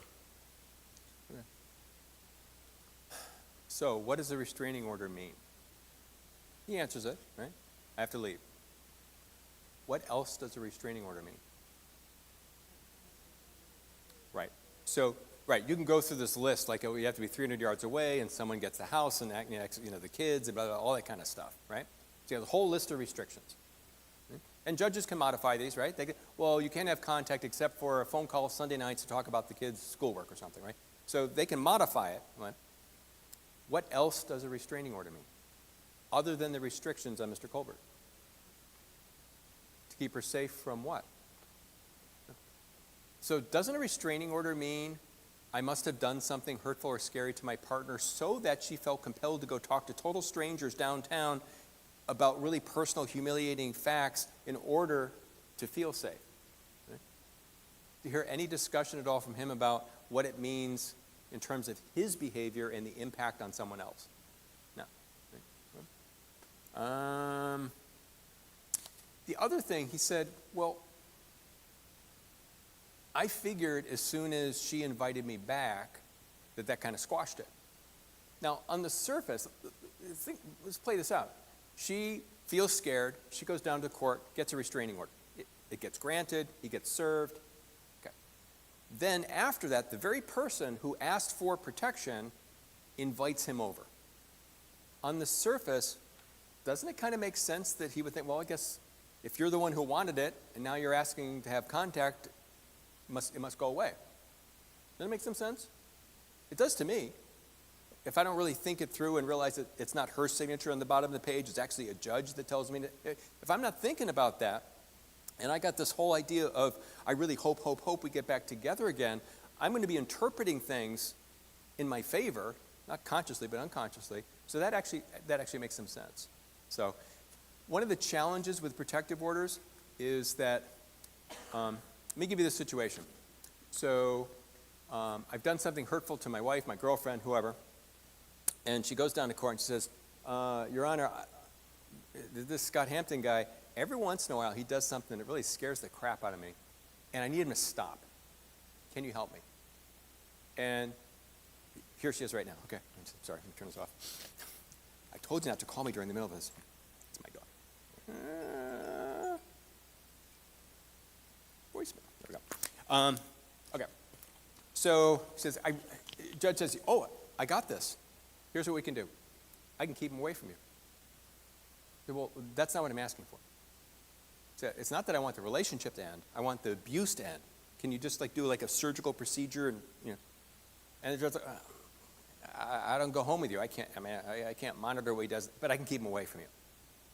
But that's not what I want. Well, I'm sorry. We have a price fixed menu here in the court. Take it or leave it. Well, I am kind of scared, and maybe once I have this piece of paper, maybe he'll get the message, right? And so she does a workaround. So she wants the protection. She wants this message. She wants me to get served. She wants me to read a piece of paper that says, yeah, someone believes me. Someone believes that what you've done has been a problem for me. And maybe he's one of those guys who needs a tap on the shoulder. Right? There are actually three groups of people get restraining orders. One of them are what we call self-correctors. So I'm at home. I slam the door. And my girlfriend is all startled. She goes, God, I wish you wouldn't do that. It really freaked me out. Really?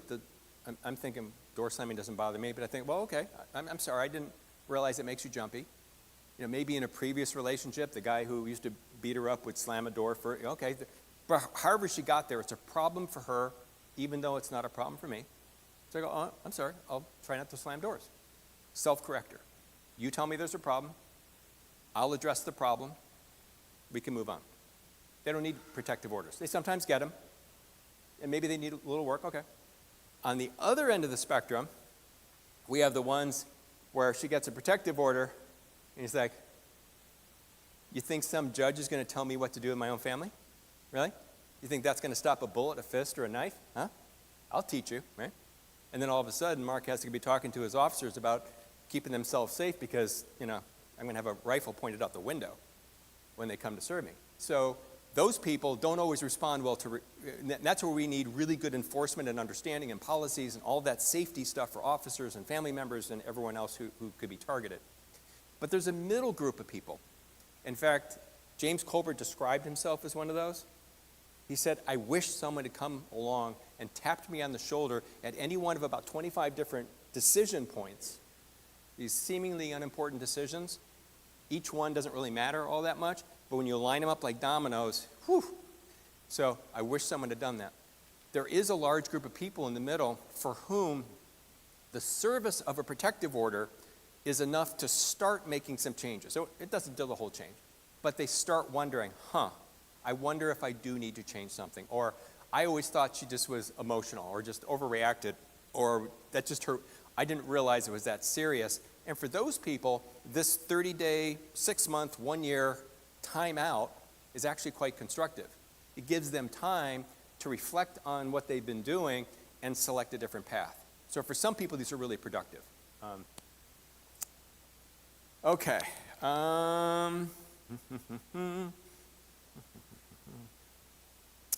Okay. Let's go forward. And like I say, when I went back to the house that night, she told me, we talked about it, and everything was going good.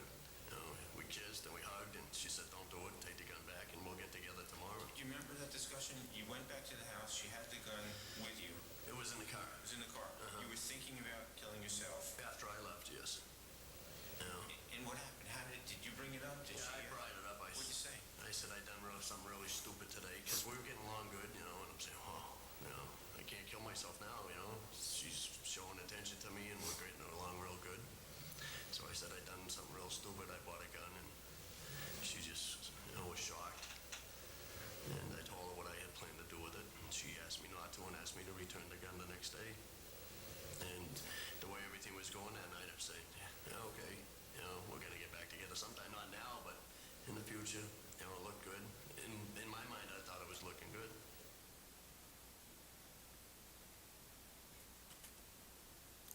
Now he's got a gun.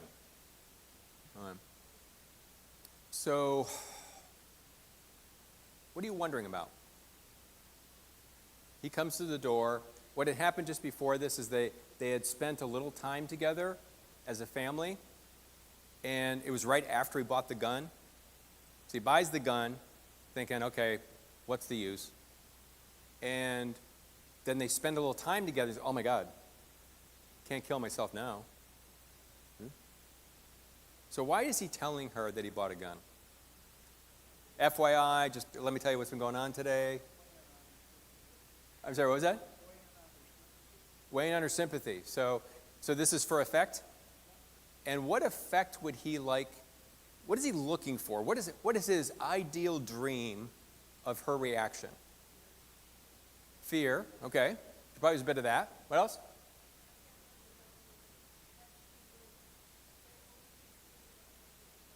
Okay, so he wants her to, please, please, please, don't do it, don't do it. Imagine it doesn't play out the way he wants it to. And he says, I did something real stupid today. I went out and bought a gun. And she said, well, whatever you do, my God, don't do it in the house. You know how much cleaning up I'd have to do? You know? I don't think he wants to hear that, right? Or, whoa, that'll save a lot of money and stuff, right? So, are you nervous, afraid you have bad aim? Do you want me to hold the gun for? Right, you don't want to hear any of this, right? That's right. Can we call your attorney first, make sure this is okay? Right, there are a lot of answers that he doesn't want to hear. What he does want to hear is that when he's at his worst, she will rescue him. Because if she's willing to rescue him, there's a possibility that there'll be more that he can build on. If she's not willing to rescue him when he's at his absolute worst, well, what does it mean about the better times when it's not so critical, right? So this is a test, not that he's necessarily thinking about it that way, though he very well may be, but this is like, I need to know whether there's any hope. I need to know whether or not I should just, pull the trigger, get the whole thing over with. But hear the other piece. Remember we did those little pie chart things. So, well, I can't kill myself now. So it's a light switch. Most of us hopefully have dimmer switches at least, where it's like you have to have a whole bunch of things going wrong in your life before you even start thinking about doing something self-destructive. For him, there are only two settings. She's in my life, light is on, I have no hope, we're done. Right? It's a very simple and very scary equation. But he gets the answer that he wants. Next. At 4:30, she didn't show up, so I took the children to McDonald's. Well, I got them what they wanted, and we went out to the playland. I guess it was down in Raymond area, somewhere around there. And they played for a while, the two older ones. And then I brought them home, and she had asked me to stay, help her with the kids, because she was there. And I guess I gave the two older ones a bath, and she was down with the baby. And I got the girls dressed for bed, and we played some more. And then they went to bed, and that's. What were you thinking then? Kids go to bed. I thought everything was still good because I had not known that she was out with her boyfriend. Up until that phone call, and she come in and told me that it was him on the phone. And then. What do you think then, just at that moment? I was mad because real mad because she lied to me. She didn't have to lie to me, but I guess after the gun incident, she must have thought she had to. And we ended up in probably a half an hour just yelling back and forth, saying, I went off, why'd you lie to me, And she was coming up with excuses. I don't remember today, but after a while, we just started drinking and we didn't talk. And she said she would have to, You remember how you started drinking? Did you go fast. You went for a bottle, she went for a bottle. How She was drinking beers, and I was drinking wine, and she had 2 bottles of wine. Before the end of the night was done, I finished both bottles of wine. I don't know how many beers she drank, but, and it just, when she was going to bed, she goes, you can't leave, you need to stay here because you're too drunk to drive. So I said, all right, I'll sleep on the couch. And she went to bed.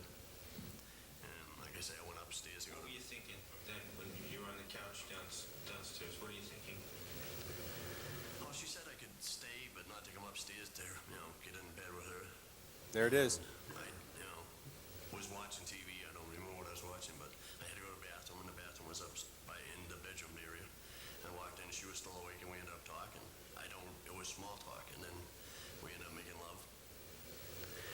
And she kind of like pushed me off like she was mad. And that confused me, you know. I went downstairs and like I say, I don't remember going back upstairs. All right. There's a lot in that section. What do you want to start with?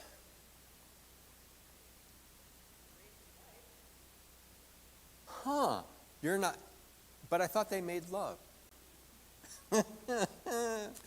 Yeah, I kind of asked him about that. So let's hold on to that, because we're going to work up to that about how that actually played out. So think about the sort of sequential. Let me tell you what was going on.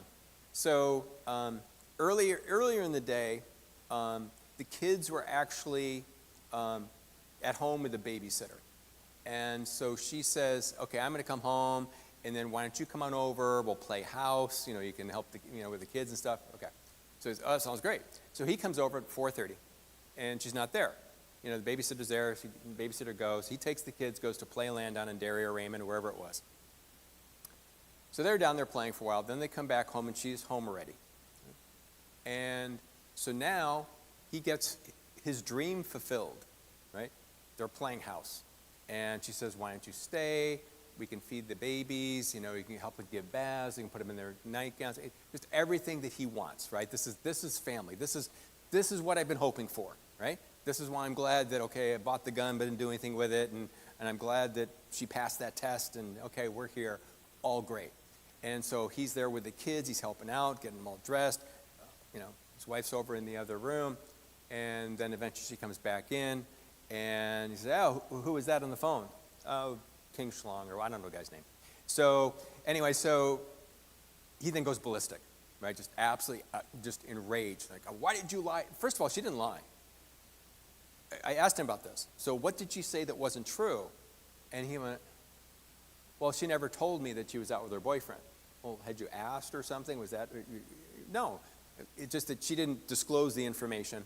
And not that she had to, not that there's any obligation, but according to him, there was. So she says she's out with a boyfriend. He gets really upset. He starts screaming at her, why did you lie to me? And she's, according to him, she's making some excuses as if she needs to, right? And then they start drinking. So a couple bottles of wine, he downs both of those. She's drinking some beers. At the end of this, well, he does also about her lying. What's the one piece of insight that he gets? Remember, he says, she didn't have to lie to me, but what else does he say? Yeah, so he's piecing it together, right? Remember yesterday we talked about lying is when you do something, not just you get it factually incorrect and you know you're saying something that's factually incorrect, but there's some negative motive to it. He recognizes, well, no, this is a survival strategy. So I get it. She had to say something not true because she knew what I was thinking. I was thinking about killing myself. And so, okay. So that all played out. So now they've had the argument, he's drunk, and he's about ready to head out the door. You know, screw this, but I'm out of here. What does she say?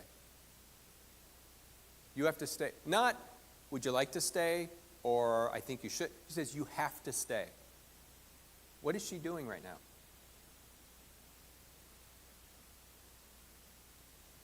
She's protecting her abuser.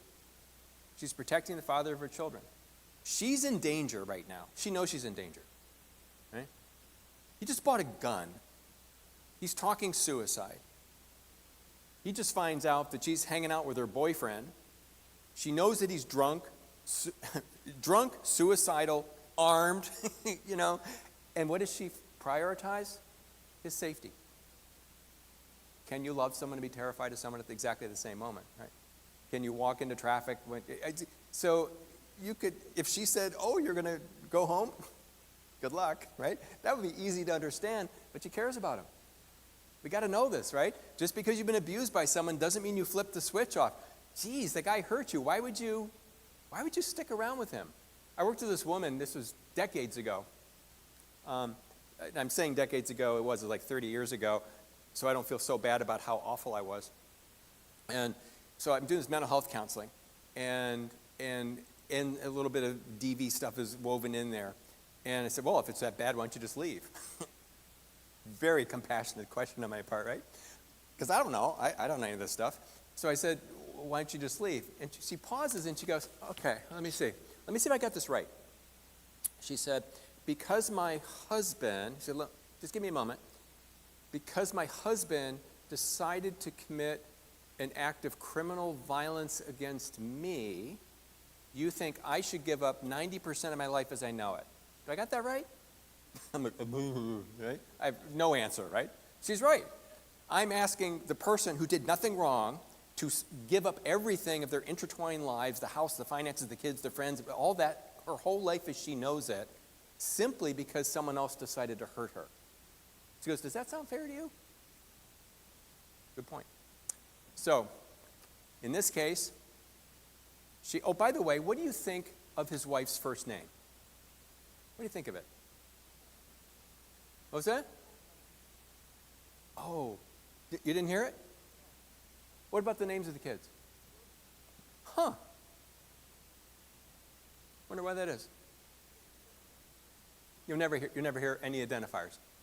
Nothing. My wife, the kids, kind of stuff. Everything, there's some distance there, right? There's nothing. She never has an identity throughout the entire interview.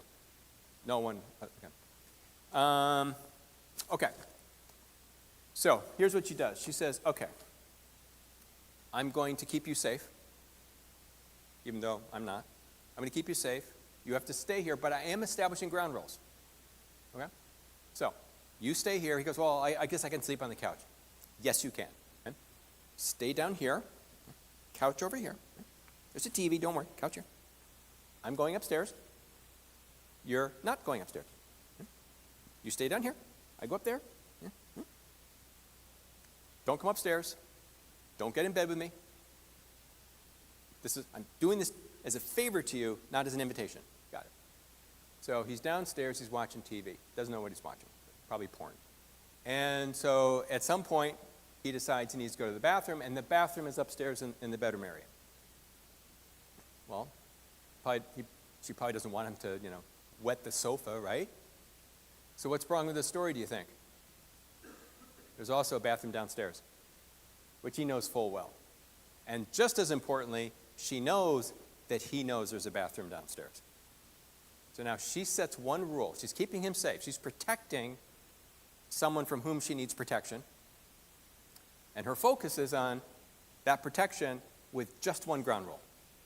Stay down there, and he violates it. So now he comes upstairs. So he comes upstairs. The bedroom's right here. So she's in bed against the far wall. The only way out of the bedroom is that one door that he's now standing in this doorway. And they engage in small talk. From her perspective, what is the function of small talk? What's the other word we'd use for it? Risk assessment. She's trying to gauge her safety at this point. Okay? So he's up there, and it's like, okay, I gave him one ground rule. He violated it. Why would I think he'll stop at violating one rule? Really, what evidence does it? And think about what the issues that are currently on the table. Right? It's like, I was out with my boyfriend, this guy who's looking for hope so he doesn't kill himself is really upset about the fact that I was out with him before, and I don't even know how drunk he still is. He probably is. Not going to improve his judgment. Remember, we talked alcohol doesn't cause anything, but it can sure make things worse. Right? So much for judgment, so much for, impulse control. Yeah, no, it can make things worse. Make things deadly really, really quickly. Mark, how long does it take to pull a trigger? Yeah, so even if you have just this very, very tiny moment of rage, and your finger, some of your finger is really, really pissed off at her. We're done, right? End of story. So she's doing risk assessment, trying to figure out how drunk are you, how upset you are, what are my options? And then he suggests, well, we make love. How is she thinking about this? Got one or two choices, yes and no. We think the kids are a relevant part of this, right? She's not the only one who's in danger. Right? So he says, okay, let's make love. She can say yes, she can say no. If she says no, what's he thinking? My boyfriend has satisfied me so much, I don't need you. You've been replaced, which is his greatest fear. So this thing like, oh, there's hope, maybe we'll get together sometime, maybe not quite yet, but eventually, that's gone. And so if he, because he's there, it's like, okay, do you still want me, is his message. Yeah, no, I'm good. Can't do that.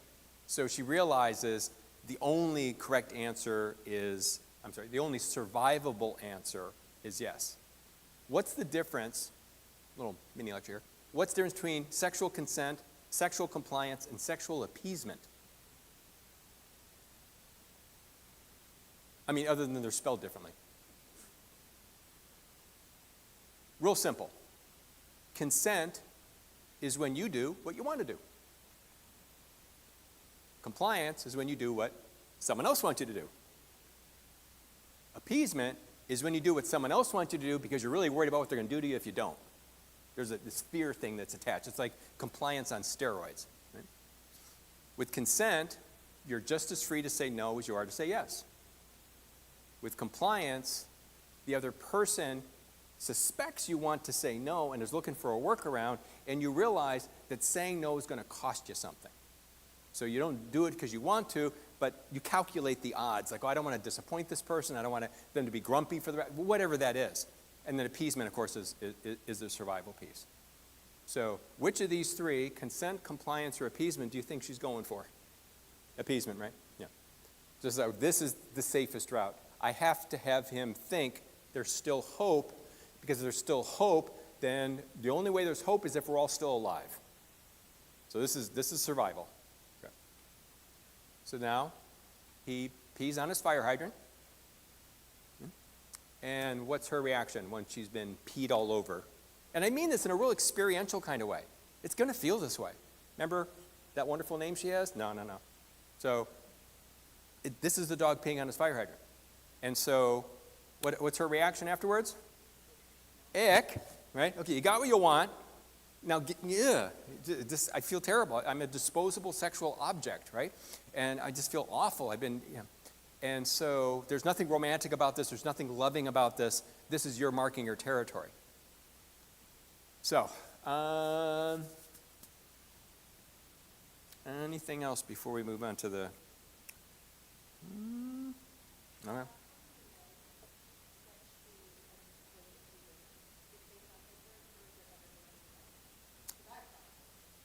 So you what? Yeah, you got questions. So did I. So this is one of the things I had a conversation with about. I said, so you said you're really confused. She pushed you off. And I said, you don't know why, right?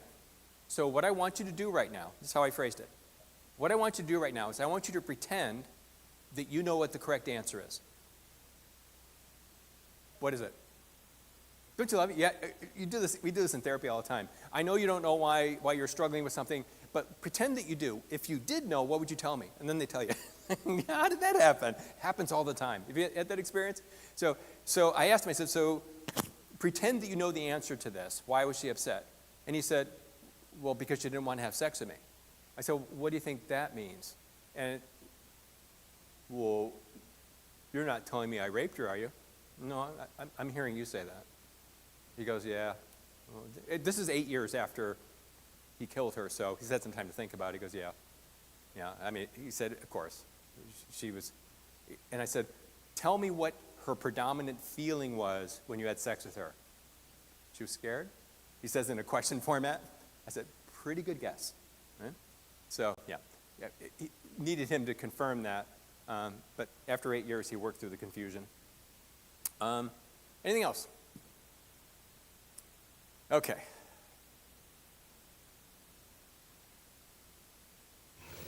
Next thing I know, I was on top of her. You know, What were you thinking then, on top? that we were all gonna die. That she was gonna die and I was gonna kill the kids and then kill myself. And while I was killing my wife, all I could think about was I wanted to die, and I didn't want my children to grow up without parents, without mommy and daddy. And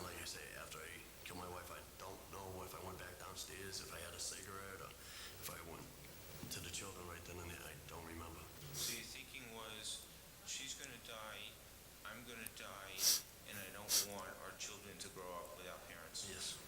What's the next thing you remember? Getting in the car and driving to Boston. And what were you thinking when you got in the car?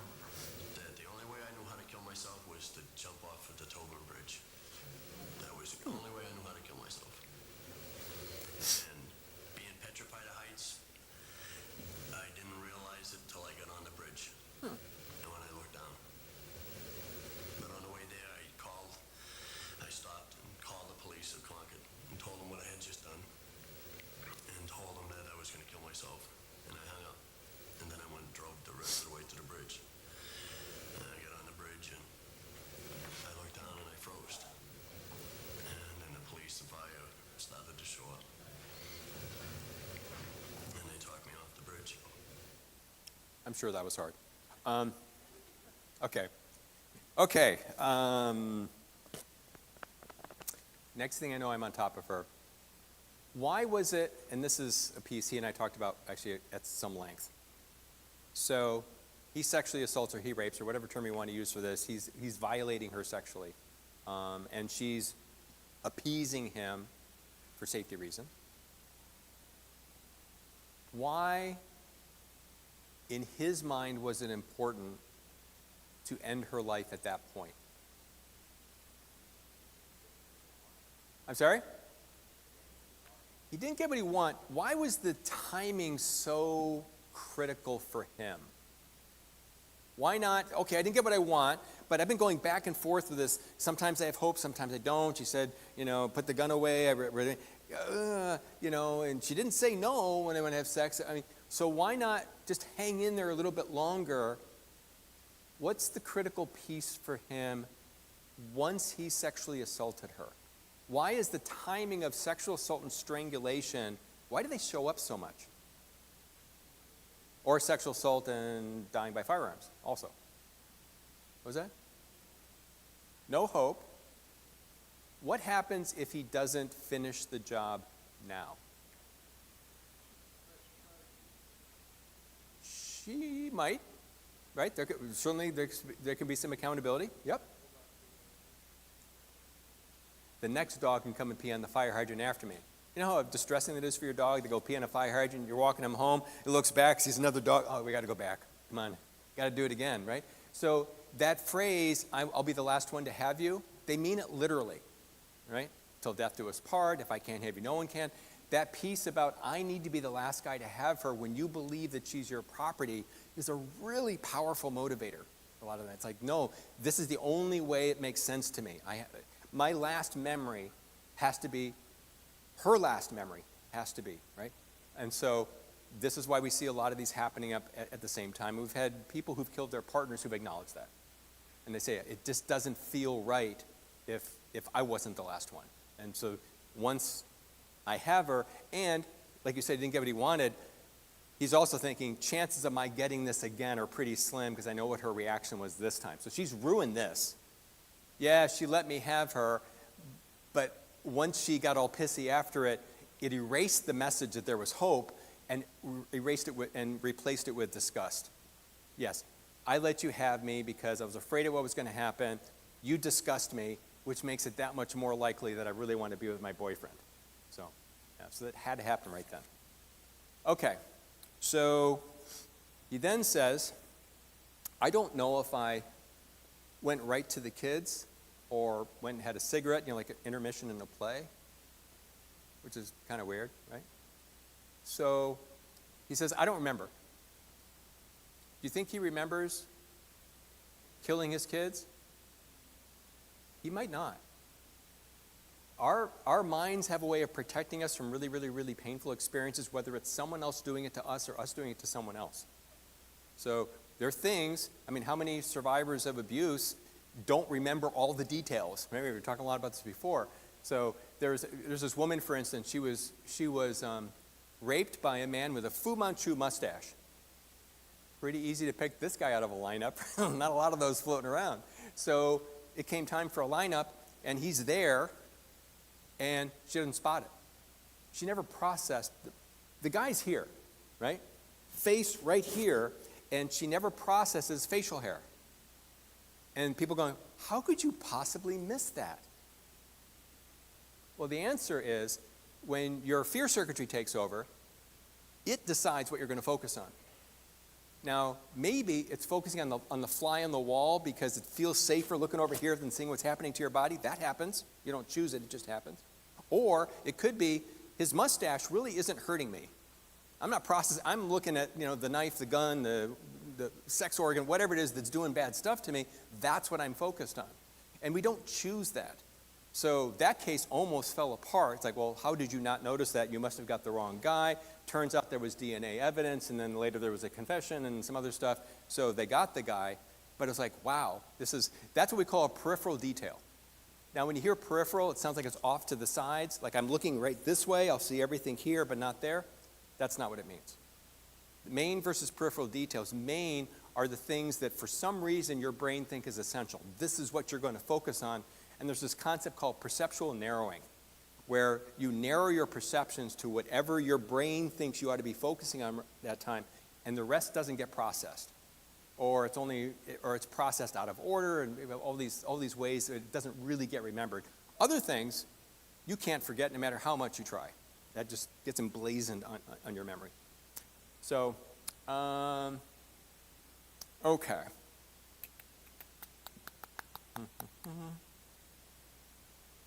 He says, I don't remember going to the kids. Maybe he doesn't.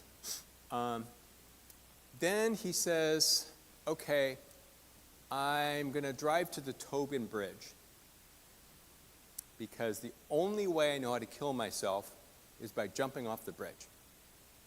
Anyone see a problem in that logic? What about the gun? Mark, don't they work?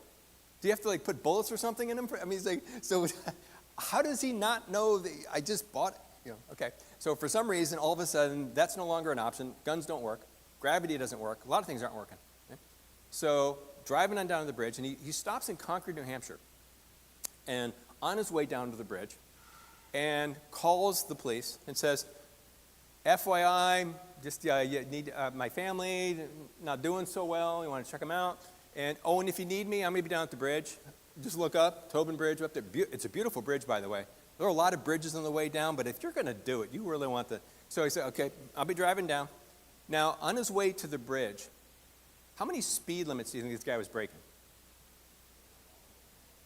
None of them. 10 and 2 on the steering wheel. He's not going 80, right? He's going like 55, whatever.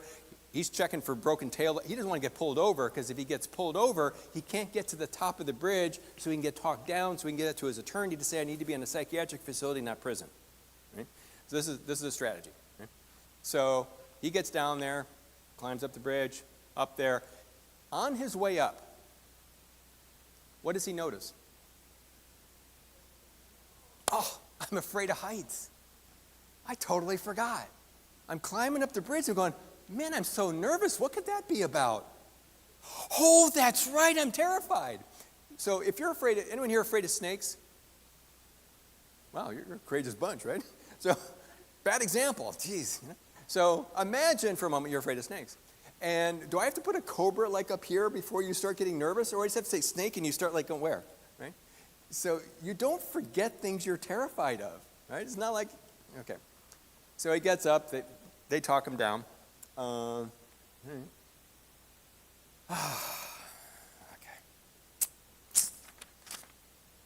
Hit it.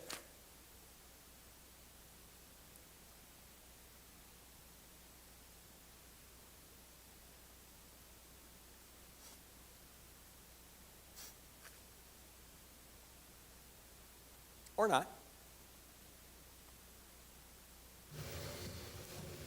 I had no right to kill my wife and my daughters. I had no right at all to do that.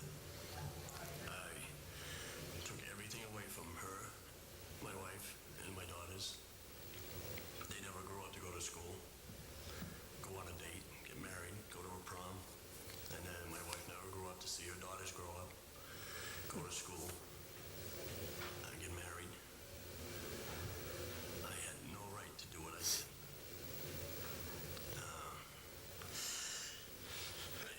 Excuse me.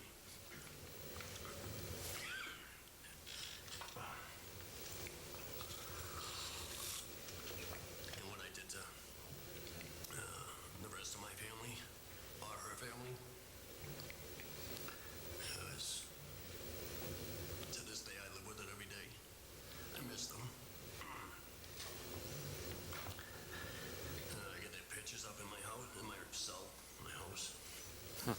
Big house.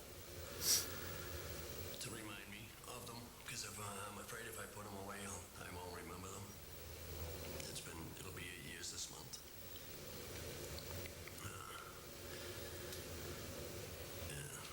I was not thinking, like I said, I had no right to do what I did. To hurt my daughters, they didn't do anything to me. They didn't deserve that. I mean, sometimes I say, okay, jealousy was the part with my wife. That's a stupid word, is jealousy, but it did happen. But I had no right to go to my daughters and, take their lives. 2.5, 1.5, and 10 weeks old.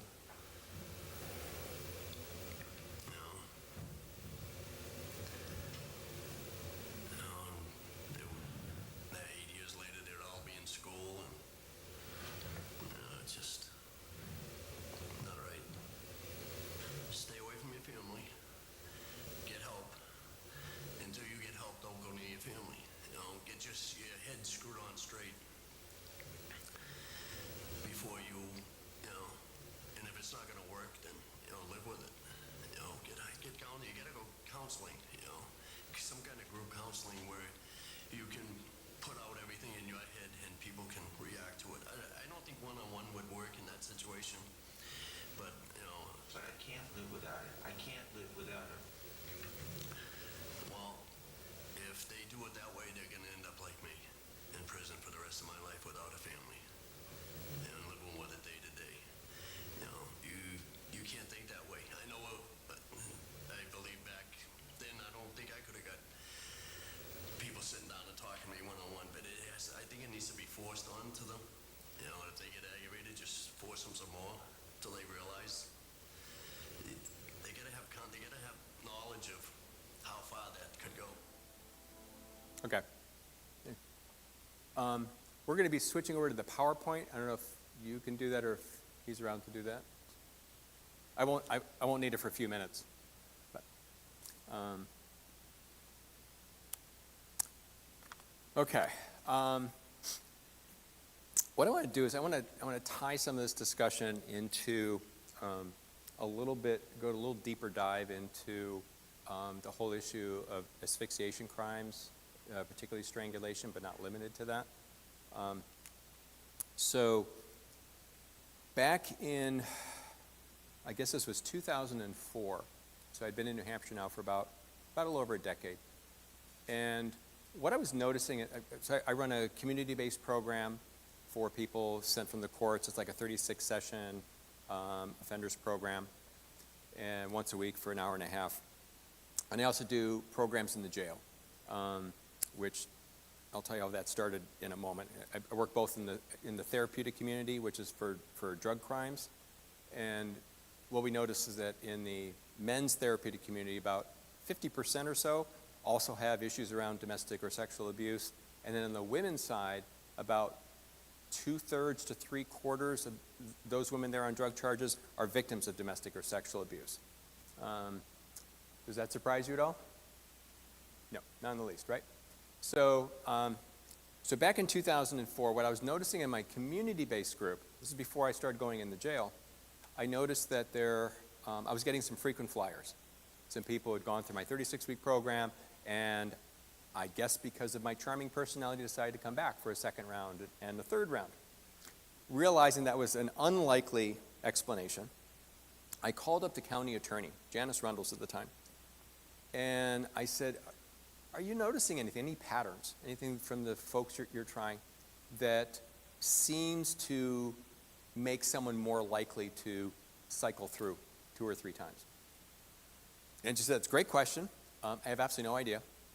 I'll put a few of my ADAs on it. We'll take a look at this, and we'll get back to you. So about 3 months later, she calls up and she says, we have an answer for you, and I don't know what to do with it. He said, not exactly what we expected. So what she said was, it turns out that there's an event in these people's lives that significantly increases their likelihood of being rearrested on a domestic violence charge. Now, would you like to take a guess at what that specific event is in that person's life that makes them likely to get rearrested on a domestic violence charge. So they're an existing customer coming back for more. I'm sorry? They like it in jail. I mean, who wouldn't want to live there, right? Mostly because of the food. So, well, an event in their life that says this is what's going to, it's a very specific event that you could actually tie down not just to the day, but to the minute. Yeah, we had no idea either. Some people say, is it an anniversary? Is it, some people say the Super Bowl. It was interesting, the spike in abuse was not for the winning team, or the losing team was for the winning team. I don't know what that was all about. Is it Valentine's Day? Is it birthday? Is it something, No. The event that got tied to an increase in likelihood of getting rearrested within 3 to 7 days, 7 days at the outset of the event to getting rearrested, was getting released from incarceration. Now, there's a deterrent for you. Want to get arrested for just leave jail. Leave jail and go right through the revolving door. And we thought, well, that's not working out so well. It's not really what we were hoping to be the outcome of your, right? So we took a closer look at it and it started to make some sense. We thought, okay, imagine I'm an abuser and I've done something, whatever to my partner. I get arrested and I get booked and I'm sent over to the jail. And I'm the kind of guy, which is no big surprise if I'm the abuser, who doesn't always take responsibility for my behavior, right? I got arrested. Whose fault is it? Of course it's hers, right? So I'm thinking, so now I go somewhere for 30 days, whatever. What's my mindset when I'm there for 30 days? I'm going to teach her a lesson, right? So I'm getting more and more cranked up while I'm there. Not exactly rehabilitative, right? This isn't working so much. Oh, you'll meet Gladys in a moment. So she came a little bit early, that's fine. So I'm getting all pissed off. At the same time that I'm in jail, there's no programming. There's no one there to talk to me to say, you look like you're like a slingshot. You're getting ready to just get out of here to go seek revenge. Let's talk about alternate ways of viewing this and thinking about it and decisions. Blah. None of that. We had no programming. The third of four actually, was let's assume you want to send someone somewhere to develop more egalitarian attitudes, challenge things like racism and sexism and homophobia, and promote healthy relationships. Is the first place that comes to your mind county lockup? Is that really the container that says, well, he'll get a lot of support for treating people with respect? Right? No. Probably one of the worst places you're going to think of, right? So those are the first three reasons, but here's the fourth one. So I get arrested, and I get sent over to, I meet the bail commissioner. He goes, okay, Mr. Hampton, you got to stay 100 yards away, and here's all the conditions of bail, has a no contact order, that kind of thing. And then at some point, I end up in jail, okay? So I'm sitting over there. While I'm in jail, I get a letter from my attorney, and it says, dear Mr. Hampton, you'll be released in, 8 days, and your bail conditions have all been released and whatever, so you can forget that stuff, and here's the date of your next hearing, whatever. So I get out, and now I'm the kind of guy, in this case, where I actually want to take responsibility. I'm in that middle cut where, okay, this time out it has me reflecting and thinking, I do want to be a better father, husband, partner, man, whatever. I'm going to work on it, and I'm going to start by owning up to my stuff and trying to make amends. So I head over to her house, knock on the door, she opens it up, we have a conversation. We're sitting in the living room, I'm chatting, I feel really sorry about this, this is my responsibility, I'm going to do things differently, I'm not calling it a mistake, right? I'm doing the good stuff here. Well, then what happens is, while I'm there, got to find the right place for this, hold on. All of a sudden, I hear, who's that? If it's the next door neighbor, you hear, as Mark can tell you, in the academy, they time you. If you don't have the right cadence, you don't get out of the academy. I'm just making this up, but you just know, right? I do this in my groups. I say, what does this tell you? Oh, it's the police. They know exactly what the sound is, right? So Officer Bob comes in, and he says, are you Scott Hampton? Yes, I am.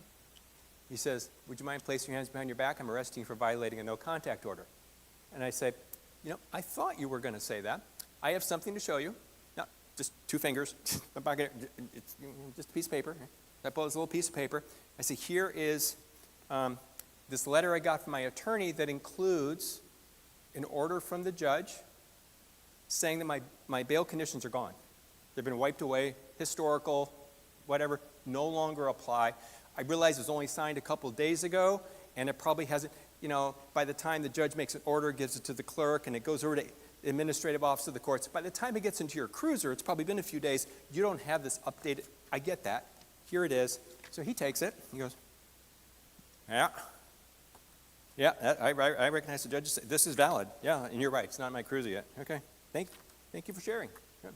Now, if you wouldn't mind placing your hands behind your back, I'm arresting you for violating a no-contact order. At which point I'm thinking, learning disability? Short-term memory problem? What's going on with this guy? Turns out the officer is doing his or her job exactly the way they're supposed to. I should be arrested. Why? I'm sorry? So in this case, he goes, I don't even need it. This is all the verification I need, right? Nope, that's good. You are not violating your bail conditions. Get those hands behind your back. Yeah. Ding, ding, ding, ding, ding. So while there was this bail condition issued by whoever judge, perhaps on the same day in the same courthouse by the same judge, for the same case, for the same reasons, with the same restrictions, there's a civil protective order. Well, just because the bail condition goes away doesn't mean the civil protective order is going away, right? They have separate piece of paper, separate lives. I always tell my guys, if you get 2 pieces of paper saying stay away, you better get 2 pieces of paper saying you can have contact. So what was happening was sometimes we were arresting people because of ignorance, lack of education. Sometimes their attorney didn't know the difference. I don't know, no contact's gone, that's fine. Or they were on those jail phones are terrible, right? You can't hear what your attorney's saying. So what we decided to do is say we need to get inside the jail and provide some education. So what happened was, this is back in 2004 when this was unfolding. So at the time, we had a grant through OVW, Office on Violence Against Women, to develop and run a domestic violence prosecution unit inside the county attorney's office. Inside that pot of money, we had a little discretionary fund. So we could come up with stuff we wanted to do, just little pilot projects, whatever. And if OVW approved it, we could then spend the money on them. So I got in touch with our program manager. It's someone I had worked with a few times, which is kind of important for this, and said, hey, what do you think? We want to do this pilot project, have 3 times a week for a month, so like 12 sessions. Guys going to be released, and we want to ease that transition so they don't make things worse and come right back again. And her reaction was, says, well, a couple things I don't think you understand. This is the Office on Violence Against Women, and there are 2 things. One is, we don't give services to abusers. We give services to victims. You probably didn't know that. Secondly, we don't pay for anything that the offender should be paying for. We don't want to lower their financial things. So, right.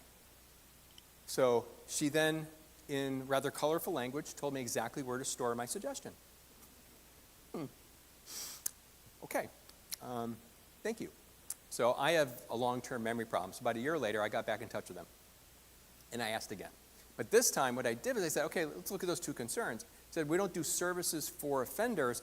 Well, I wasn't viewing this as a service for the offender. I was viewing this as a service to protect victims.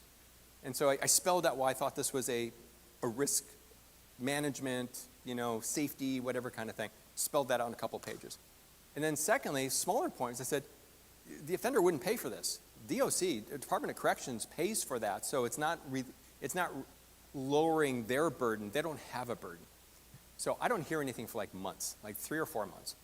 And then eventually I get a call back, and she said, well, 2 things. One is, I'm really impressed you reached out before, because I remember what my original response was, which wasn't really nice. Okay, that's fair. And we spent months trying to come up with the best reason possible to say no, and we can't think of anything. This is the first time they actually paid for offender services. So we just weren't geared, it didn't make, but it makes sense. This is victim safety stuff. So they paid for it for like, I don't know, 7 years. They never even actually stopped paying for it or said they'd stop paying for it. The county just took it over. So now I'm in the county jail doing general pop and doing these therapeutic community ones. And one day I'm in the general population group, and for some reason I decided to ask them, had you ever placed your hands around your significant other's throat? If you did, well, I just asked that question. That was the first one. And I'm thinking, who's going to acknowledge that, right? No one's going to admit to, you know. Right? Hands are going up all around the room. It's like, whoa, really? So we had the conversation, but then I backed away from it. And I went back and said, we got to do this in a more systematic way, because I think there's some really valuable stuff here. And let me tell you, this was not just a domestic violence group. We had people there for a number of different reasons. We had people there for property crimes and probation violations and drug issues and domestic violence. So this was not a domestic violence exclusive club, right? It was an incarceration club. But so then I came back and I said, I'm going to do it in a more systematic way. And I had 3 questions. Have you ever done it? What were you hoping would happen? What was the effect? What did you get back from this? Interviewed 100, actually, I guess we, oh, Gladys, by the way. Like I said, I feed raccoons at night. Gladys, if they had something analogous to Child Protective Services, she would have lost custody of her kids. So what would happen is I'd be making these sandwiches, and I know it's embarrassing, and I would open up the sliding glass door like in April and May when the babies start coming out. I'd start handing to the babies, and they'll like walk right in the house. They don't care. And I'm handing these things out. Well, Mama would come by. If Mama's not done eating, she rips them out of the baby's hands. Mama eats first. Okay, great parenting skills, right? But I love her. She's adorable. Onto something relevant to our discussion. So what we're going to take a look at in this discussion about strangulation is this isn't really about James Colbert personally, but what is it about? What were the problems that he was trying to solve through the various tactics that he used? We've been talking an awful lot about,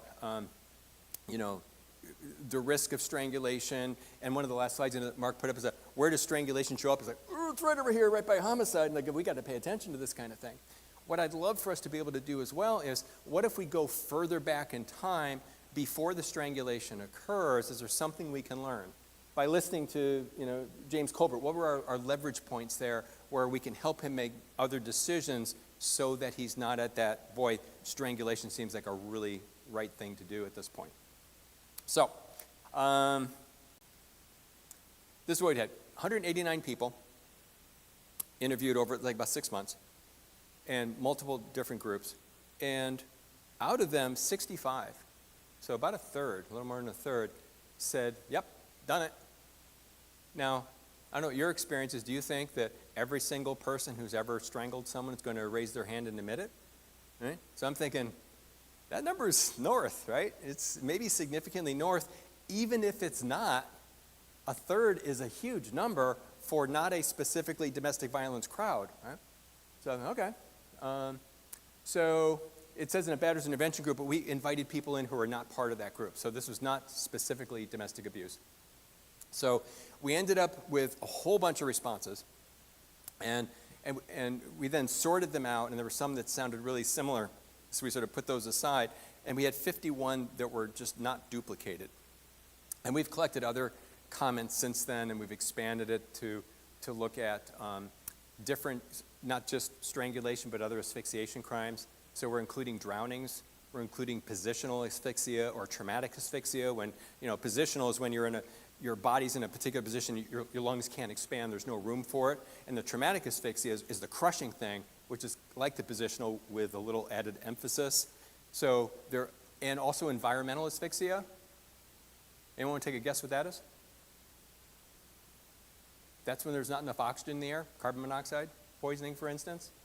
Or we had a guy that I worked with whose partner was a pretty severe asthmatic, and he would hide her inhaler. He would stress her out, because we know different things one of the things that causes asphyxia or compounds it is your emotional state. When you're scared, guess what? Your system kicks into gear, right? And so now all of a sudden you have greater oxygen demands at the very time you have less oxygen available. Right? So these all sort of, so you have someone who will strangle their partner, push their head underwater, and they're getting scared. So tragedy can happen very, very quickly. So, we noticed several things. One was their answers that they gave us were incredibly detailed. I'm going to give you samples of a bunch of them. These people had no idea I was going to ask this question. We didn't tell them like a week ahead of time or 2 weeks ahead of time, oh, next week we're going to ask you all about that, so come up with a great story. They didn't know. On the spur of the moment, this is what you'll see are the comments they made. There's no way they could have just thought of that on the fly. So it turns out, and we did some follow-up, turns out that there's a subculture. People are talking about this stuff with each other. Where do you suppose the origin of some of the strangulation or other asphyxiation crimes, where do you suppose those conversations started? There's a particular medium where this happens, where they got the idea. It's the #1 sex education program in the world, also known as pornography. So they would see stuff happening in porn, they'd be sharing porn and sharing their comments about stuff, and they would lead to conversations. And they would say, oh, have you ever tried this, ever tried that? And so they're sharing strategies, and you'll see some of the comments that actually reflects that as we go through. Okay. So on my website, I'll give you a link to this. It's something called the Strangulation Chronicles, where you just have a listing of those. We're in the process actually of writing a book to describe all the stuff and give more of the psychology underneath it. This just gives you a list of their comments, which, if you're faint of heart, don't go there. Some of these comments are very, very disturbing. But anyway, okay. So from one case to a larger pattern, again, this is not really about trying to dissect James Colbert, but we are trying to get more of a sense of what does this tell us in general, so that we can spot people who are the abusers, who are going from a place of distress to a need for domination, to a need for violence, to a need for homicide. And we want to be able to spot this stuff earlier. So, out of those 51 responses, we did a thematic analysis, and what we came up with were 5 areas, that 5 different motivations, or things that sort of clustered together. And so one of them was simply about sexual access or control. So it had some kind of sexual context. Sometimes this would begin with consensual activity and whatever, and maybe he and she watch porn together. This is one of the dangers. He will watch porn. He will then show her the porn and go, well, look at the woman in here. She's having a great time, right? So isn't it true that you can watch porn and see women really enjoying getting strangled near to death? What is it about porn stars that allow them to enjoy this so much? Money, and with the money, they have a fun time, right? Please, someone disagree with me. Any point? These people are in a unfortunate, but it's an acting career, right? So they're paid to look like they enjoy something, right? No matter how degrading, no matter how painful, no matter how humiliating this is, they're paid to make it look good, like they're enjoying it. And I've interviewed a number of women who have been pornographed, and they say, yeah, so I'm on the set, and I'm doing this thing, and I'm making it look like, oh my God, this is the best time of my life, and then I go in the bathroom and I throw up for an hour and a half. Or I go in and it's everything I can do not to cut my wrists, right? And so, but what happens is he watches the porn, he shows it to her, and then what does she think? Oh, well, this is what women normally like. Maybe I'm a prude, and he'll even tell her, well, what's wrong with you? Can't you loosen up a little bit? Well, you don't like to experiment? What, or is it just you don't love me? Right? And so he sort of guilts her into doing it, and she sees a woman that she thinks is proving that this is a normal thing. It's something you're supposed to enjoy, and she starts wondering if there's a problem with her.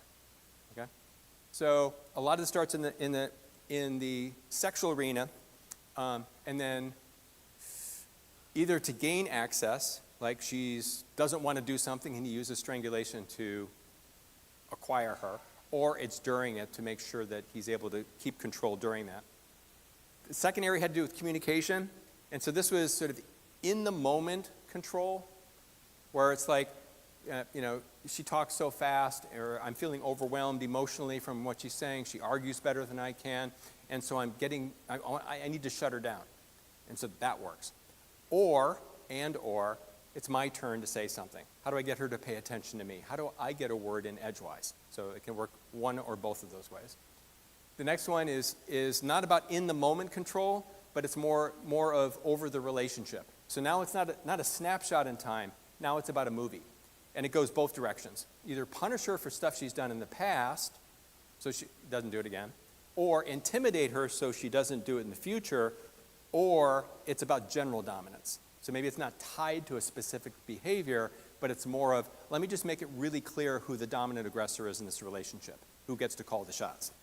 And then the next one is discourage reporting. He's done something else that's abusive that he doesn't want to get caught for. So this is a way of saying, don't tell on me. And then the final one is termination. Now, one of the things about this, and I'll show you some examples from each one, is that it would be a mistake to say that abusers are one type or another. So we say, well, when does strangulation show up? It can show up anywhere in the relationship, but it shows up for different motivational reasons. And so for some abusers, they don't all take the same path, but for some abusers, they start off by silencing their partner. They don't like what she's saying. Then they try to establish dominance in the relationship. Then they get worried when they cross the line that she's going to call the police, so they use it to silence her. And if that doesn't work, they terminate her.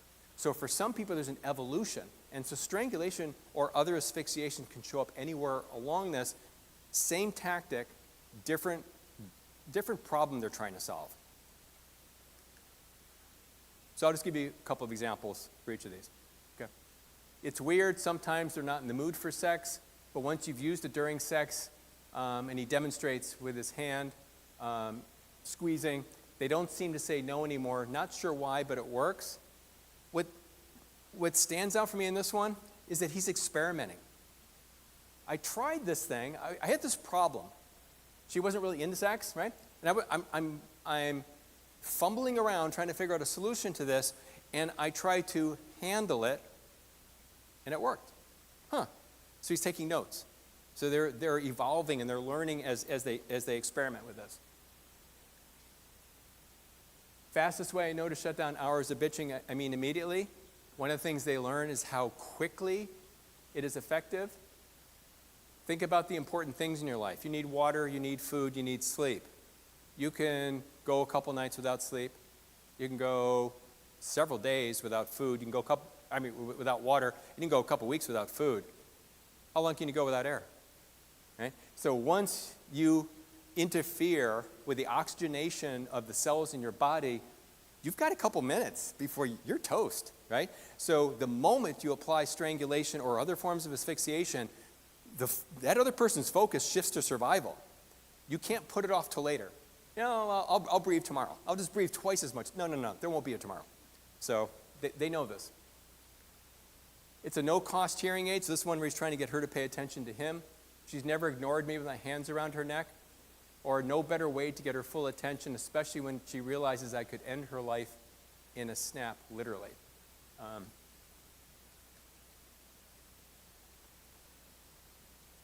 I guess, there we go. Afterwards, no doubt whatsoever who's in control. The one that jumped out at me most was a guy who said, he said it's really quite simple. Women have small hands. Men have big necks. Men have big hands. Women have small necks. So who do you think is supposed to grab hold and take control? Nature's rule, not mine. Now, what's the likelihood that he thought of that in the spur of the moment? He's been thinking about this, right? This is a well thought out, planned. I mean, it took me like half an hour to memorize it, right? So this guy's been thinking about this for a while. If it's legal to put a choke collar on your dog, you should be able to do this with your bitch. You don't use it unless she misbehaves. Great teaching tool. So part of strangulation and other forms of asphyxiation is that it's very dehumanizing. Remember, James Colbert never once identified his family members by name. This is an example of it. The look of terror in her face is such a rush, she can't help but look at you. You're right there. This is the more sadistic part of it. Some of them are getting off on the fear, so it's not just that he's able to gain compliance, but he's getting a bit of a bonus as well. So this is part of the reporting. It's sign language for you better not tell. Or we call it giving her the silent treatment because you make sure she ain't talking afterward. Who the heck is we? We call it this. This is back to that community. It was like when I was working in the county jail, and I had this guy who was a self-identified pimp. That's how he called himself. I'm a pimp. Okay, congratulations. And he said, so we have this thing. He said, I want to thank all of you for the thing you did for us. I said, what's that? He said, when you guys started drawing a distinction between human trafficking and prostitution, he said, that was the best gift you ever gave us. Really? How? He said, well, when you talk about human trafficking as distinct from prostitution, you make it sound like one is bad, the other one's just fine. And so what happens is, as long as we don't start moving people around and look like we're trafficking them, you leave us alone now. And so we use this thing. It's from Baltimore. Baltimore's Chamber of Commerce has, a lot of cities have this, the buy local signals, little things, buy local, so you support local economy. He says, we pass that around as a message, buy local. Don't look like a trafficker, and then they'll leave you alone. Like, oh, thank you for sharing, okay? So this is who the we are. These conversations we don't even know are happening. They're out there. You know how easy it is to kill someone that way? No? Okay. So the point I was making before is that these can evolve over time, so that what people are doing, it's not that they fit into one category over the other, but some will move through. The other thing to think of is that strangulation doesn't exist by itself. People say, well, what do you know about stranglers? Well, what I know about them is they're people engaged in coercive control. It's not like, we don't do workshops on punchers or kickers, right? Those are a couple of tactics and strategies, or insulters, right? But somehow we have one on strangulation because of its lethality and a whole bunch of other stuff. It happens in the context of other coercive control, and it happens in the context of other forms of asphyxiation.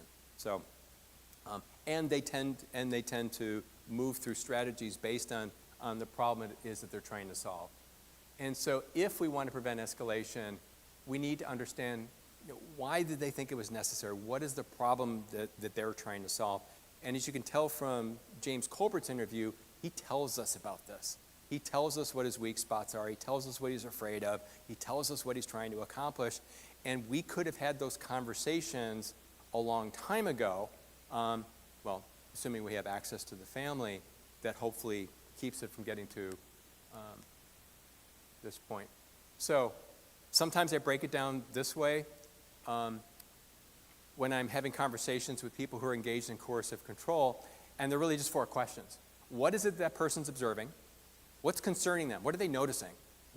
And then what conversations follow? So they observe stuff, then they have a conversation with their partner, then they do something. There's some tactic, whether it's surveillance or monitoring or physical abuse, and then what does he hope will be the outcome for this? So just to very quickly show you what could have come out of James Colbert's. So what does he notice? His wife's dating someone else, which means the family's moving on. His influence in the family is decreasing, and he's noticing he's getting rejected when she gets all pissy and pushes him off. That's what he's observing. Conversations, well, all throughout. Remember, he's talking about the gun he just bought, and why did you lie to me? And then whatever conversations happen up in the bedroom, these are the things, or I think I'd end my life, the expressions of hopelessness. These are the things that we can notice that the conversations he's having. And then the various tactics. The 178 times where he's, the surveillance, the monitoring, they're checking up on her, and then, of course, the homicide. And what he wants, these are the various goals at different points. He's not looking for compliance on the day he kills her, right? So that happened much earlier. The fear hopefully helps him get some of the compliance. Sometimes she's saying stuff and he wants her to shut up. And then eventually it's about, how do I wrap this thing up knowing that that ultimately she's always been mine and hasn't belonged to anyone else. So helpful for us to think that strangulation is not just a medical event, not just a crime scene event, not just a relationship event, but it serves as a form of communication. And if we can get to some of these folks and have these conversations before someone gets desperate, before someone loses consciousness, before someone loses hope, and before someone loses their life, then hopefully we can put people like Mark out of business, right? You don't have to do this stuff anymore. And maybe the rest of us. I remember thinking, the last thing I'll say is, remember someone said, so you've been doing this DV work since, well, late 1980s. And they said, when are you going to stop? And I remember thinking, like in the mid-90s, I'm going to do it for a little while, and then I'll eventually find something more important to focus on, and then I'll stop doing it. Well, that hasn't happened yet. So hopefully someday we will be able to get rid of things like the Family Justice Center or convert them into family fun places. They won't be a place where someone need to flee the home just to be safe. They can go home for safety and comfort. That's kind of our vision. So, any questions, comments? We're just about up at time. Okay. Yes. Sure.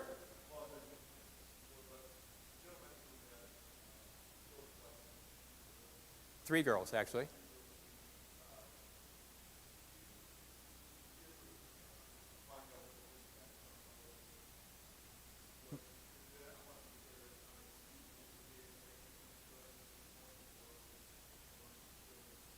Yeah, so, and that's a really good question, because that is something that we try to track down, is that did you have, what was it like when you were growing up and stuff? And he had, the one thing that he did get from his father, or that he sort of modeled, his father modeled for him, was sort of a disengagement from the family. So it was like, just wasn't really involved, he was sort of distant. He had, one of the things he did say, he said, my father had an emotional IQ of a carrot, right? There was no sort of emotional connection, and there was no, it was more of what he lacked rather than what he was exposed to, because he didn't acknowledge, and there was no history of any, horrible abuse in the family. His father was, according to him, his father was an alcoholic, and he said, my dad basically, he'd go to work, he'd come home, and sometimes he'd sleep for 14 hours, which is mostly sleeping off a drunk, but he said, I barely knew my dad.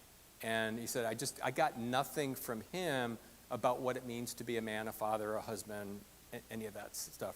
So for him, it was like, I'm just making this up as I go along. But we didn't get any sense of like, oh, you're exposed to really horrible stuff that happened and people beating the crap out of each other. We didn't find any of that with him. But here's the other thing. So, we say, okay, what were you exposed to as a child? Well, you're not just exposed to what happens inside that box that you call a house. We got all these influences. I think about when I do groups, and I say, okay, I got this guy coming in my group for an hour and a half.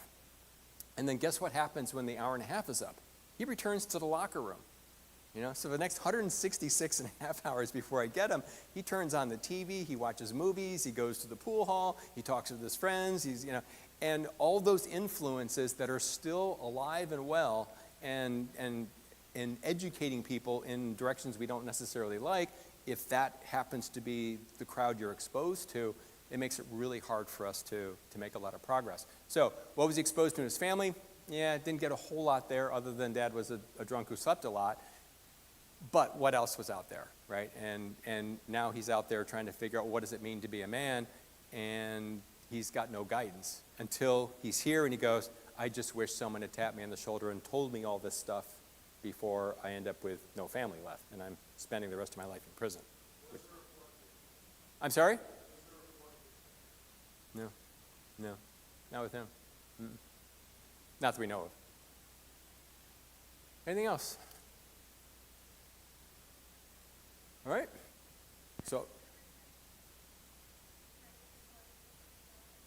So what he did, he strangled his wife. He's on top of her. He strangles her to death. And then he goes into the baby's room and uses a pillow to smother them. Yeah.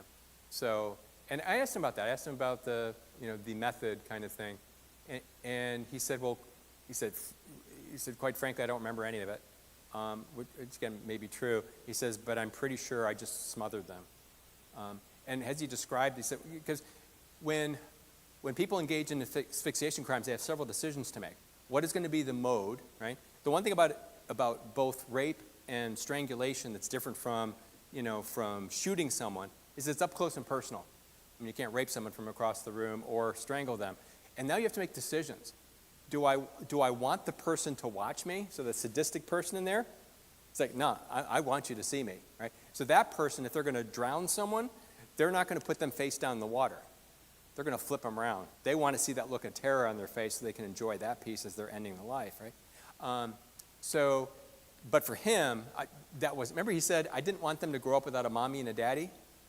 I don't know the word adoption, aunts, uncles, I think there are other, but he had no hostility towards the children.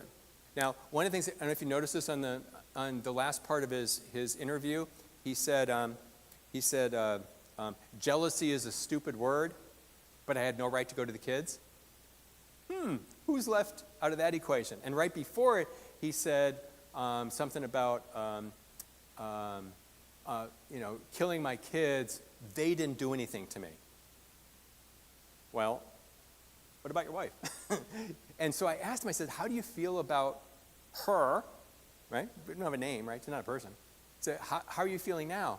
And he says, well, I feel really bad about what I did. It's just, just every once in a while, I still get a little irritated. Really? It's 8 years after you murdered her, and you still have not let her off whatever hook you think you have her on, right? So this is a real persistent kind of resentment. You just couldn't let that piece go. So. Anything else?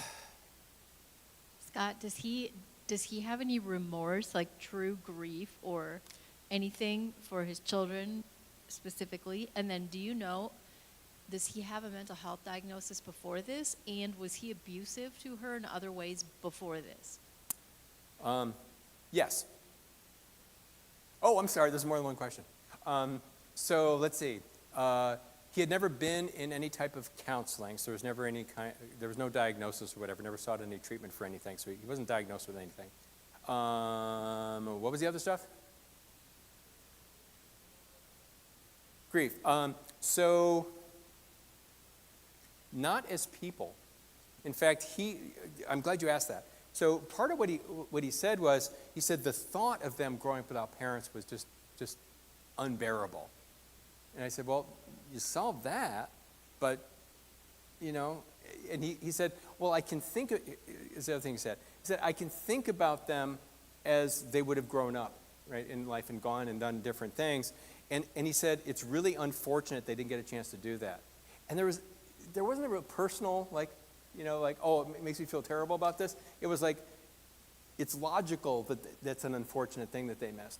The other thing, the last thing that we didn't point out, notice how he said the kids didn't grow up to go off and do a bunch of stuff, and my wife didn't grow up to see the kids grow up. Well, how old was she, 12? I mean, what do you mean your wife didn't grow up? So I asked him about that. I said, your wife didn't grow up to watch your kids grow up? And he said, oh, that's kind of weird, isn't it? Mm-hmm. And he said, well, I guess truth be told, I guess I never really saw her as an adult. And then I said, well, tell me more. And he said, well, I guess I always kind of viewed her like a tall child, which is a really interesting way of phrasing it, right? And I mean, you think about this is viewing your family as property and stuff. You're not seeing anyone on the same level as you. There's the man, his household, his dominion, his cat. We say king of the castle. We never say who's the queen of the castle. We don't ask you who wears the dress in the family. It's always who wears the pants in the family, And that was his view. Very traditional sort of, there's one person in this household, and then I got stuff. And some of them are tall, short and whatever, and I got stuff, and it's mine. And you get really upset when my stuff is being taken, or my stuff, no one wants to see their stuff walk out the door. So, and if that's how you view it, rather than a mutuality and everyone gets to make decisions and autonomy, and those are concepts that he just wasn't familiar with. So, but he said, and again, one of his comments is, I wish he said, I wish there was a place where people could talk about this stuff. That's how he phrased it. Of course, this is many years after, he was incarcerated. But it's a good point. I mean, I think about when I was growing up, men did not sit around and talk about this stuff. You know, we didn't have men come. In fact, when I first started doing domestic violence work, every committee I was on, I was the token male. You ever have that, Mark? You feel like the token male? So I'm there, and I'm like, wow, it's just, and it's over time, more and more men are showing up. And we're part of the conversation. And yes, men can actually have feelings, and we actually are complete human beings if we're allowed to do that. I remember when I was a kid, I went to see one movie with my father, and shows you how old I am. It was E.T. when it first came out. And thanks for laughing. And so I go to this movie with him, and remember there's a point in E.T.'s on the table, and it looks like he died. Of course, I'm crying my eyes out, right? But I remember right before I started to cry, my father sitting right next to me, I remember turning away because I knew how disappointed he would be in me if I was, acting like a sissy girl, right? That kind of thing, The whole, suck it up, buttercup, stiff upper lip, take it like a man. And I thought, God, I'm a failure, right? And he'll know what a failure I am. Well, fortunately, we men hopefully are evolving a little bit where we can have feelings and everything that women are entitled to. So eventually, as we allow ourselves to be humans, maybe we won't die 5 to 7 to 8 years earlier than women do because we're so engaged in doing things that are destructive to ourselves. The masculinity is actually killing us. I know, just lastly I'll mention, there's a video you might want to watch at some point. It's a sort of a stand-up comic routine that's done by a man by the name of Chris Kilmartin, and it's called Crimes Against Nature. And it's a wonderful piece. I don't know if he still does it. I don't think he does. He would go around the country and do a bunch of these shows. But you can actually get a copy of the video, Crimes Against Nature. And he does this routine where he talks about all of the ways that men are socialized that are destructive. The boxing, the smoking, the drinking, the surfing on trains, going to Buffalo Bills football games when it's 2 degrees outside without a shirt on. It's all eating roadkill. I mean, just all sorts of things we do that just not getting medical care when we need it. So hopefully we've evolved, or in the process of evolving past that. So, anything else?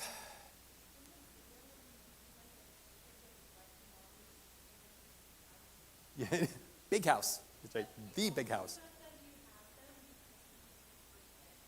Yeah, didn't that jump out at you? Yeah. Why do you suppose he's worried about forgetting them?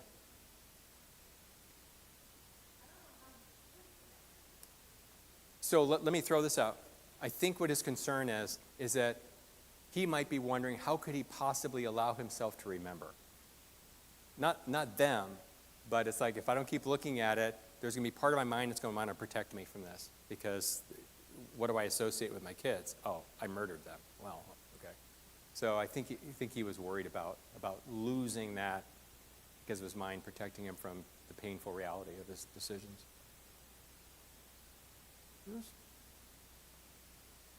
Okay, so what do we got now? We are going to take about a 10-minute break, and then we'll come back, and Tabby is going to do some work with us on healing and healing trauma and all the things. Great. Thank you. Thank you.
All right, everybody, we're gonna get headed back and get going with Tabby Westbrook.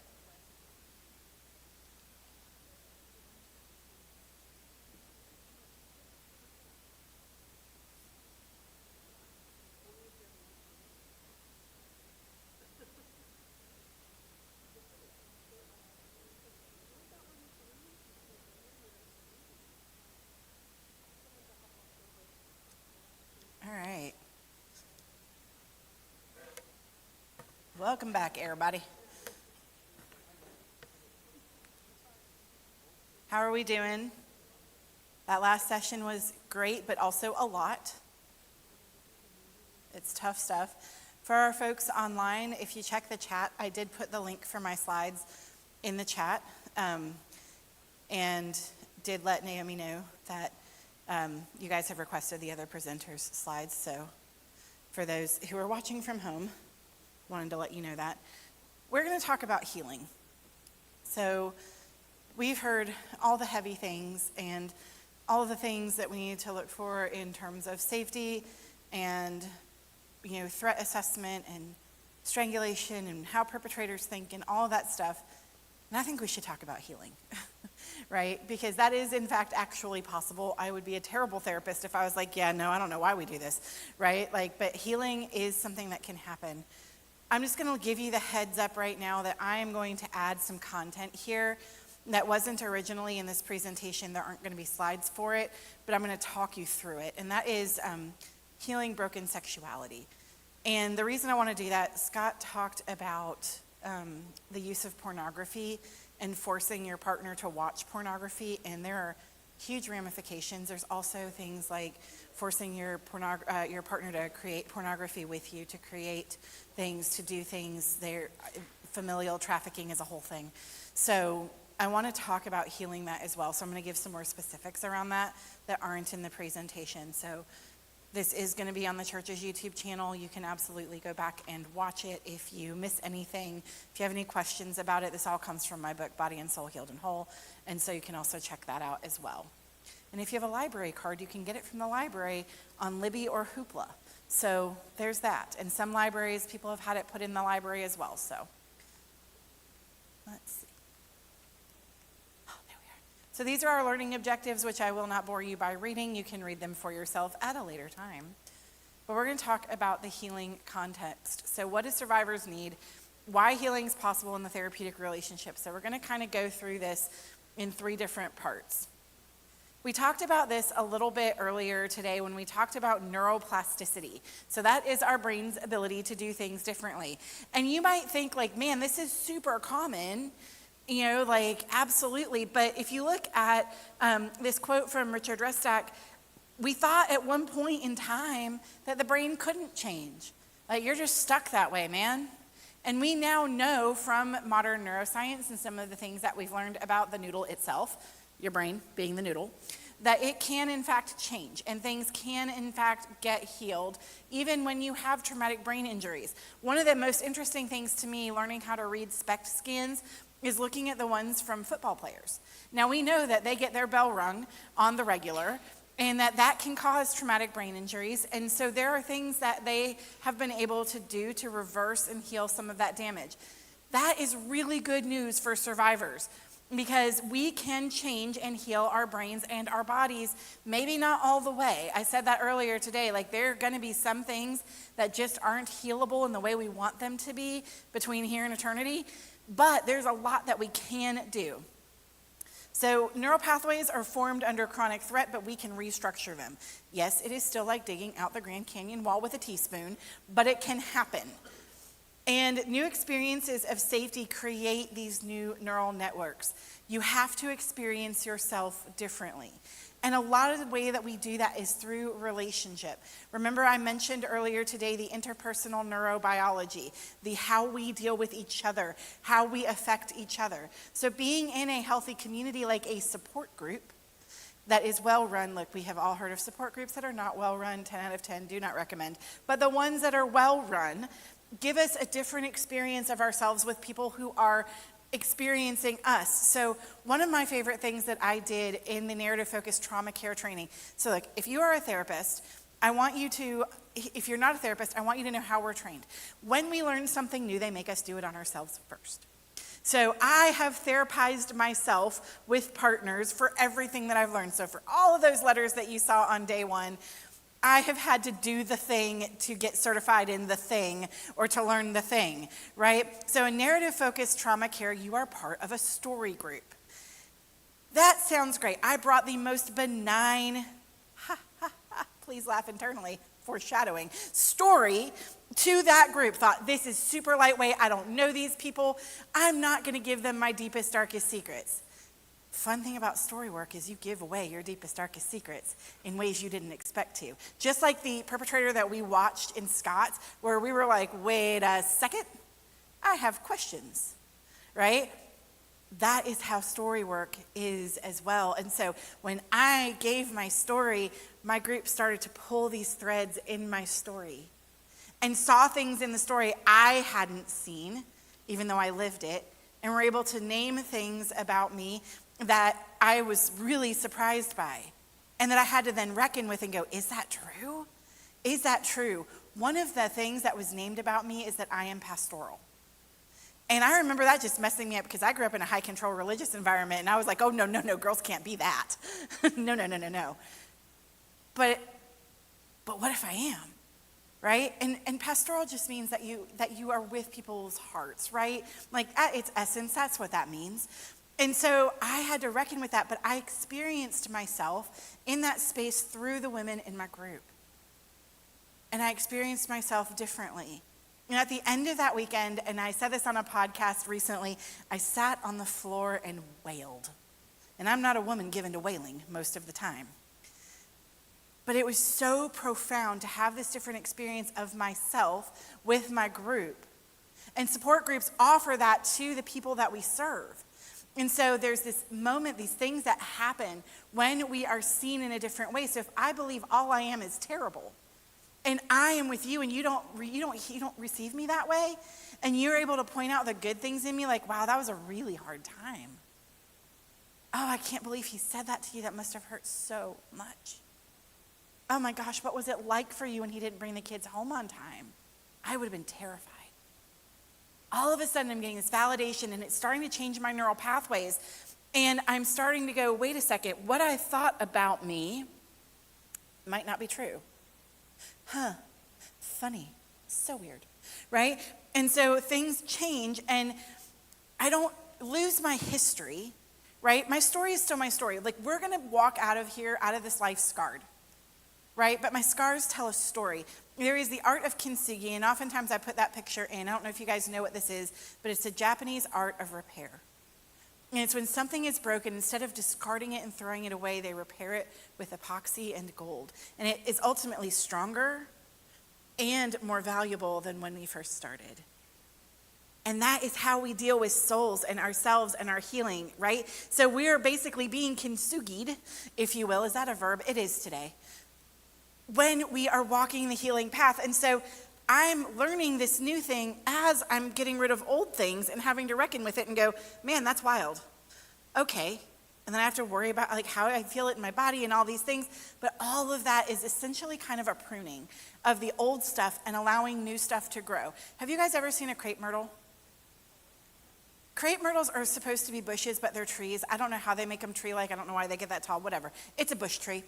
And crepe myrtles, when you prune them, have to cut them all the way back almost to the ground.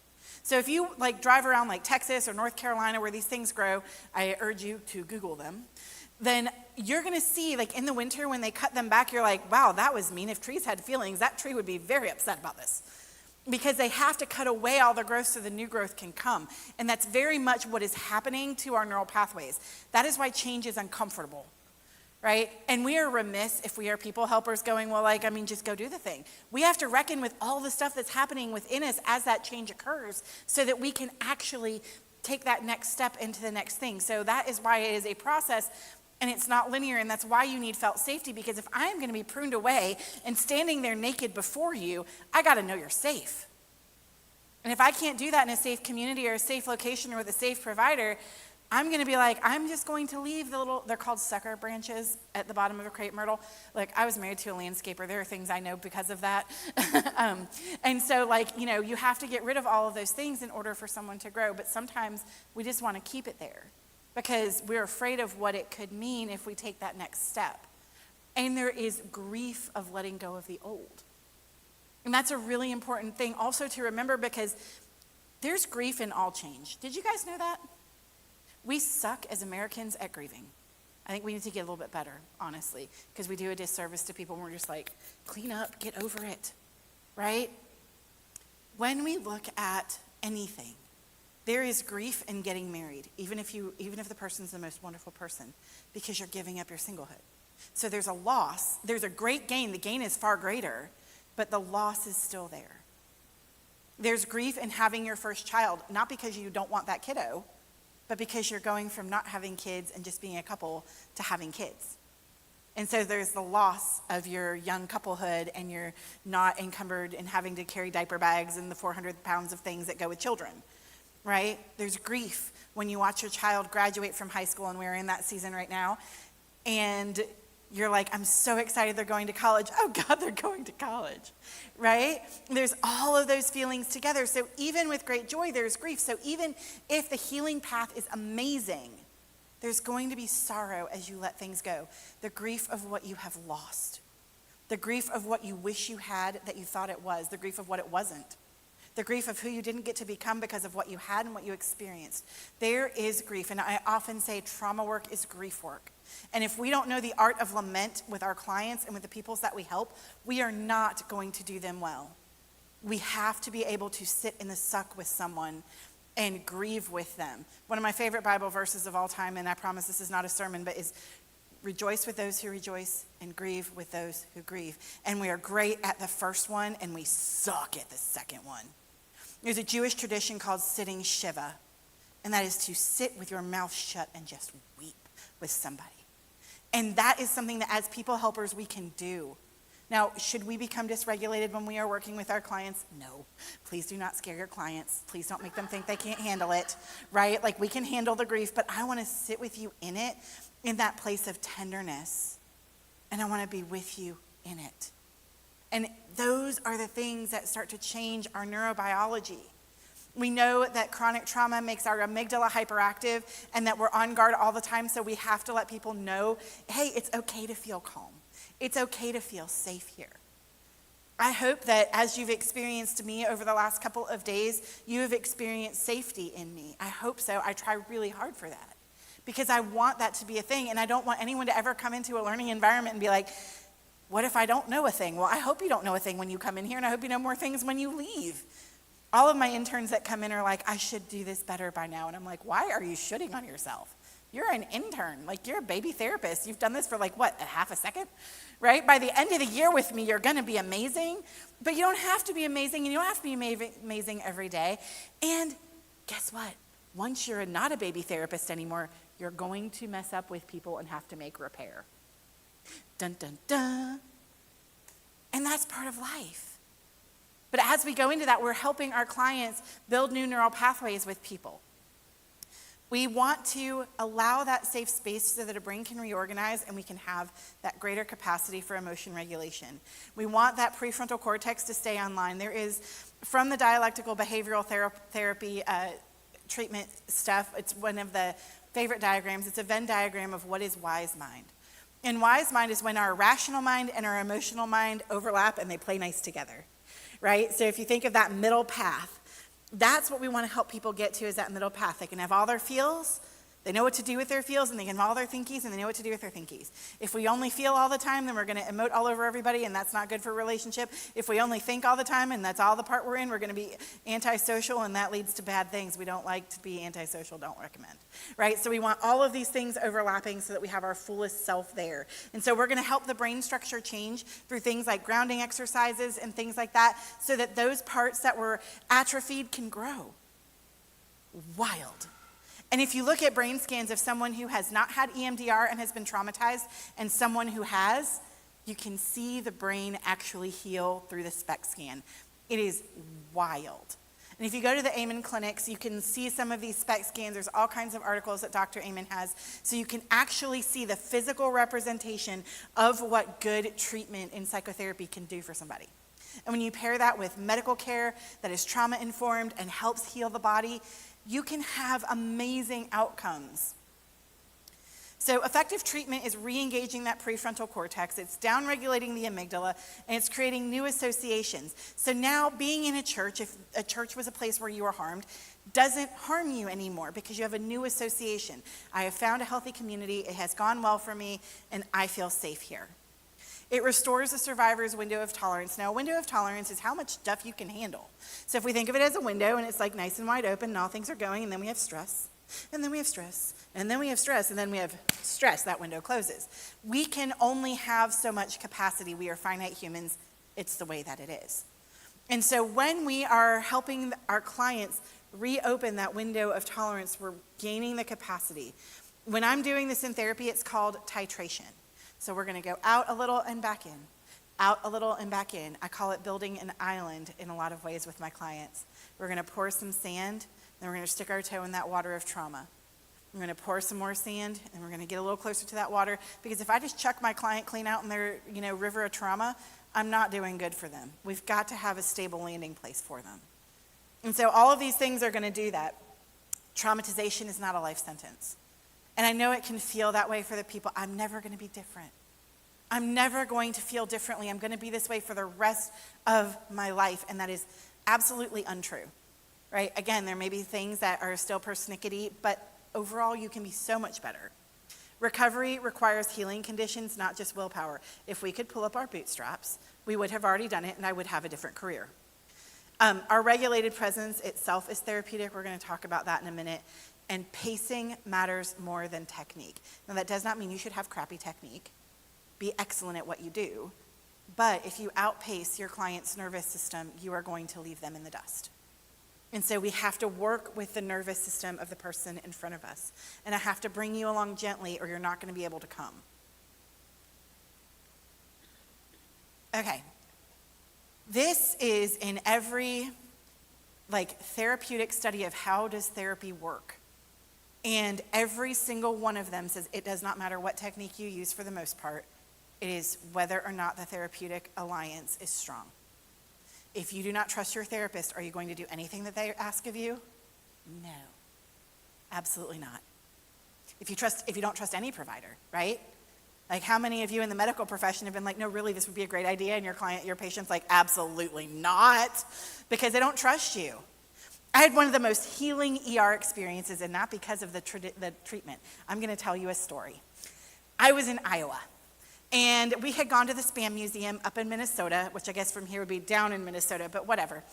And I did not realize at the time that I had a dislocated rib and a bruised tailbone.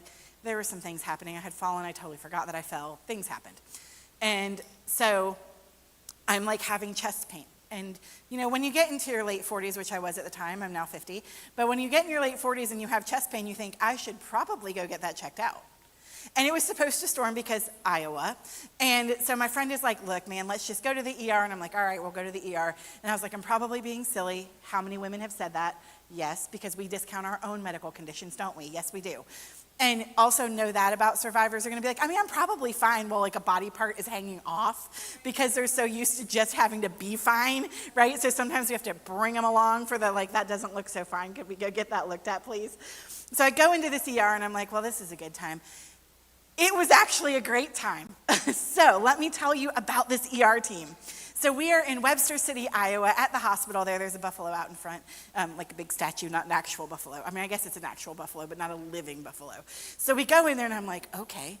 They get me right back, because when you say, I have chest pain, this is what they do. And I get in there, and I'm like, they're getting ready to do an EKG, and there's a dude who's getting to do it, and they're getting ready to take off my shirt, and I'm like, does he have to be in here? And she goes, no. And he goes, I'm out. That's last time I saw him. I don't know where he went. I don't care. But the female did it, and of course I wasn't having a heart attack, and she's like, well, let's figure out what's actually going on. And this fiery, red-headed physician's assistant comes in. Oh, I love her. She's fantastic. She comes in, and she's doing the workup, and she pulls up a stool and sits down in front of me. And I'm like, we're in an ER. What is happening? Don't you have things to do that aren't me? you know? And I'm like, is it bad? Is it really bad? And we start talking. And she asks me about my life and what I do for work and all of these things and like when I started feeling the pain and all of this different stuff. And I'm like, I don't know, maybe I consumed too many Spamples at the Spam Museum. Have you been to the Spam Museum? It is delightful, right? It is, 10 out of 10, highly recommend. It's really actually very interesting. So she's in there, she's asking me all these questions, and the other gal, and she's like, what are you doing? I was like, I had a book come out, and, it's going to be my 50th birthday. And she's like, you're a 75er. And I'm like, what? My entire ER team was born in 1975. We were all turning 50 together. It was so fun. Like, who thought that would be fun? But it was so fun. Except for the one paramedic who had to do the stick on my arm because I'm like literally the worst. Like, my veins just don't like to be found. And she's like, I'm not 50 and feral, because we were all 50 and feral. I'm not 50 and feral, but I can stick your vein, and I'm like an honorary Gen Xer, and I'm like, woot, woot, Gen X for the win, right? The forgotten generation who cares about nothing. And so they do all this, and we're talking, and the physician's assistant notices, hey, you're wearing compression socks. And I'm like, yes, I wear them all the time, and I travel a lot in my van, so we like circulation in our life and our bodies, right? And she goes, you know what, we're just gonna check you for clots. And I'm like, hold up, ma'am, hold up. And I promise you this is related to what I'm saying here. And I was like, do you know how many times I have told, medical providers what I do, where I live, and that I'm wearing compression socks because they're literally on my legs? And nobody has ever said, we should just double check for clots. Oh, I felt so listened to and so cared for. Now, obviously, we didn't find any clots, and she was like, do you know I have a dislocated rib? I was like, I did not. And she's like, that's the problem here. And so we were able to figure that out and get me the help that I needed. But if I hadn't had that experience, I've been dismissed. So many survivors are dismissed in the medical system. You're just fat and anxious. Every woman on earth is not suffering from anxiety. And sometimes if you're anxious, it's because you should be afraid because the person that you're living with is unsafe. That is healthy anxiety. If I'm in a hospital, I'm definitely not having a good day because I'm not coming just to hang out, although I would absolutely go to that Webster City one just to hang out with them again. It's an expensive date though, so don't do that. But I'm like, oh my goodness. They were happy to have laughter and stories and all of these things, and I left well cared for.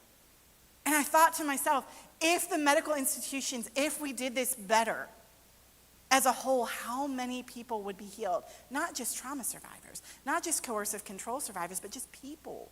How much better would this be? And it just made me think about how much more I want to engage with different professions so that we can do this. And so this can be what the standard of care is. I'm going to hear you. I'm going to care about you. I'm going to try to help you. I'm going to see you. There's something so profoundly important by being seen. And so her therapeutic relationship with me, she probably got more of my medical history out of me than anybody has in a good 20 years. Because I was seen and cared for, and she cared about that therapeutic relationship.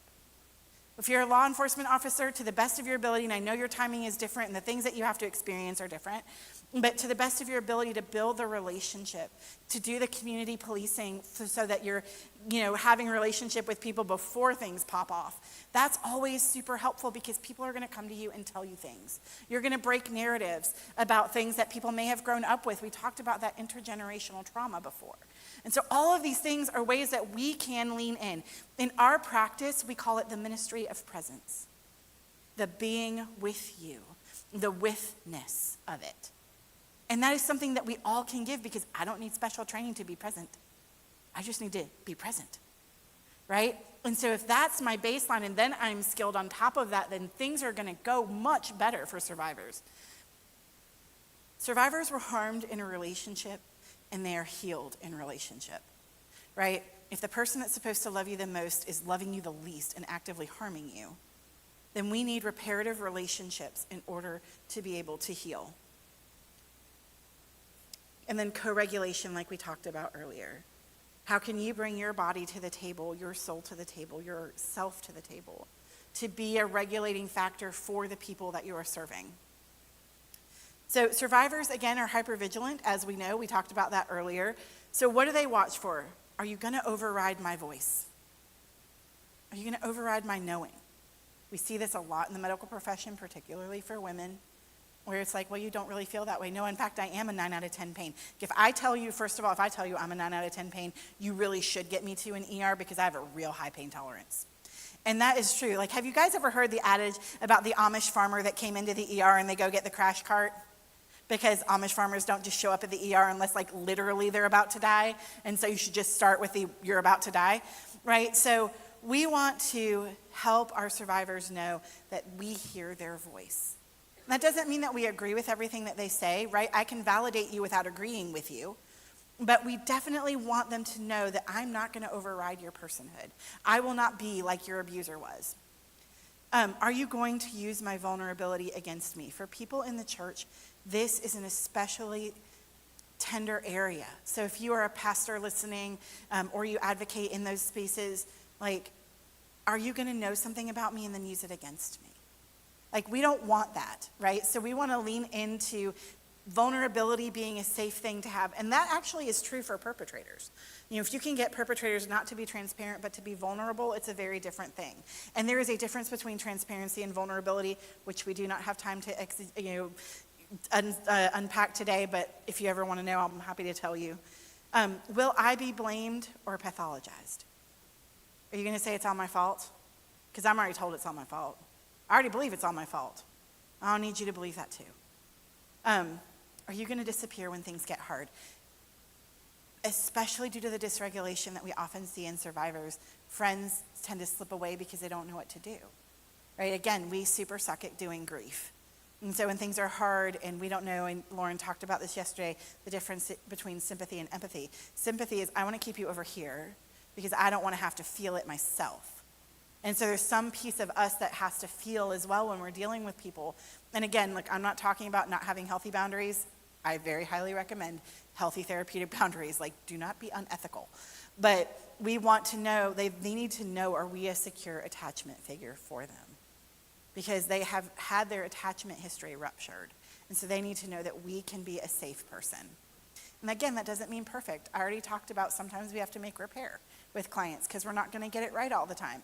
And actually having to make repair can be really helpful for the client if you mess it up, because maybe nobody's ever said, oh my gosh, I'm so sorry. And then they didn't do the thing again because, like, they meant it. And so that actually can be a really healthy thing. Now, we don't want to go out there and actually hurt people on purpose, but if we do something accidentally, we want to make repair. We want to have a consistent, predictable, boundaried presence. You know what you're getting with me when I'm your therapist. I am very clear about it, and I'm consistent in it because it's important. Transparency about the process and limits. Like, if you are a law enforcement officer and you're interviewing someone, you have to tell them, like, hey, there are things that you might tell me that I may have to take action on. I want you to know that because I don't want you to be surprised by the process. I want you to tell me, but I need you to do that. This is something that I do often with men because they don't often want to, like, tell you all of the truth about their sex addiction. Out of the gate, they need to know that they can trust you. But if there are certain things that I hear, like, child sexual abuse materials, I have to take action on that. That might be reportable. And so I need them to know that because while I definitely want them to tell me because I want them to heal from and I want them to definitely not do those things, I need to let them know that there's also a consequence. So those two things have to go hand in hand, and so we have to be really honest about it. Also, and I think somebody had asked earlier, how long does therapy take? It depends, right? And so that's something I am just really honest with. I don't know how long this will take. I know I'm not going to keep you longer than I have to, but I don't know how long it'll take. And so I'm just really honest about that with people. I want to attune to somebody without becoming enmeshed with them. Like, I don't want you to have your world live and die by me. That's not healthy. That's not good. Like, I want you to be able to be your own autonomous person. So I'm going to be an attachment figure for you. I'm going to give healthy attachment, but I'm also going to say you are your own person. One of my favorite things is when a client disagrees with me. Not because they're scared, but because they just don't think it's a good idea. Right? 'Cause sometimes people are like, I don't want to do that because they're scared. And sometimes people are like, I don't want to do that because that sounds dumb.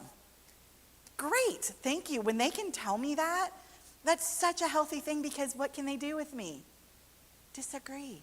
What could they not do with their abuser? Disagree. And so that's actually a really beautiful mark of healing. And then again, I talked about repair already. What do we want to avoid? We do not want to try to process things before we stabilize somebody. If you work in a hospital system, if you don't stabilize somebody's vitals and you're like, let's talk about how to do physical therapy, it's going to go badly. Don't do that, right? It's the same in a therapeutic relationship. It's the same in law enforcement in different ways, right? How you do the stabilization in your context is going to be a little bit different. But you're going to have to do some stabilization before we can do anything else. And so if I am careful about, hey, I'm going to give you resources, then when we get to processing, we're going to have the space to do that. Treating compliance as willingness or silence as consent.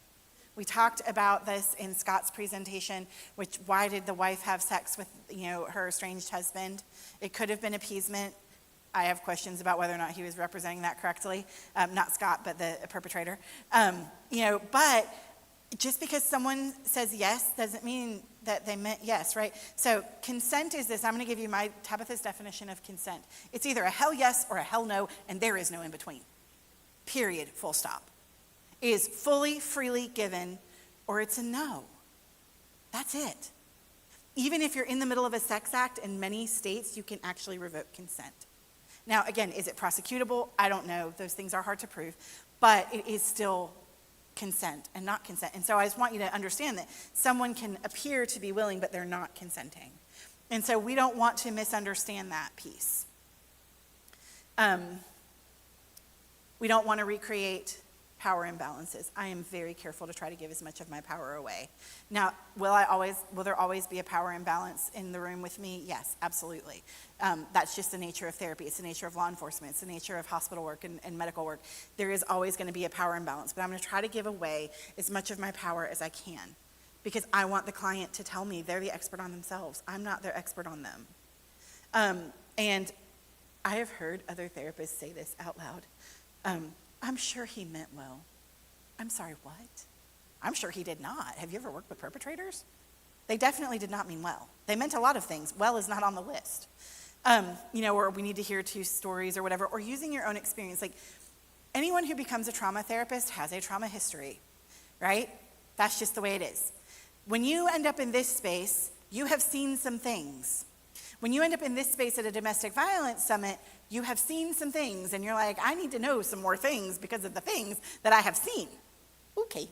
And so we want to be really, really careful not to use our own healing and the way that we healed as a template for somebody else. It's not that we don't bring good things to the table. It's not that there's not an understanding, but I'm not you. And so the way that I've walked out my healing is not necessarily going to be how you walk out yours. And so that's a really important thing. So I will tell you as people helpers, no matter what context, and every one of you in here and online is a people helper, do your work. You cannot take someone where you will not go yourself. Be fearless in doing your own work. Not only will you and your family be better for it, but the people that you help will be better for it as well. You cannot take someone where you will not go. So trauma-informed care.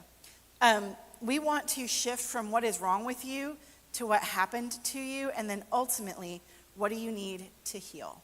And we've talked about safety. We've got to have that established before we can do anything else. We don't want to ask about abuse in front of the partner, so tell me about all the ways this individual right here, has been abusing you. Please be specific. Don't do that. I don't think at this point in day 2, I don't think any of you will do that, I hope.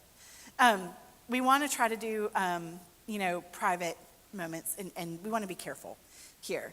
We want to collaborate, let the survivor set the pace. They are the best expert on themselves. That doesn't mean that we don't need to give them a little nudge every now and again. Advocates in the room are probably like, yes, they need a little nudge every now and again. But we want to be careful how we nudge, right? We want to help them come along, but we don't want to force them along, right? We want to give them a pathway of safety that they can take. And the reality is that not everybody chooses to heal, right? That's a hard reality. And we have to accept it. I can put the tools on the table, but I can't make you pick them up. And so sometimes people are going to walk away. I remember one particular client, I handed them the power and control wheel and said, hey, I think this might be the story of your relationship, and I was promptly fired. And I was like, yep, darn. And I put the tools on the table. It was an appropriate therapeutic intervention. One of the most interesting things, and this is one of the things that solidifies me of like sometimes I'm just a seed planter and someone else does the other stuff. And that was this particular person ended up in the advocacy class that I teach and sent me a private message and said, do you remember me? And I said, I do. How are you? They said, I'm good. I wanted you to know I wasn't ready when you told me, but 2 years later I was. And then I went and got counseling and got help and got out, and now I'm becoming an advocate, right? So even though I got fired and I was like, oh man, and I was sad. I never want clients to fire me. Well, I mean, coercive controllers fire me regularly. I feel a little less bad about that. I usually get fired because I held them accountable. It's a little bit different. But with the rest of my clients, I don't really want to get fired. But it was such a good gift for me to go, yeah, I was just planting seeds, and she wasn't ready at the time. And we know that if we do this work, that happens. Trustworthiness is part of trauma-informed care. Do what you say you're going to do. Be trustworthy in that. We want to empower them. Celebrate small acts of autonomy. I went to Dairy Queen for the first time by myself without getting permission from my spouse first.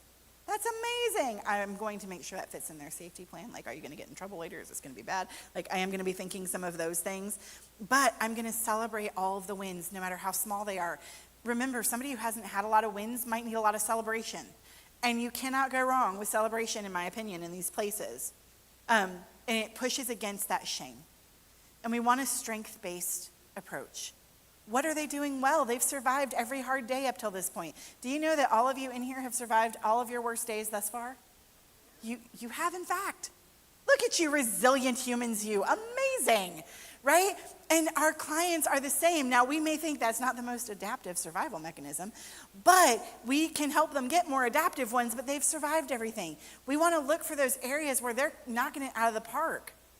We want to get peer support. So domestic abuse groups that are run by peers or survivors can be really helpful as long as they're healthy, right? And we know, if you've ever been to groups, again, that they can be healthy or unhealthy, but we want to be really mindful of that.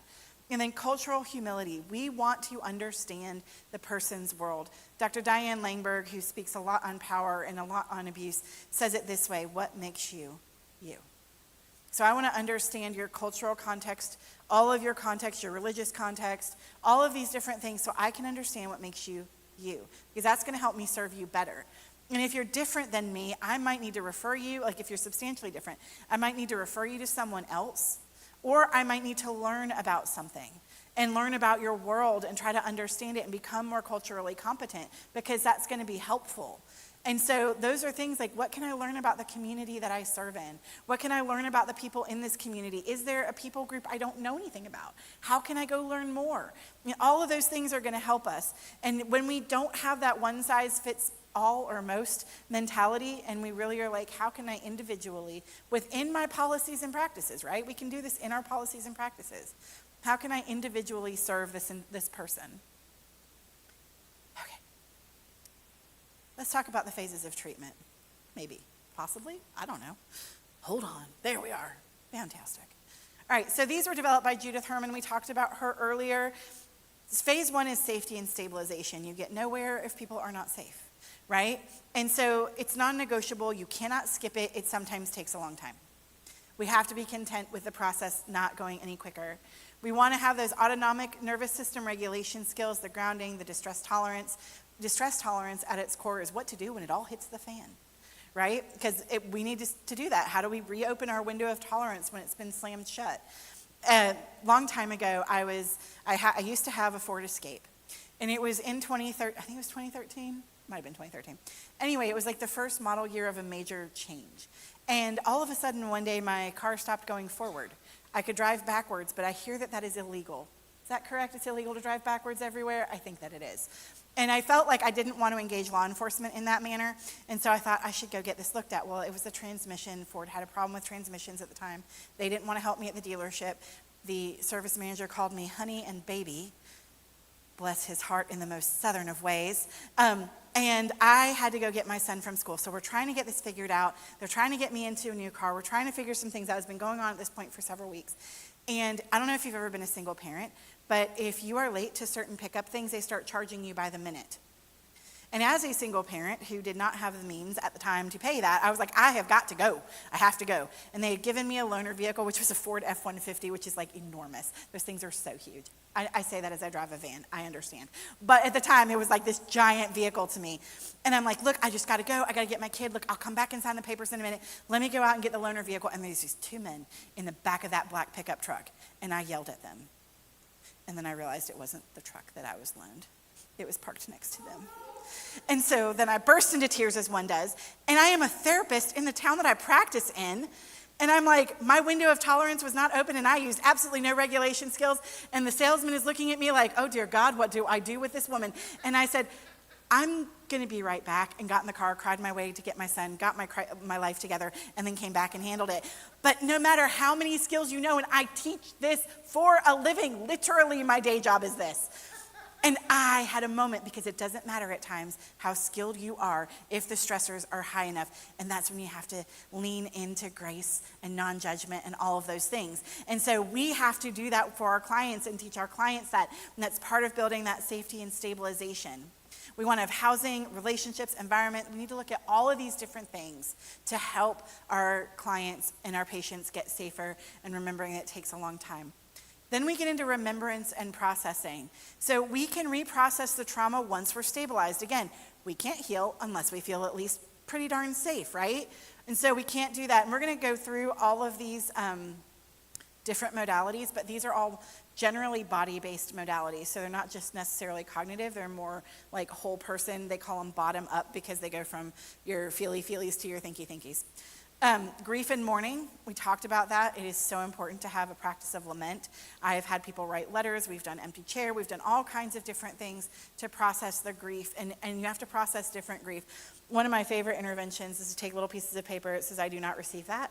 And all of the crap that was spoken over them by their abuser, we write it on a piece of paper, and then we go start a fire. Not inside. We are safe. And we go outside and we burn them, because we don't receive that anymore. And it's a very tactile way of mourning and letting go and moving on for people. And you may have to do it over and over again. If you've ever worked with a survivor and you're like, I have heard the same story 600 times.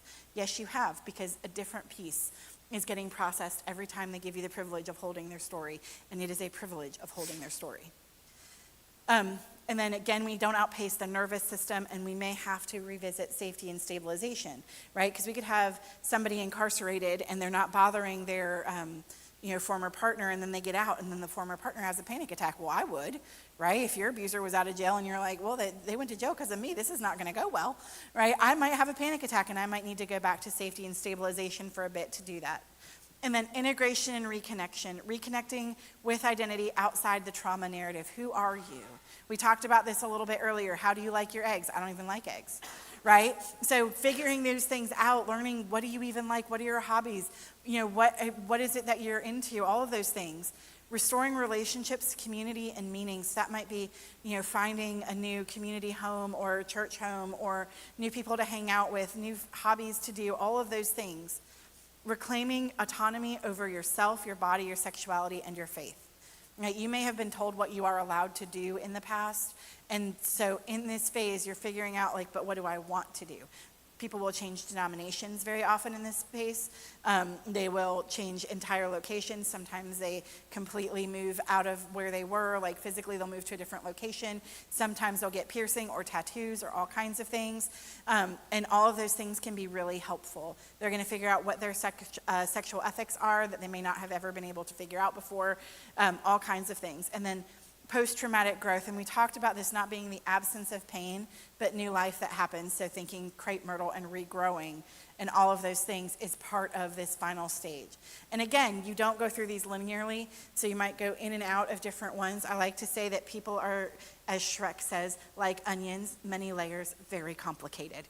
And so especially with sexual abuse and sexual assault, you may peel back one layer of the onion and be clucking along for a while, until the next layer you have to heal.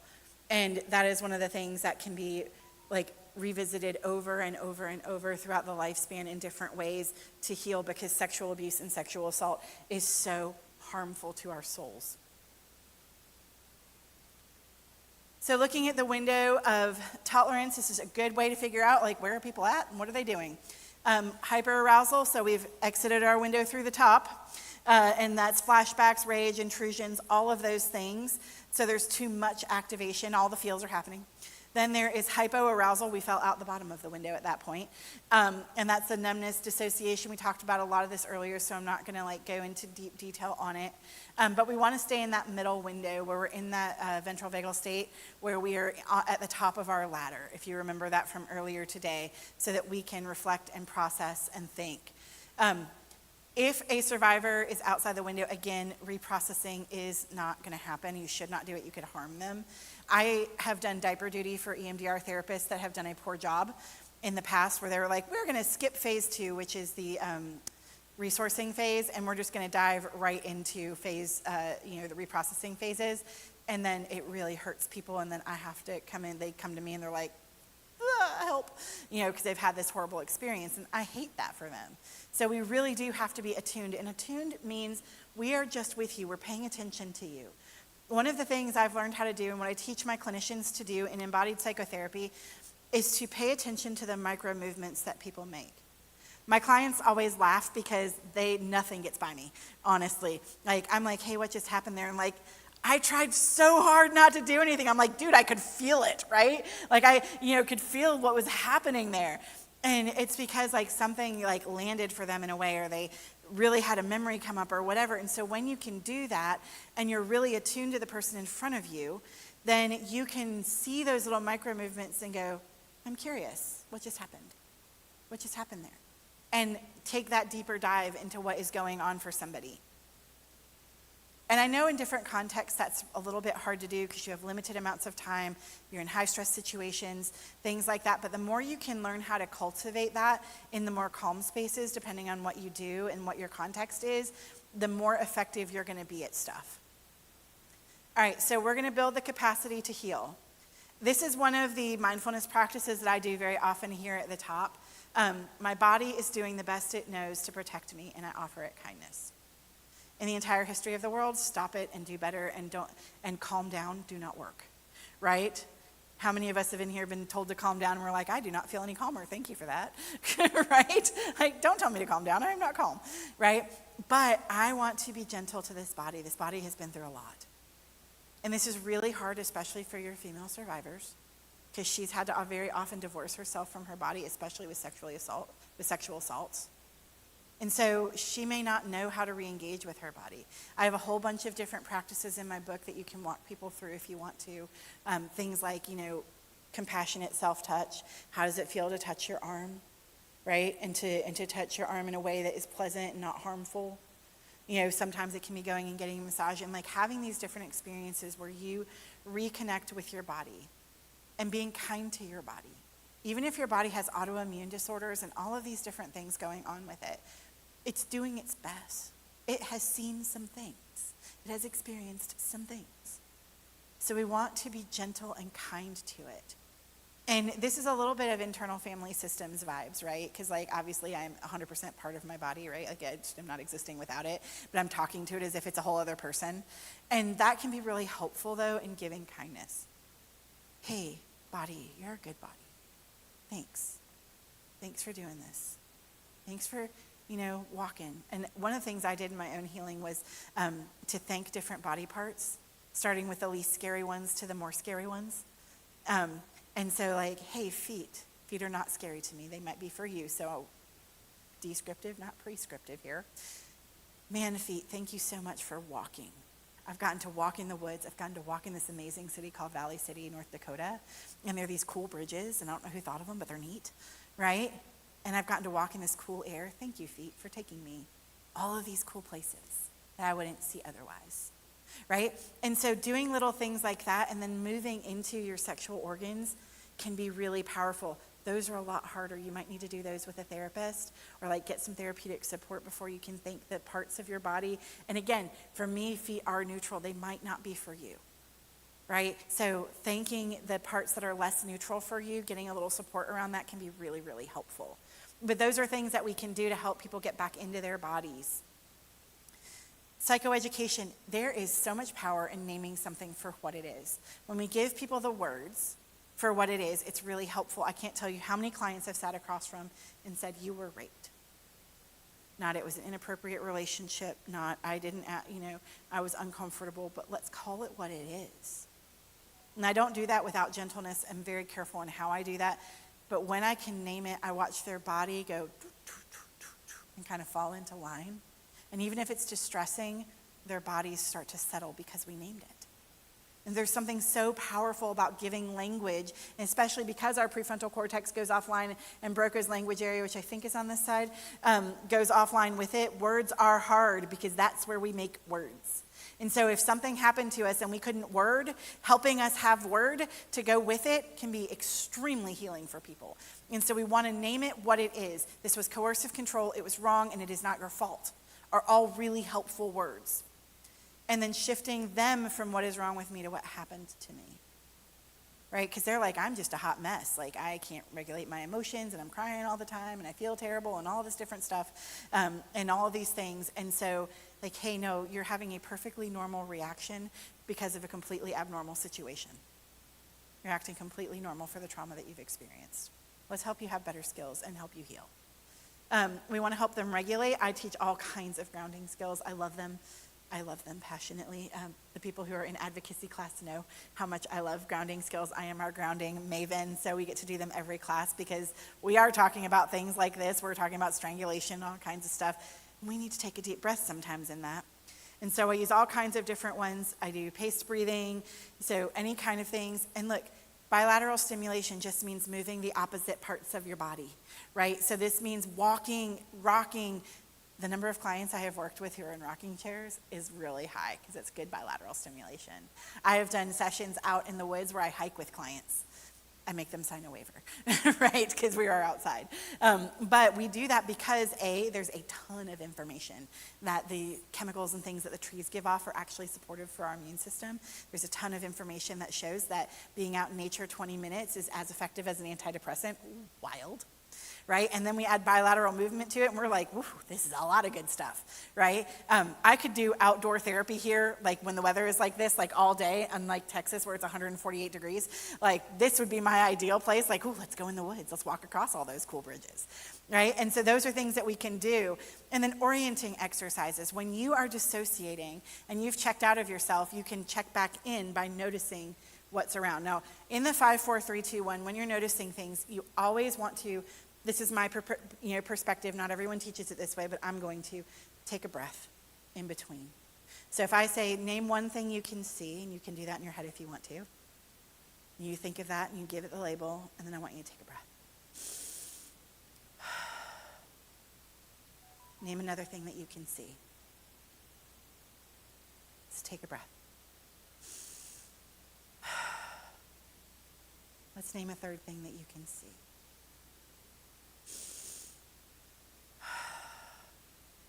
And a fourth thing you can see. Let's take a breath. One more thing you can see. Let's take a deep breath. What did you notice about the cadence? It slows it down. It slows it way down. It pushes you back into your body. So if it's just like, name 5 things you can see, and be like, chair, wall, screen, you're right? Am I calming down? I am not calming down. Am I coming back into my body? Probably not. But when I can slow it down by adding the breath, then I can help my client slow down in that space. And so that's a good way to teach it. And again, this is something you can do no matter what you're doing, no matter where you are, right? It doesn't take any special tools to use your 5 senses. And for smell and taste, if there isn't something that someone can smell or how they have a stuffy nose, they can also imagine something that they like the smell of, so like cinnamon rolls, vanilla, whatever. They can use whatever that is, and then taste. Like, I do this during forest bathing. Let me explain to you what forest bathing it is. It's not naked in the forest, okay? I just need to be really clear about that because you hear bathing, you think naked. It is not. It's an actual Japanese tool that people use for mindfulness, and it's hanging out in the forest and using your 5 senses. And when we get to taste, we're not going to lick trees. That is unsafe and gross, frankly. So what we might do is imagine the taste of something that we like, or I might have them bring out like tea or a beverage that they enjoy, or candy or something like that they can then have that taste sensation and notice that. So there are a lot of different ways to get places with things when you're doing certain things, and so do it in your context. But that's something, and especially with kids, hey, can you tell me something you can see? Oh, that's amazing, right? And so kids will totally get into this, and it's a great thing to do with them. And then distress tolerance, the tip skill, this is like one of the things is changing your body temperature in that. And so you're supposed to stick your face in a bowl of cold water from here to here. And I support that, except my mascara does not. And so there are other ways to put the cold on your face, like an ice pack, a bag of ice, a bag of frozen peas, frozen cherries. Broccoli is pokey. Don't use broccoli. Unless it's all you've got, right? But you want to do something to put the cold here because it's going to help your physiology calm down. I don't super love the term safe place. I prefer calm or peaceful place because safe is a word that is often weaponized by abusers. Oh, you're safe with me. Oh, no, I'm not, right? So I often use calm or peaceful place instead of safe place for this, and it's just imagining a place, either real or imagined, that is pleasant for you. So it can be any place, or you can make it up. You can be Narnia. The only two rules are no pets, no people. Why is that? Well, people can be problematic, and pets can also be problematic. Look, I like Fido, but sometimes he pees on the floor, right? And so sometimes he stresses me out, so I need to be unstressed, right? And so I'm going to pick a place. Now, you can do this in multiple ways, but for this purpose, it is no people, no pets. And you really bring it to mind and allow yourself to have all of those sensations. And that's, again, something that you can take with you anywhere you go. Kids are great at this. And even if you can't visualize, because some of you are listening and going, I don't visualize, I don't see pictures in my head. For me, that is wild. I see pictures all the time. And but for those who don't, you can still tell me if it's your couch or not. If I were to take your couch out of your house and put in another couch, you'd be like, that is not my couch. So you may not be able to bring it to a picture in your mind, but you do know if it's your couch, and you can use words to describe it. I have a brown couch in my living room that has purple flowers on it. That'd be a really wild couch, but that's what I had in this moment. And so you can do that, and so even if you can't visualize it, you can describe it. And then radical acceptance. I am where I am. It is what it is, and I can't change it, and that's not a bad thing. Like, sometimes there are things I can't make my ex-spouse not coercively controlling. And I have to accept that this is who this person is. And that's what radical acceptance is. I can't change you, but I'm going to deal with my life differently. And that helps us separate the past and the present. Mindfulness also is something you want to be careful with. Not all mindfulness is created equal, and you have to be really careful how you do that. Like, that's why I give people lots of options. Are you gonna change? There we go. All right, we talked about this in phase 1, right? The psychoeducation, helping people understand, using polyvagal theory in like normal language. I try to make everything as normal as possible. Can I speak fluent clinical speak? Yes, I can. Is that incredibly helpful for my clients? Absolutely not, right? If they don't know what I'm saying, it's not really helpful. So I might define something, and then I'll give them the clinical word for it, because I'm all about that. But like, I'm going to try to make it as simple as possible so that I can explain something. Again, I'm going to normalize their symptoms, and then I'm going to help them manage expectations. No, we are not going to heal from a history of sexual assault tomorrow. It'd be cool if we did. Would not complain if we did. It's unlikely. Somatic awareness, checking in. Pendulation is part of that titration of moving in and out, right? Building that island so that they feel safe. Doing things in small doses. Like, we do not have to eat the whole enchilada at one time. You can have leftovers. It's totally fine. And then resourcing, identifying what works for them. Helping them strengthen their identity, helping them figure out what their values are. A good old-fashioned values sort is really fun. Like, sort the values into the piles, like, this really matters, this doesn't matter as much, this matters the least.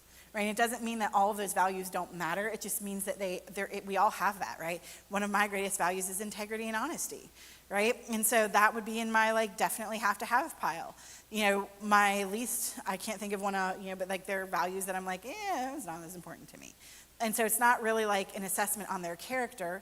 It's just, let's see where you are, and then let's help you develop those values that are most important to you. And sometimes we have to try values on for size and try to figure out some things. This can be really dysregulating if you work within a religious context when people are trying to figure out their values because they were in a high control space and now they're not sure what to believe. We have to be able to ride with that uncertainty for people.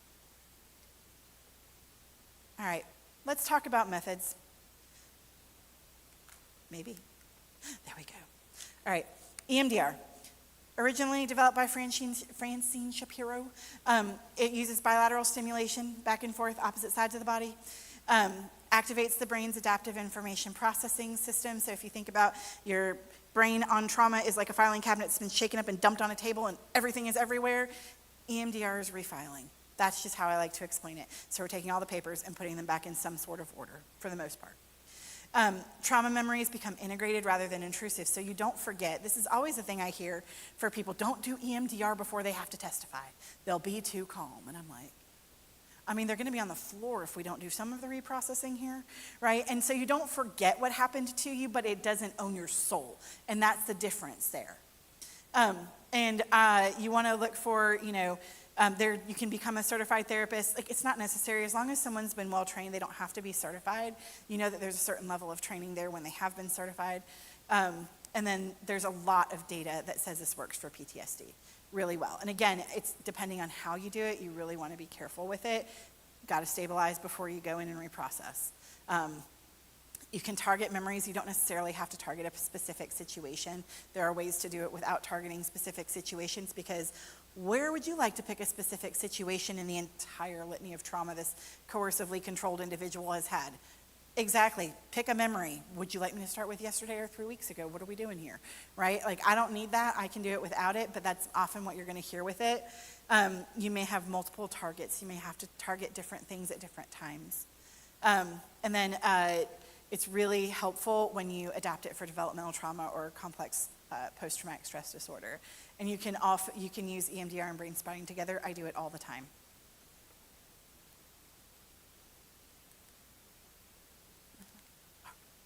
What is brain spotting? I'm so glad you asked. It's not as well known as EMDR. It's not as well researched, but I am a 10 out of 10 fan of it. Do I use it more than EMDR? No, I actually use them both equally. There are going to be brain spotters that tell you I've just spoken sacrilege, and they can send me an email. It's fine. I don't agree. But it was developed by Dr. David Grand, and he developed it out of EMDR. He was working with a figure skater, and he noticed her eyes doing something when she would try to talk about doing this jump, and then when he hit that spot, all her trauma came out. And so it's using a fixed point in your vision to reprocess. So if you've ever told a story and you've looked a certain direction, so let's say I'm telling a story and I'm looking up and to the left, I'm accessing, as I'm looking, something in my brain that has that story in it. And so if I say, hey, can you keep your eyes over there and tell me more, what do you notice? Then I'm probably going to get a whole lot of data out of that. And they're going to process a whole lot of things. It bypasses the need for a verbal narrative. Now look, both EMDR and brain spotting say you don't have to tell your story, and I'm going to tell you I don't agree. I think there is something very profound, and it's a Maya Angelou quote, which I'm going to look up so I state it completely correctly. In order to do that, I have to go to my Instagram.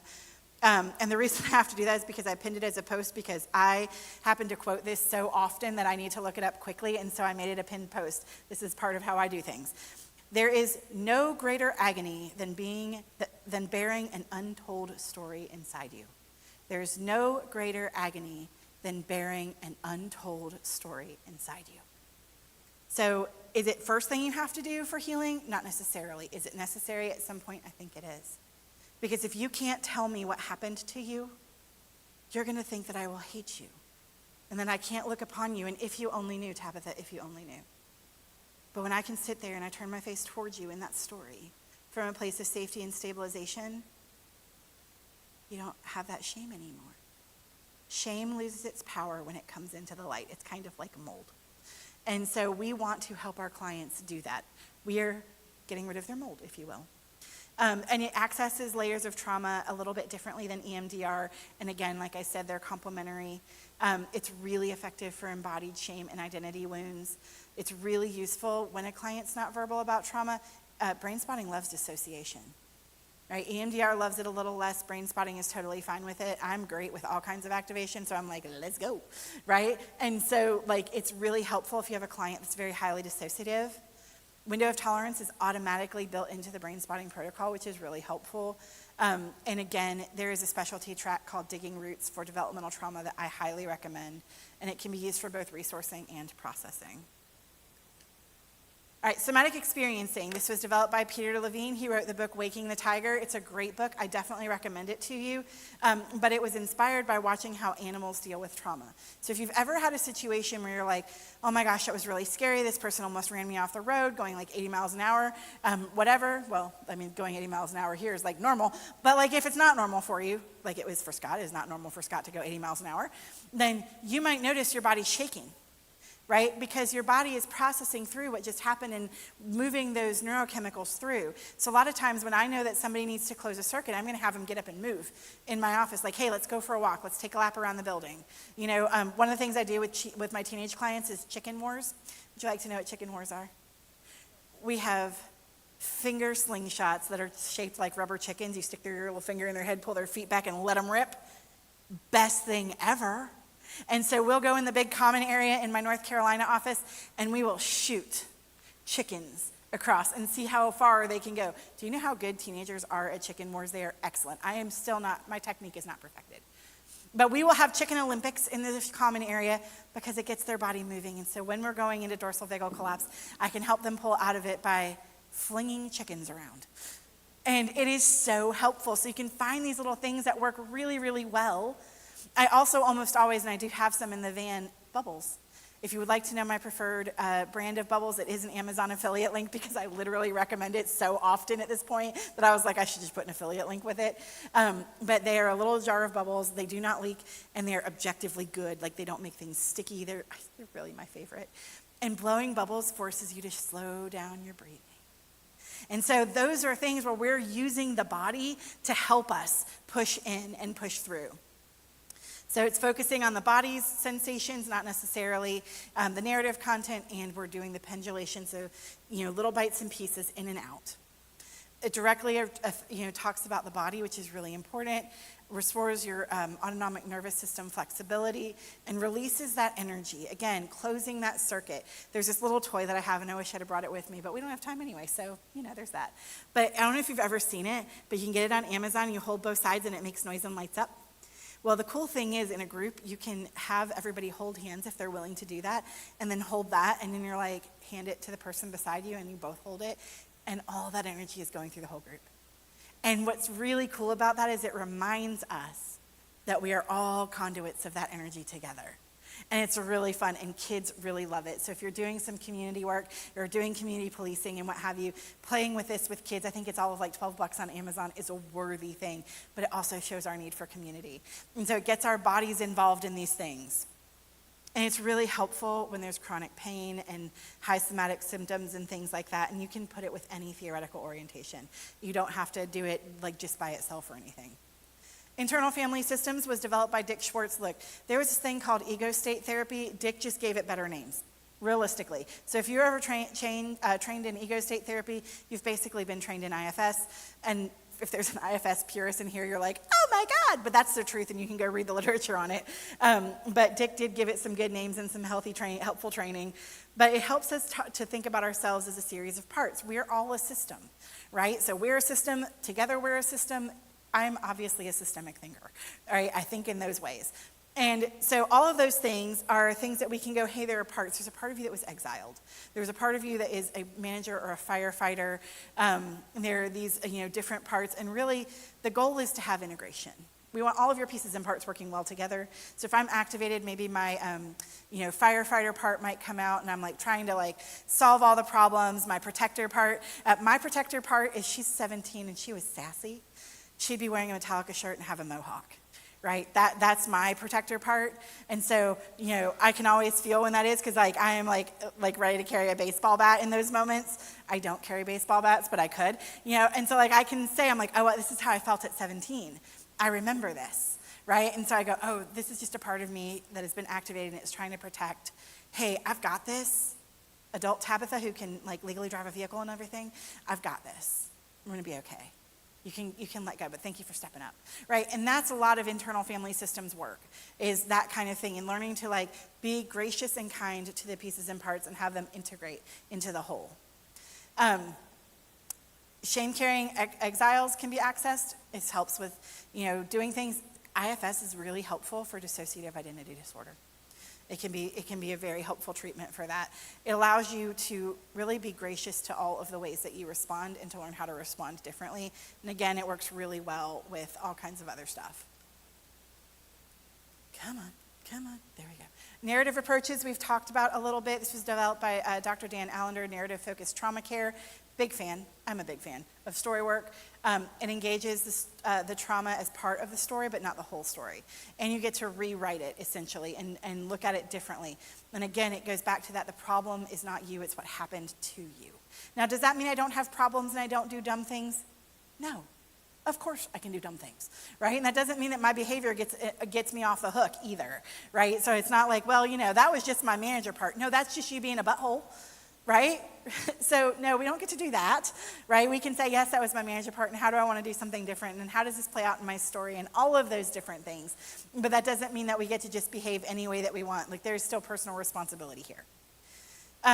Restoring practices, we honor the known, the hidden, and the unknowable aspects of our story, right? So the unknowable are the things we may never know about our story, about our life, about healing, and we can hold that tension with the parts that we can know and that are still hidden. And it helps them locate themselves in the story, right? So it doesn't feel as overwhelming. Stories need to be told in the presence of an empathic witness. The difference between being traumatized and just experiencing a trauma is whether or not you had an empathic witness, whether or not someone turned their face toward you. So if you have to get me out of the car with the jaws of life and the paramedic is really nice to me, hey, I got you, it's going to be okay, you're going to be all right, is it going to be traumatic? Heck yeah. But am I going to be traumatized? Probably not. Now, if the paramedic's like, oh my God, quit your belly aching, you're going to be fine, I'm probably going to be traumatized, right? Because I didn't have an empathic witness. All right, layers of healing. I'm going to kind of skip over this because we are really short on time here, and I know we still have some other things to do today, but I'm going to let you read this. And we have to understand that the perpetrator in some ways has been a source of safety, attachment, security, and in some cases, someone's faith. So we don't want to skip over betrayal trauma when we are working with someone. We want to recognize that this is part of it and part of the traumatization that person experienced. And there can be layers of trauma. We've talked a little bit about that of, not only the perpetrator, but the church or community groups or any different number of organizations or touch points, family members. All of those things can be part of betrayal trauma. And it can cause all kinds of issues, all of the things we've already talked about with PTSD. And this didn't change, so you have no idea what I'm talking about. There we are. Amazing. Betrayal trauma was coined by Jennifer Fried, and you can read more about her work as well, in the references and whatnot. But these are things that we need to be aware of in this. There we go. Healing requires naming it explicitly, not minimizing it, not spiritually bypassing yourself. A spiritual bypass is when you're like, God works all things together for the good of those, and whatnot, which is Romans 8:28, which is very true, and also used in the inappropriate manner makes you want to punch people. And so we don't want to do that with people. We don't want to slap a scripture on it. We slap scriptures on coffee cups, not on people, okay? So we definitely don't want to do that. So we want to name it properly. We want to help them grieve. All of the things that we've already talked about, just in a different layer. This is a different piece of the onion here. And we don't want to rush toward forgiveness and absolutely not toward reconciliation. Right? We are not trying to do that. You do not have to necessarily reconcile just to forgive. Those are not related items. And you want to validate the reality of the harm before anything else.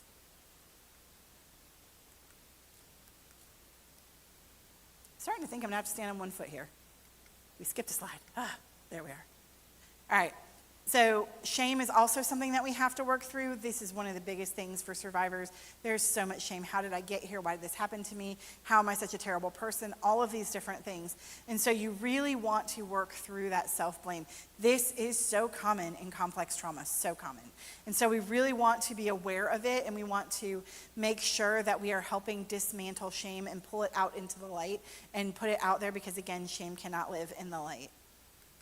Also, shame about shame is not helpful. Meta-shame, if you will. I can't believe I'm doing this. I can't believe I'm doing this. Shame spirals are no fun. Again, there's identity fragmentation, and it's really healed by being seen without judgment, naming those sources, doing the IFS work, doing all of the things that we already talked about, and being in healthy community. Attachment, we don't have a lot of time to go through all of this. I don't know why I made this presentation this long. There's obviously so many things to say. But we want to be aware of the attachment wounds, right?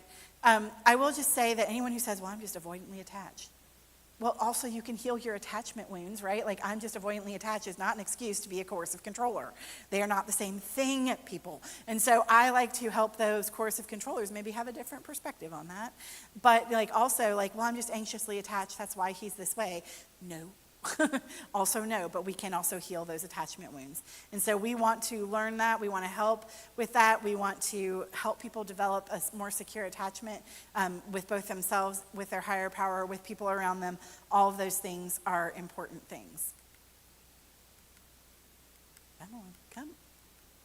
It has given up. Kids especially are going to need healthy attachment. This is something that we can help them do, especially when the family has not been a safe place. We can help them. We talked about Safe and Together yesterday. And we can help, encourage healthy, safe attachment with their caregiver that is a safe caregiver. Trauma-informed parenting is a whole thing, and there are books on it that you can help your clients with. And then obviously you need to deal with faith and spiritual injury.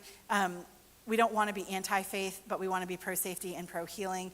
So we want to be really mindful of how spiritual abuse affects people when it is present for their story. This won't be for all of your survivors, but I will tell you, the ones that actually care about their faith, that domestic abuse and coercive control is a really hard place because they want to honor God. And if they think that leaving their husband doesn't honor God, that's a whole vibe. And so we have to be able to deal with that and have to be able to walk into that well. And it can contaminate the view of God. For non-faith or clients who are deconstructing is a term that is used for people disentangling from toxic theology. Sometimes they deconstruct all the way out of their faith. Sometimes they rebuild a new faith. But you'll hear this. I prefer the term disentangling to deconstruction. But we want to honor where the client is. We want to know that this is part of their journey. We want to know that loss of their faith community is profound grief, right? Especially with the family language around churches and whatnot. And we want to really help them walk through it and be curious. We don't want to, look, I'm sure your pastor meant well is not one of my favorite sayings. That is not helpful. It's like your pastor should do a protect the flock. Here's the card for called to peace, right? So those are things that are much better. We don't want to over-pathologize faith. We don't want to push forgiveness. We don't want to treat spiritual bypassing as genuine healing. Our clients will bypass themselves. It's not that bad.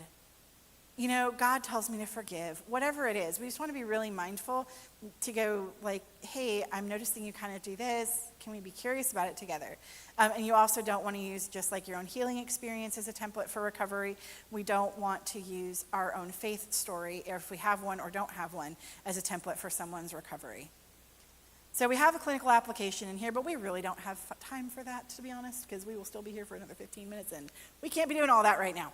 So I would encourage you to read the slides and ask me any questions you have about it. But the point that I really want to make here is that there is resilience. We can have resilience. We can help our clients to have resilience by remembering they've survived every bad day they've ever had so far. We can help them build additional resilience and lean into different places. And we can help them walk forward in healing and hope, and that there is healing and hope for them to have. So, that was a lot. It took longer than I thought. Super sorry about that. But if you have any questions, please let me know.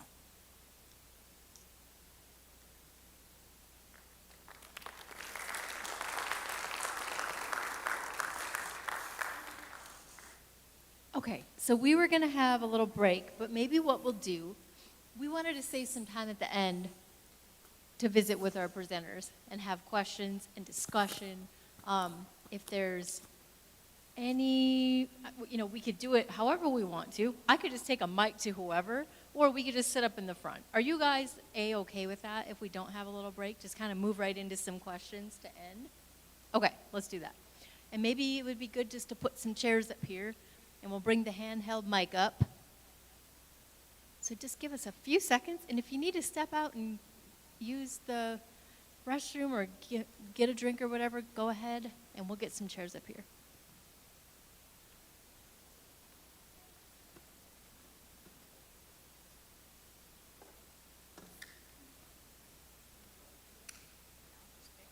And then we're going to draw for our last door prize because I forgot last night, you guys.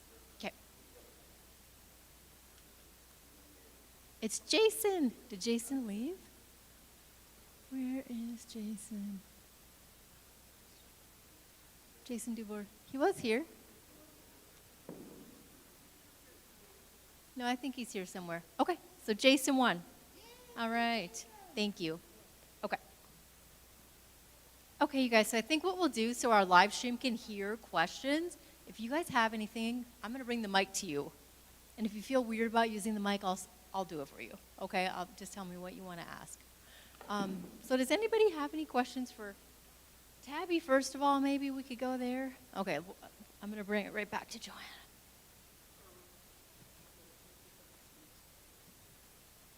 Yes. Yes, it is. Is that your question? Okay, we're not going to go with that question. All right, does anybody else have any questions?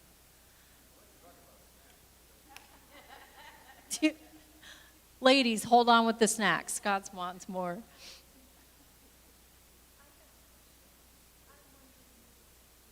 Let me bring the mic to you so our live stream can hear you.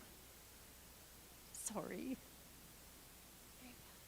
So I'm just asking for all of you that do this work, how do you do self-care for yourselves? In taking care of yourselves to continue to do and to continue to see all the ugly that you see. Did you guys hear her? What? Yeah. Okay. I'm just going to repeat it for the live stream. So she's asking how do the presenters, what do they do for self-care in doing the work that they do for yourselves?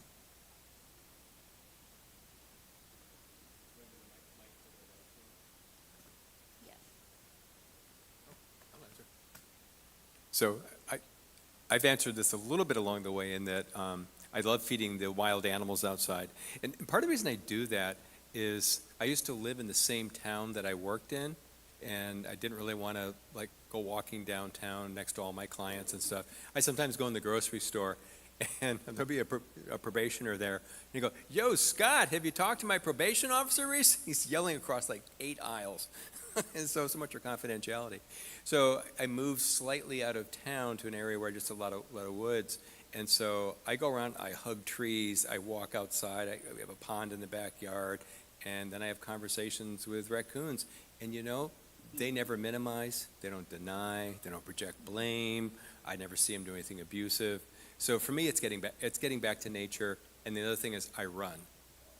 I know it has metaphorical value, running away from all this, but I find that's what centers me.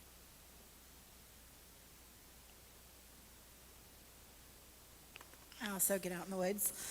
So I hike. I am team sloth. I will get there when I get there. If it's uphill, I'll probably look bright red and like I'm going to die, but I'm not. I'm going to be fine. So I do that. I hang out with friends. I go to concerts. I do as many fun things as I can, and I always try to find wonder and delight in the world. There is so much to see and experience, and I try to do all of it. Like when I drove through Wisconsin, did I absolutely stop to get cheese? Yes. Do I have a lot of cheese? Yes. Is it significant? Probably. But that is stuff that I do, is I try to find delight and wonder in all the places that I can.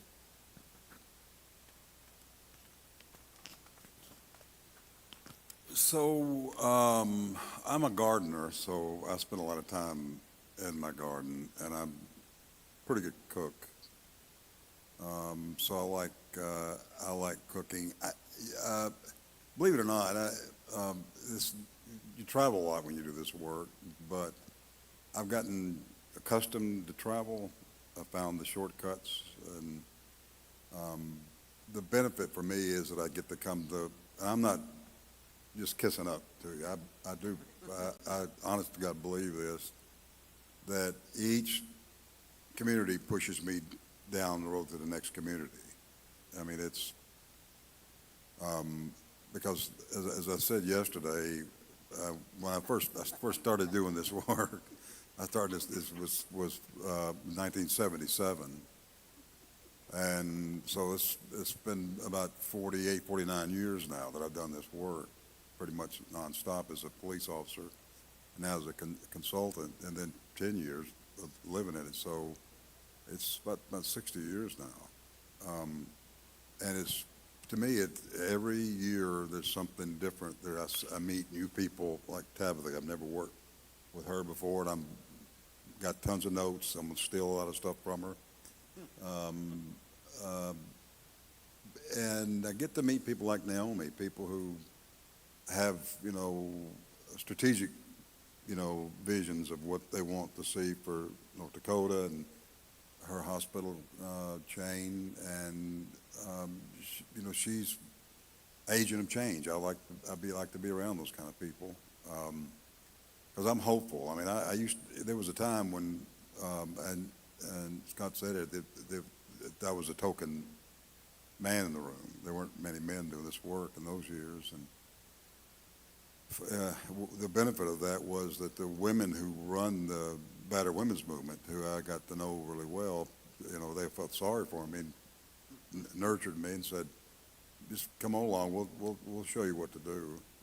And it worked out really well. Now I get a chance to mentor other young men who are doing the same work that I'm doing, so I'm sort of paying it forward. But there's nothing more rewarding than to look yourself in the mirror and think, I've probably saved a life or two somewhere along the way.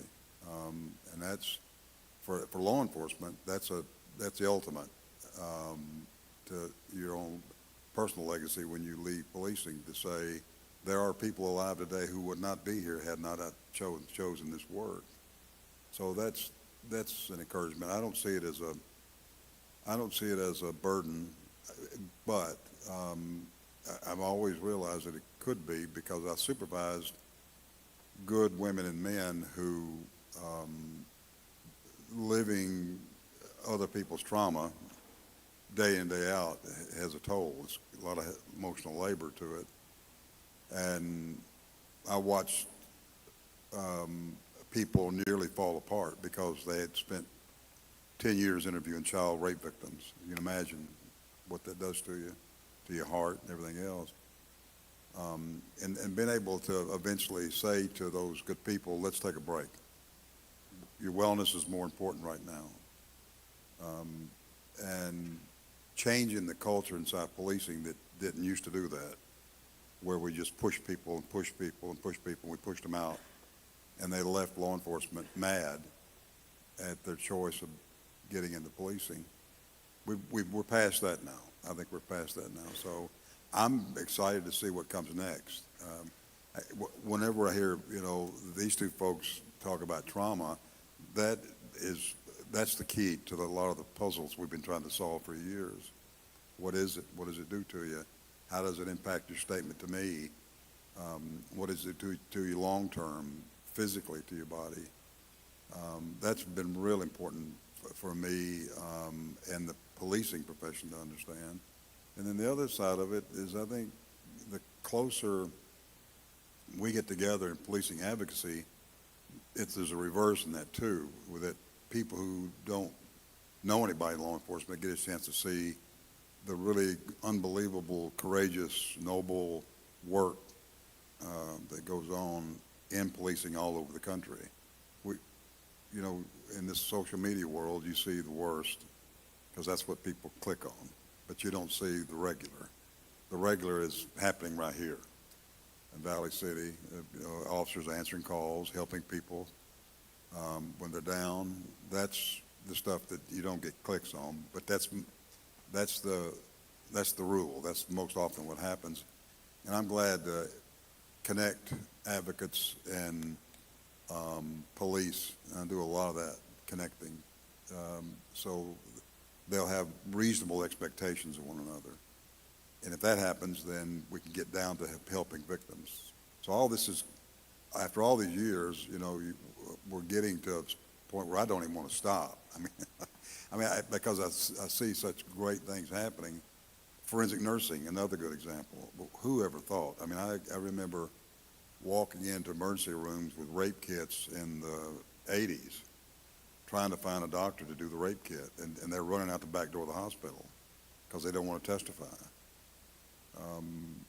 And then convincing a prosecutor that it's a legitimate case to go forward with rape, and we polygraph rape victims. That no longer happens because we get things like forensic nurses in hospitals all over the country now. They're cops with stethoscopes doing unbelievable forensic work. That's new. Our understanding and our emerging understanding of trafficking is new. It's always been around, but now we're focusing on the millions of people who are trafficked every year. How do we help those women get out of that organized crime into a flourishing life? I know in Nashville we've got Thistle Farms. If you've ever heard of Thistle Farms, it's a really wonderful nonprofit that works with women who've been prostituted.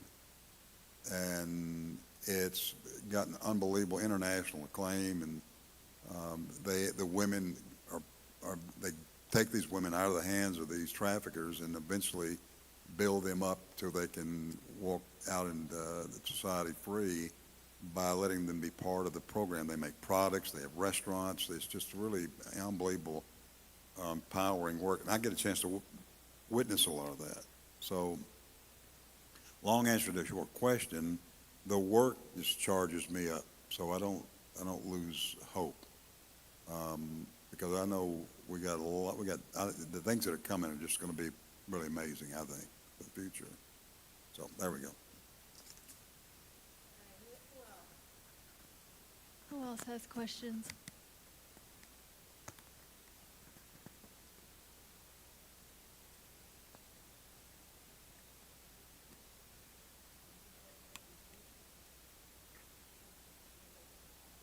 Perfect. Okay, we're going to open up the YouTube chat to see if there's any questions we can take from our chat on this. Anybody else? Can I tell you a real quick story while we're waiting? Yes, sir. So this detective at a class in one of these cities along the way, they were talking about Unbelievable, which is a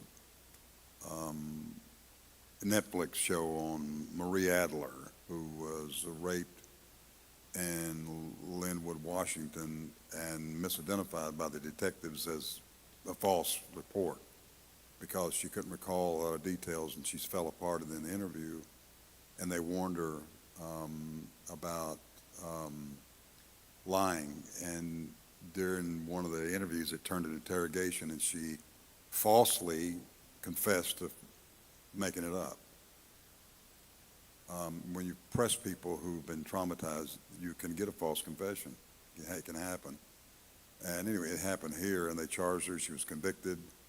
And this was a legitimate stranger serial rapist case, and she left town, and the rapist went on down to Colorado and raped a woman down there, and they caught him there with a different attitude towards trauma, and they called the Washington police and said, "We've got your suspect," because we had a photograph of her in the suspect's camera. And they said, "Oh, that's a false case. We solved it." And the Colorado cops said, "You need to reopen your case because we have evidence." And he was a serial rapist. And it really started a conversation around the country about how learning about trauma is not a specialty, it's a necessity. It's core building blocks of modern policing. And we saw it in evidence in one of our classes where a detective had told us that he had a woman who'd been raped in the backseat of a taxi cab. And when she was stable enough to do the interview, they tried to get identification on her, on the guy, and she couldn't identify. I think, Scott, you were talking about identifying, people who you're face to face with. And the detective had been trained, understood it, and said, "Well, let's talk about how you felt about being attacked. What were you thinking while you were being attacked?" Which is state of mind, which is always a smart road to go down. And she said, I went somewhere else, and the detective knew she dissociated. So her mind left her body, and the detective said, "Tell me where you went." And she said, "Well, I focused on the headliner in the cab. I was on my back as he raped me." And she said, "I focused on it." The detective said, "Tell me about it. What color was it? Was it interesting? Was it different?" And she said, "No." And then what he was doing, he was moving through the fragments of her memory in the interview to find relevant evidence that connect the rape to the suspect. It's smart policing. And she said, no, it was a rip in the fabric in the back, above the back seat. And according to this detective, they put the word out to detectives in a week they had him in custody. He was a taxi cab driver. And when you see that kind of modern policing that goes beyond the gunshot wound and the fiber evidence and even the DNA, but goes into the mind of a crime victim, that's exciting. And I think that should not be just a specialty from a detective in a big city. That should be part of the core DNA of modern policing, and we're getting there. I mean, if you just sit through both of these folks, they spent their whole careers in the minds of crime victims. We've got to get these people in front of the cops so they can do that mining inside of a broken mind by crime. And if we did that, then healing happens, and then more victims call us, and then we can stop some of these intergenerational crimes that just seem to have no end to them. So I wanted to add that. So thank you. And also, just to add to that, I think you need people like us in front of people like you in reverse, right? We need to be in front of you guys because there are things that I need to know about forensics that I don't know.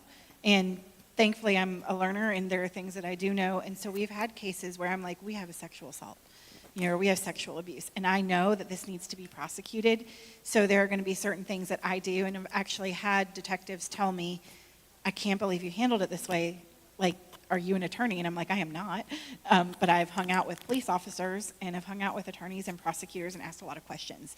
What do you need? Because I'm balancing, how do I care for this client well?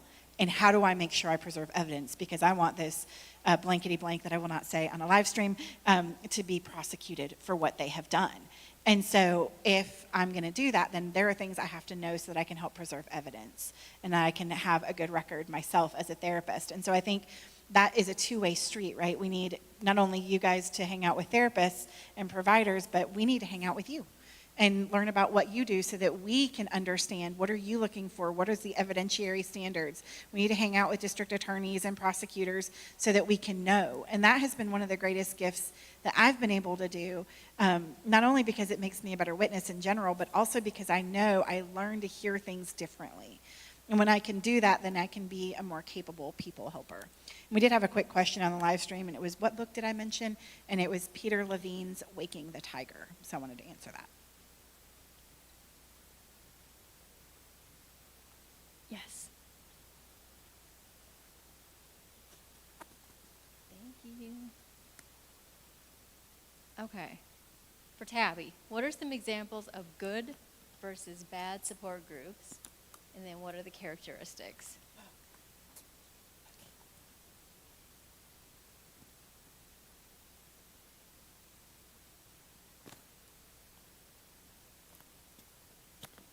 This is more challenging than one would hope. It's late in the day. So a good support group is going to be one that allows everybody to speak. It's not dominated by any one individual. The facilitator is not trying to get one of their own needs met in that space.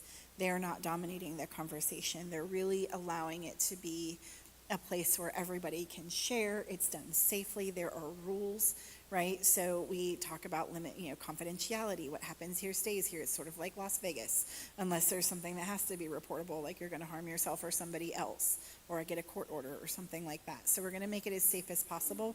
We're also going to let people know that, hey, we can't guarantee confidentiality because there's 12 of you in here, and so that, but we want you all to be, holding these stories well. And so they're running it in such a way to make it as safe as possible. And if one member is dominating more than is helpful and healthy, then they're going to, address that member, probably not in front of the whole group, but one-on-one, and just say, hey, I've kind of noticed this, what's going on for you? And they're going to try to make it as safe a place as possible. A support group that isn't supportive will do none of those things, right? So they're not going to necessarily create that safe space.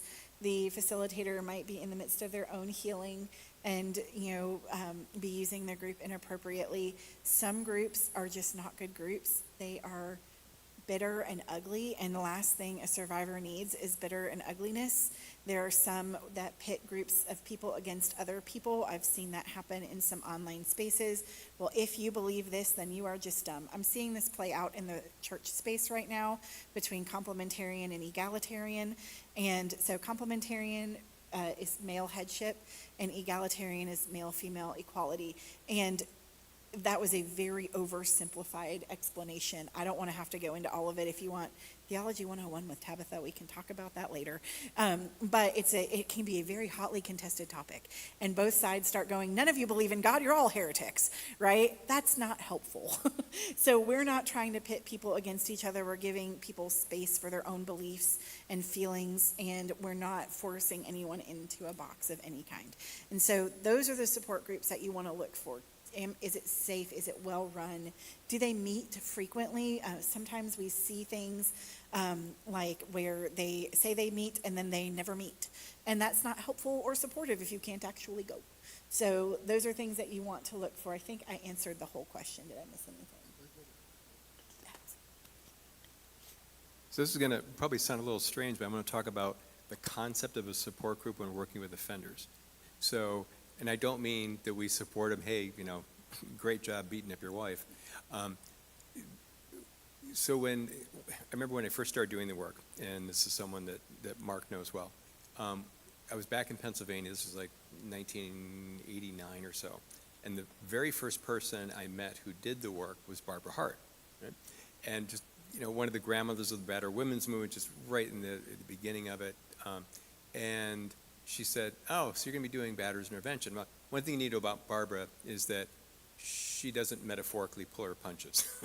So if she thinks you're full of crap, she's going to tell you. But anyway, so she said, oh, you're going to be doing that. So one of the things you need to know, two things you need to know when you can work with offenders.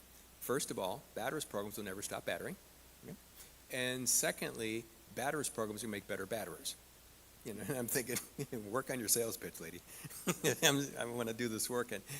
But as I think about it, I think about those risks when we do the work, and then it's like, well, how do you effectively invite these people to change? I think about some folks out in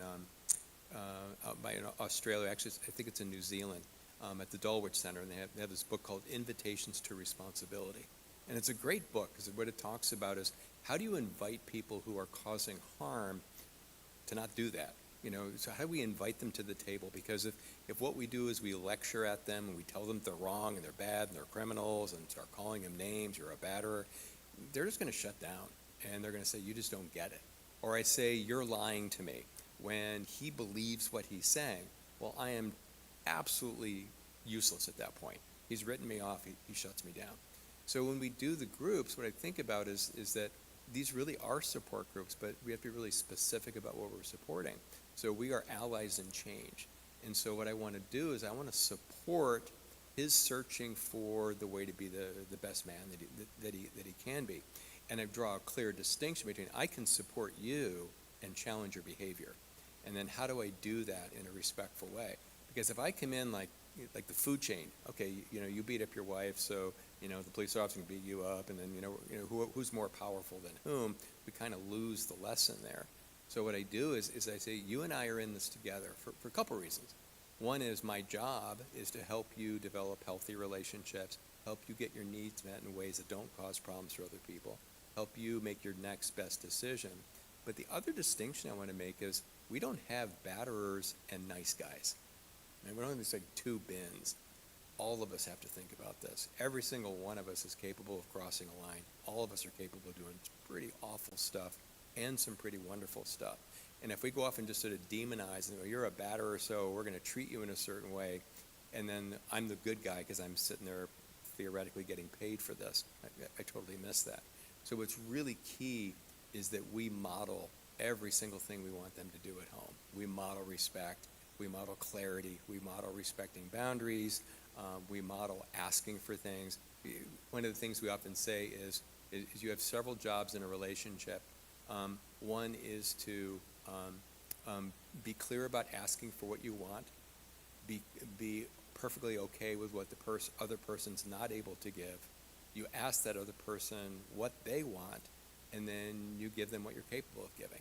sort of follow these principles. So if I do a group that doesn't sound like or feel like a support group, I think I've lost the guys I'm working with and not doing the survivors any service. I would agree with that.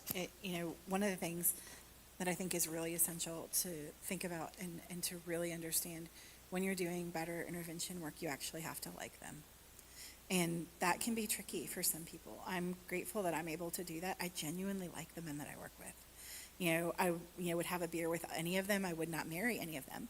But I genuinely like them, and I want good for them.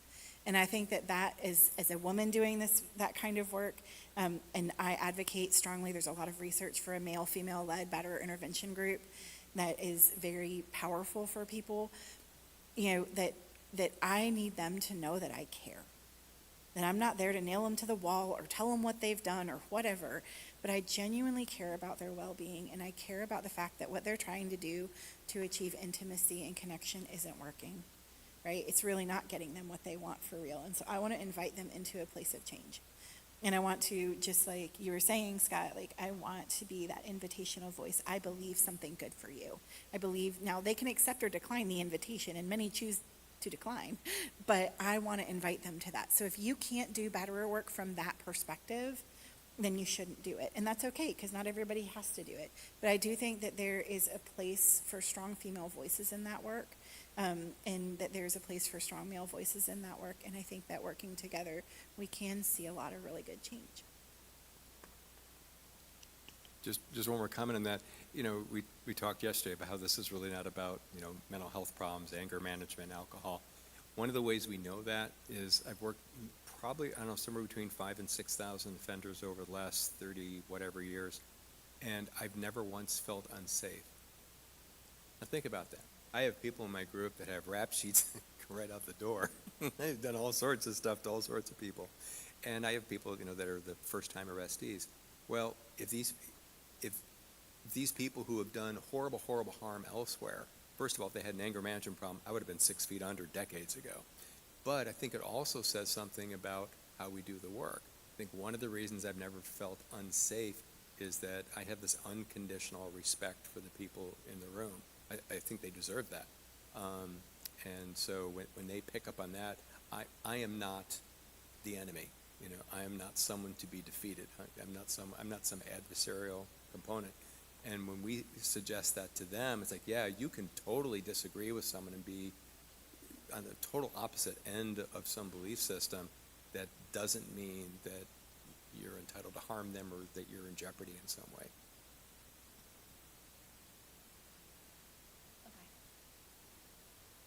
Okay, we're gonna go. Okay, as a peer support specialist, would I handle participants differently? For me? Yeah. So we've got this incredible peer support. When I think about my career, I think about a couple of different things that have really, shifted things for us here. And I love peer support. I love people with lived experience walking with other people, right? I don't know how to answer well whether they would handle it differently. I think peer support people, you've been in their shoes, right? You're working with people that are going through hard things. You've gone through hard things. Like Tabby said, you've survived every single hard day. So I don't think there's anything, different you would do. I think it's just knowledge. I think it's knowing where to go if it's not working well, how to reach out for help. And hopefully, the last couple of days, we've definitely given you guys some different tools. So that may not answer that question, but I think it's pretty close. And then, guys, I just wanted to say, I've known Mark a long time, and I've known Scott a long time. I just met Tabby, but she's been my teacher now for 6 months. And I'm just saying, incredible people. So we've got a cool opportunity here. In the event that there is, any training, I'm thinking Chief Owen, you guys are doing a beautiful thing in Lisbon. You've got a CCR, which is a coordinated community response team going. We're coming down, Scott and Mark and I are coming down tomorrow. And Josh, and we're gonna sit down with you guys and do some more work to further the beautiful thing you have going. You know, Emma, I see you. I know you're here in this room. Thank you for being here. We've got opportunity. And for our EMS, I don't think anybody was here this time, but we've got people willing to do further training. Mark Wynn has got online things he said he would teach a while ago. You know, it wouldn't have to be coming to North Dakota. Scott's excited and willing to come back if we want to do some further work with him. And he's got a list, you guys, a mile long that we could work with. And then Tabby, my thought is, we've been really looking for somebody. A lot of our little hospitals are looking for trauma-informed care. Like, they want it. They're hungry for it, you guys. And I'm thinking of the connections we made with JRMC. Goodness gracious. I mean, Tabby's a great, great teacher. So we have these opportunities. So reach out to me if there's something we can do for you. We've got a lot of different, avenues we can take. So I'm happy and just blessed to do this work. So I just wanted to throw that out. All right, if there's further things we can do, Emma, go back, talk, let us know.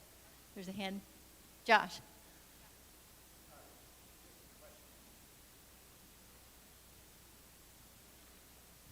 A few of you had talked about just emphasizing this needs to be a coordinated community responding, working together interagency. What recommendations would you have in a small rural community where you have these different agencies and you have people wearing a lot of different hats, trying to get all of those folks together at the same time in the same room to talk about this stuff, to work through this together, when it's hard to get those people there? That's a good question, Josh. So I do quite a bit of this work in a lot of smaller communities. You got to start off by not taking no for an answer. That's the first thing. And you got to have a long vision of it, not as a sprint, it's more of a marathon. But I would start off with just getting to know one another. I think the big stumbling block for communities is unreasonable expectations and not understanding limits. And we can't appreciate people's limits until we sit with them and say, tell me what you do day in and day out. How do you do your job? What value do you bring to this work? What would that place be without you? And once you start appreciating people for what they do, then you start to build a clear puzzle making. You see the picture come into play, where you need to go next. Once you start to accept one another for what you are and you all have the same goal, you start to build your common vision. And you got to have a task in front of you. And it could be a SART team, it could be domestic violence, it could be high risk, it could be restorative justice. That's a big one today we're talking more and more about. It could be batter's intervention. You got to have a goal, and then you move to that goal, and once you complete it, then you move on to the next, and you have to start practicing. That's one of the things that I'm a big advocate for, because I've done it, is the community and safety accountability audits, and Ellen Pence designed it. She created a company called Praxis International, and they do it. You can go there, and they can teach you how to do it. They can come and help you do it. And it's deficit side. You look at the gaps in the system, no doubt, but what you're doing is you're going straight to the source. You're going to the victims. And you have to ask them how they feel about it. You got to have them centered in your conversation always. And a good example would be the Family Justice Center model that was started back 25 years ago. We've got the largest in the country in Nashville now. I remember when the money first came out for that, and we did the review on the grants, and a dozen cities got the money, and now there's hundreds of them all over the world. And when you look at these family justice centers, you think, well, there's the answer. But it's not. It is a answer. Duluth, Minnesota, which is a wellspring for innovation and stopping domestic sexual violence, tried it and it didn't work for them. And I was curious about it because I want to know why. And they said, we didn't start off by asking the victims, do you want this? Do you want everything in one building? And many victims didn't. They wanted small, discrete, services they go to without anybody else knowing their business, and there was other reasons, so they just didn't do it. You got to find that spot in your community based on what the victims need and based on your limitations and based on your trusting partnerships to move to the next level. But I can promise you, once you start down this road, you start to see your community differently. You find people who you never suspected would want to get involved in some of this work. The school counselor, the man who owns a car dealership in town who can help women get their cars fixed. The physical education, coach at the junior high school, the pastor, the minister, the rabbi. Everywhere where humans walk, those places they walk should be represented in the CCR. It's not just about criminal justice. And you also have to be, I think, dedicated to understanding that many more people will not come to law enforcement and criminal justice. So you have to be victim-centered enough to say, where in my community can I get you to help you get out and safe? Not forcing people into doing something that they don't want to do. We got the Battered Women's Movement warned us about this, about enacting laws that made us do a better job in policing, and it has, but also it turns into the most important thing. The laws aren't the most important thing, the victims are. And if we don't take into account people's experiences with the government, whether you're a diverse population or you're gay or lesbian or you're atheist or Christian, we have to look at the impacts on those populations to understand that, there are people who might not think the way we do, who might not want any part of what we do, but is there something in our community that we can offer you to get you out of that violent relationship? So we have to appreciate their experience. And if we don't, then we turn into a group of people getting together just to have a meeting every month, to have a cup of coffee. You could turn into task-oriented, high-risk assessment teams, or that sort of next phase for a lot of communities.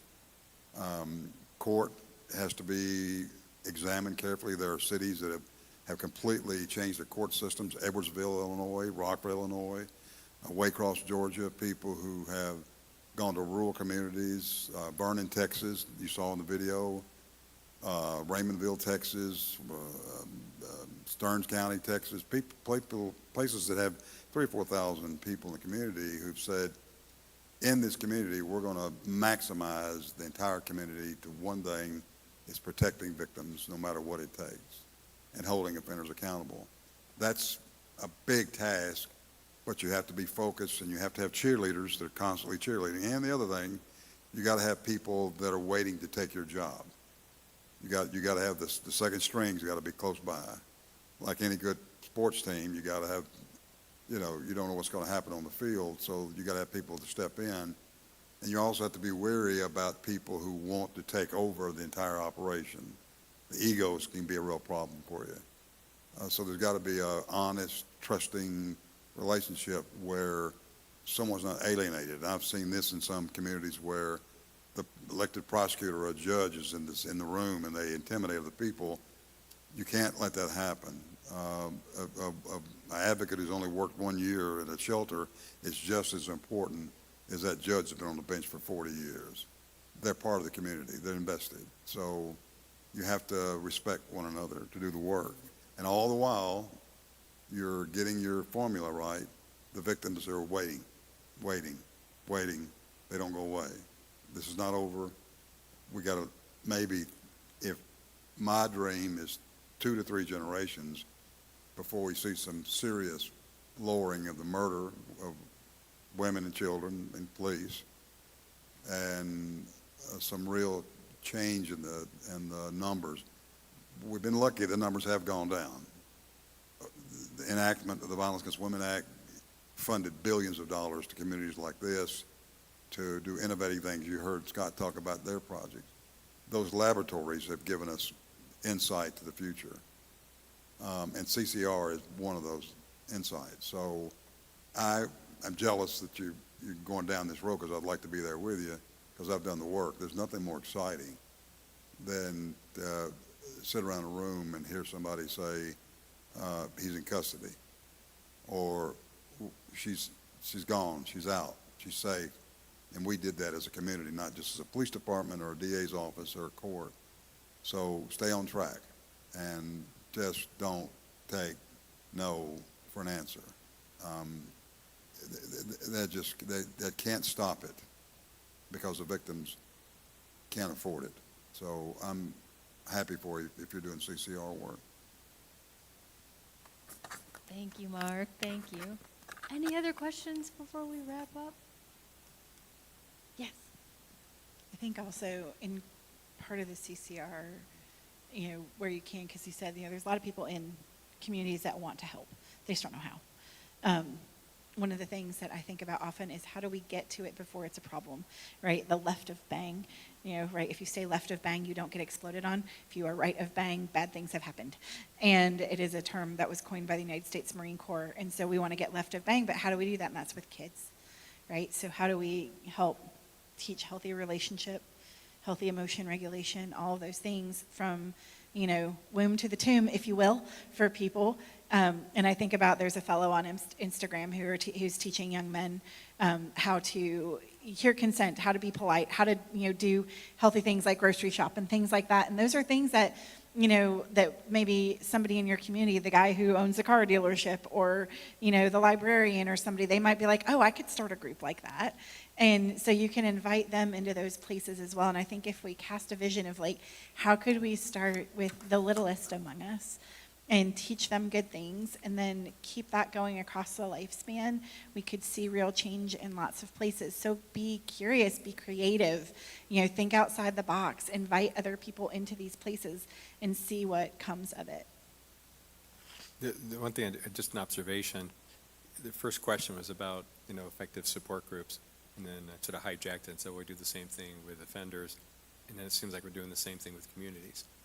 All of our spaces, whether we're doing support groups, batters intervention, CCRs, family justice centers, whatever these are, high-risk teams, if any of those don't feel like a support group, each person's voice matters, and then we get, so that our community needs to be a support group with a bunch of mini support groups sharing a vision somehow. And it sounds like that's what you guys are building here. So it makes me very hopeful. Thank you. Okay, any other questions before we wrap up? All right, from the bottom of my heart, Mark, Scott, Tabby, thank you guys for coming and hanging out in our beautiful little town. Thanks for having us. Of course. We are so grateful for you, so very grateful. So just to wrap it all up, you guys, we've got the QR code up on the screen. If you would like continuing education, click that. Later tonight, because that's the way I roll. This week's been a lot of things, but I will send out an email to everybody who registered, and then the QR code link will actually be in that email. Mark and Scott, there was questions in the chat about whether we could get your PowerPoints somehow. Okay, and your email was up in there, so I'm going to get Mark's email code to the group, and we'll figure. But both, yeah. Yeah, Yep. anything you want, sure. Perfect. I actually don't have that longer video anymore. Yeah, that's all that I have at this point, unfortunately. Yeah. And then if anybody wants to do some further work, we've got the opportunity here, guys. So I just wanted to thank you guys from truly, I know the effort it takes to take 2 full days of work. I know you're going to go back. A lot of work to catch up, except for you. You're going to not have that till probably Monday because we're going to hang out tomorrow. So thank you. Continuing ed is there. If you have any questions, just email me. I've been trying to sort through the emails as we go, but we just appreciate each and every one of you.